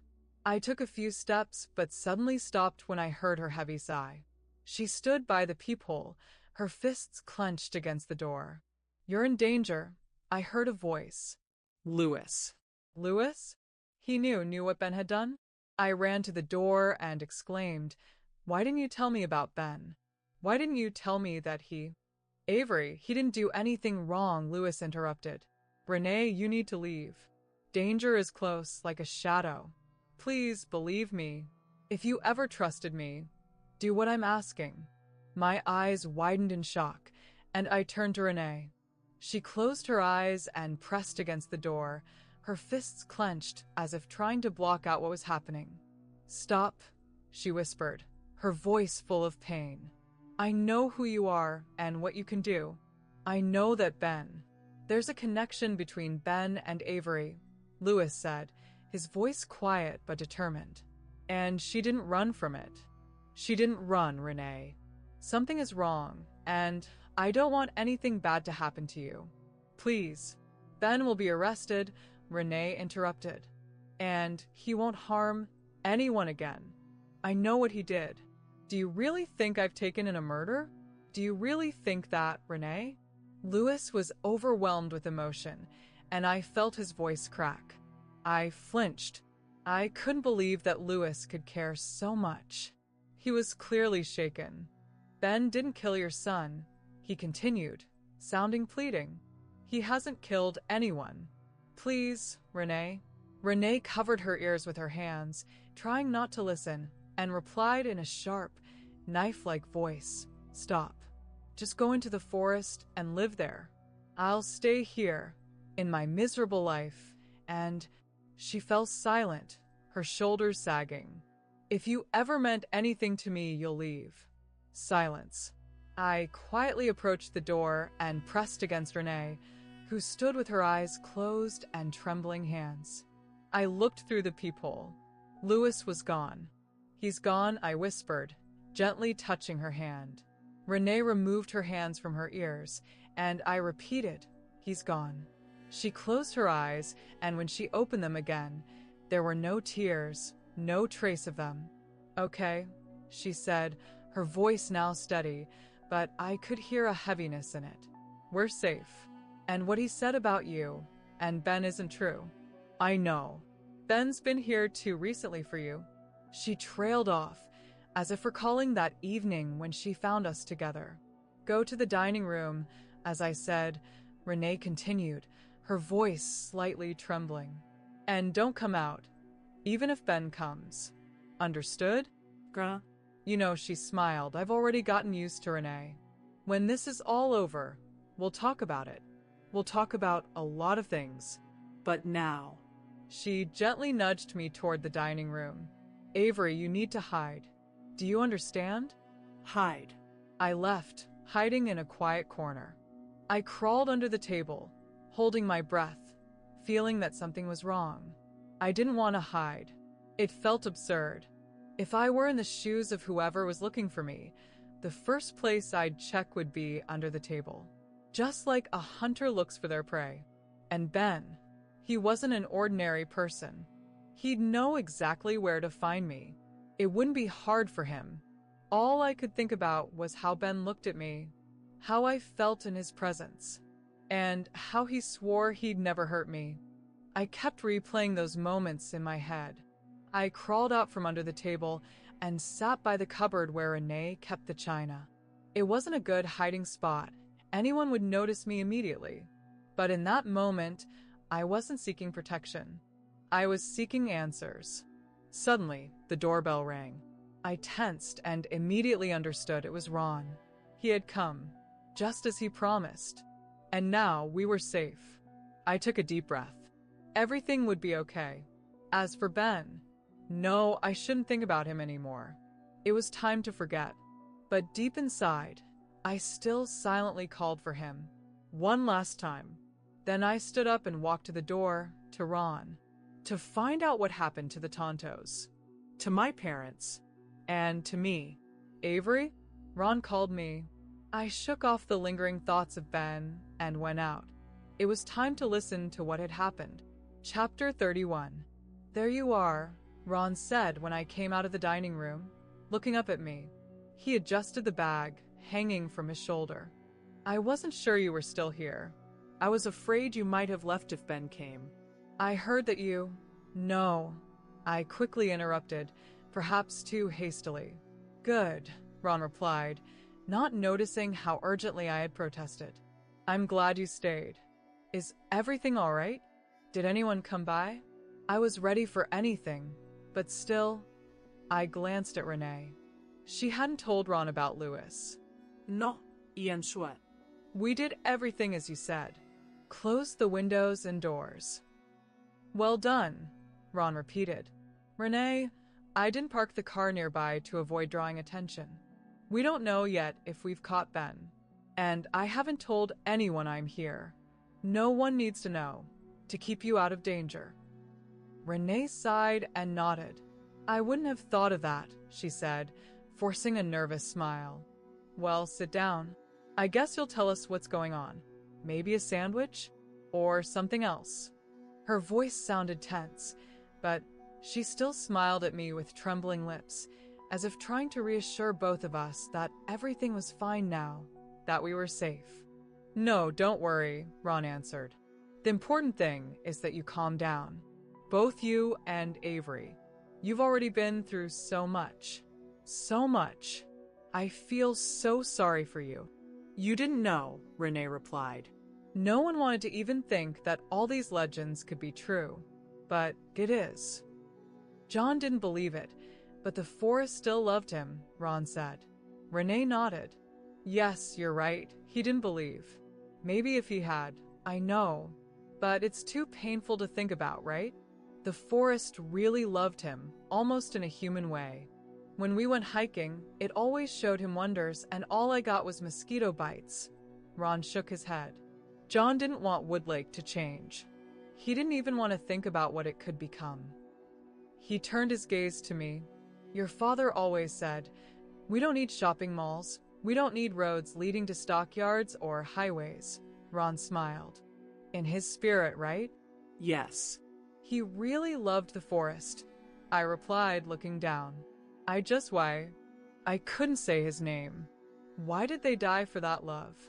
Ron shook his head and turned to Renee. Renee, I think something moved in the corner. It's better to close the curtains, all right? Of course.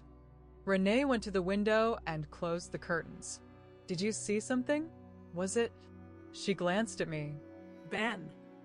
I don't know, Ron replied. I sent all my people after him, even an FBI officer. It was probably just a rabbit, but it's better if no one sees what's about to happen. What's about to happen? Renee asked, and I stared at Ron with apprehension. He stood before me in his sheriff's uniform, the same one I'd seen so many times in town. And at her house. At home. That night, when my mom looked tense, like she could feel something was wrong, as if the tension in the air was too thick, she handed me a basket and insisted I go pick mushrooms. I left through the back door, grimacing at the smell of the compost pile, and headed into the forest. I heard Ron come into the house. He said, John, we need to talk. You need to come to your senses. I'll make you listen to me, got it? Yes, I murmured. You were there. You came just before my parents died. I came, Ron said in a sweet, coaxing voice. He was so calm, almost peaceful, until he opened the bag hanging from his shoulder. John, with his cursed forest, with its plants, bugs, and all that crap, he continued. No matter what I tried, he didn't want to sell me the land. It was awful. And at that moment, I noticed the silver axe in his hand. Chapter 32. Ron? Renee could hardly believe she was saying his name, and he met her gaze. You know that Woodlake could be so much better, he said calmly. But this forest, it's always just problems. I only need a few plots, and once I convinced old Steve, of course, he agreed. He wants a real town too. By the way, Renee, I know he offered you good money. I'm surprised you turned it down. You barely saw John, and I met with him often. You and Steve did this? She asked, realizing the answers wouldn't be simple. Ron laughed. With Steve, he's just my tool for developing the town. He has ideas, but no skills, no guts to make them happen. But Me in a different story. Renee took a step back.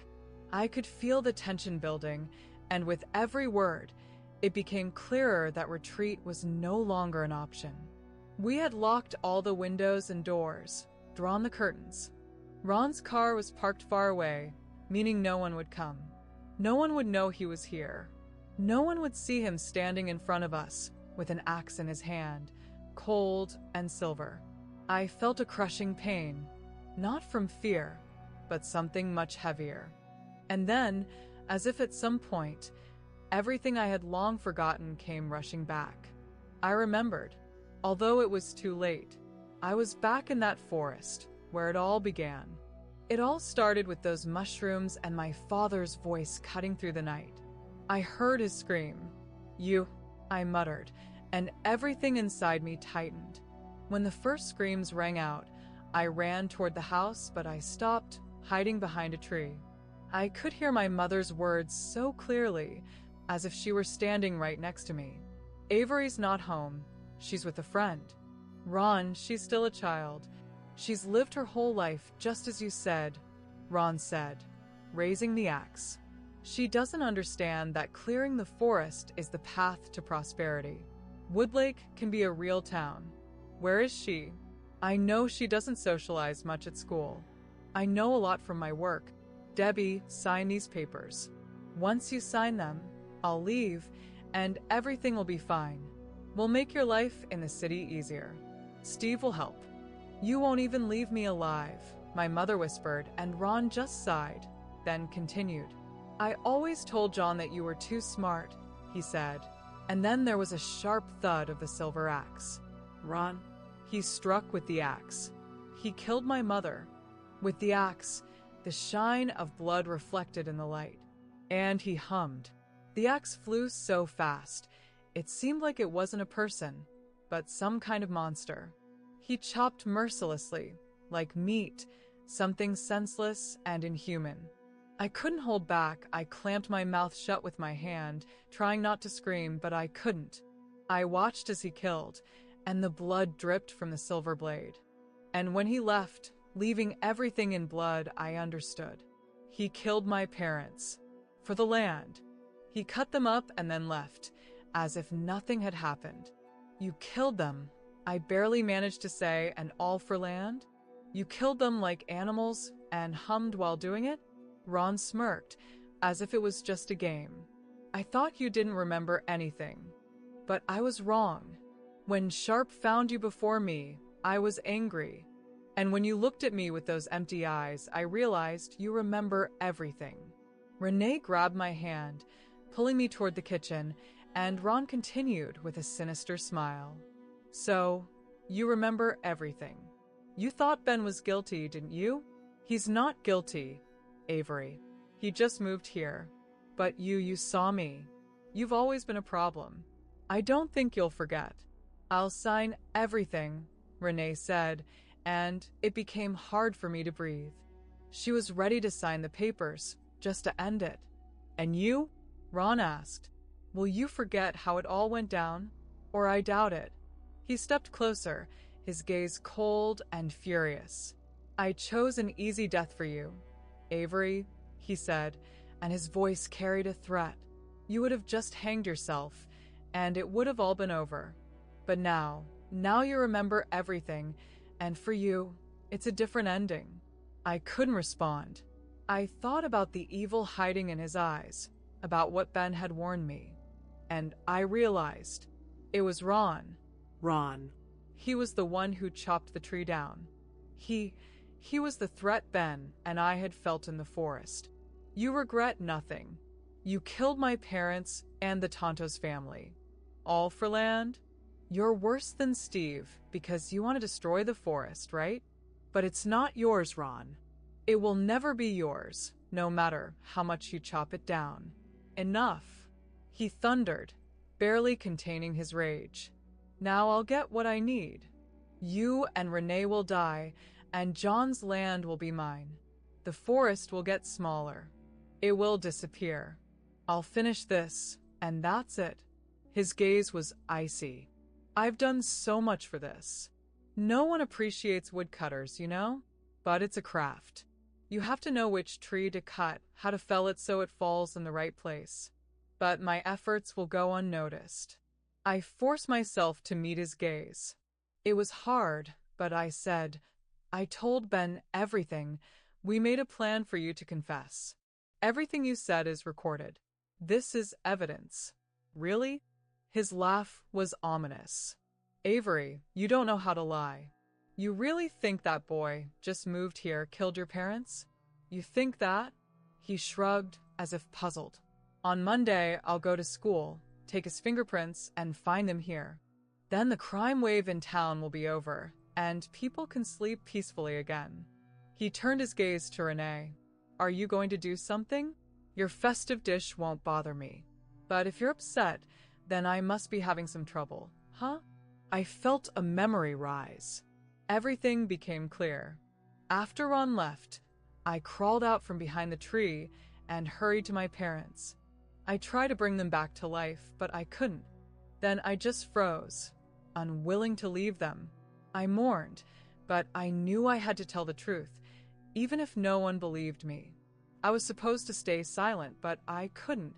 I thought about what I had seen, about how Ron raised the axe again and again, how he chopped my parents as if they were nothing more than trees. Yes, you don't like it when your mood is ruined, I whispered, leaning my back against the wall. Renee pulled me with her, further from Ron. I felt her hand reaching out, trying to grab something. So, what's going on here? Ron said, It's going to be really dead now. Stop your jokes, whispered Renee, stepping forward. She held a board in her hands, one we had just cleaned. She managed to reach it and struck Ron right in the face, with a loud, sharp sound. He staggered back and fell. I couldn't look away. He was always a chatterbox, Renee explained. Move. I'll make sure he doesn't get up anytime soon. But Ron jumped up. Blood flowed down his face, and his gaze was filled with fury. He raised the axe again and charged toward us. Run, Renee screamed. We both ran away, dodging the axe, which crashed into the kitchen table, splitting it in half. You really pissed me off, he said, gasping with rage, raising the axe again. No, I screamed, grabbing a chair. I barely managed to lift it when the axe hit it, and my hands shook. Enough, Ron yelled. He grabbed me and pulled me toward him, raising his other hand. I saw the axe falling toward me, and at that moment, glass flew into the room. The door leading to the porch shattered. We had just started building it. I sat on the floor and watched as Ron's axe rushed toward me. I turned my gaze to Ben. He looked at me, screamed, Run, and at that moment, the axe fell on him. Chapter 33. no. I screamed, and Renee grabbed my hand and pulled me sharply toward her. We ran outside, and she placed something in my hands. Avery, go back and hit him harder, she said, not taking her eyes off the house. I looked at her, and she squeezed my shoulders. Did you hear me? With those words, she rushed back into the house and ran toward Ron. The metal tip of the auger we had been using for digging drove straight into his neck. He jerked back but quickly turned around, his eyes blazing with unbearable rage. I saw Ben, lying motionless on the floor. I instantly ran to him, my heart sinking into my chest. When Ron saw me, I froze, but when I saw him raise the axe again, my ability to move returned. I grabbed the auger that Renee had given me and, feeling no weight in my hands, swung it. I hit Ron's arm. He screamed, and the axe slipped from his hands, falling to the floor. My arm, He gasped. You broke my arm. Then, unexpectedly, Ben stood up. Blood was flowing from his body, and there was a gaping wound on his right shoulder, but he seemed to ignore the pain. His eyes were burning silver and trembling all over. He stepped forward, preparing to transform. Sliding strike, he said, his voice trembling. He looked at Ron, and his words became unrecognizable, more like an animal's cry. No one hurts Avery. Ben, Renee said sharply. Don't transforme. Tell him, make him listen. Make him stop. Avery, tell him. I locked eyes with Ben. His body began to change, muscles tensing. He was no longer human, but in his eyes I still saw Ben. He was my salvation, my protector.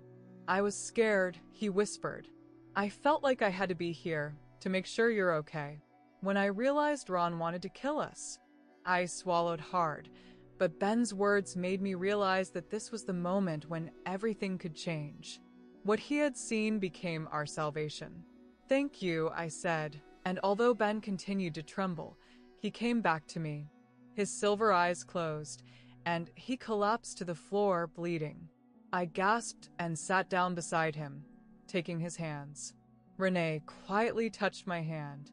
Avery, she said, you didn't let him transform. That causes pain. The strike wasn't that strong. Ben just needs to rest. He'll be fine. She went to the phone and dialed 911. I begged Ben to open his eyes, to look at me. I wanted him to see me. Then there was a noise, faint at first, but growing louder. People tried to separate us, asking questions, but everything happened so fast that I could hardly understand.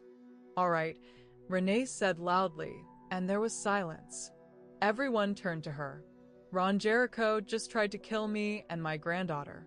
He also confessed to killing my son, daughter-in-law, and 3 other people. Take him with his axe and leave. All questions later. Someone started, but Renee didn't let them finish. Got it? Her voice was so loud that there was no chance to object. I realized who Renee was. She used to be like me, with the same connection to the forest as I had. Her relationship with Lewis could have been just like mine with Ben. I looked at Ben. He quietly groaned and opened his eyes. Are you okay? He whispered. I answered, looking at him. Yes, I said. You'll stay here with me, okay? I'm ready to stay with you forever, he replied. People around us kept walking and talking, but I couldn't hear them. I saw no one but Ben. The whole world disappeared, and only he remained. Everything fell into place, at least until they took Ben to the hospital. Chapter 34. I couldn't go with him in the ambulance, but Renee and I immediately got into her car and drove to the hospital.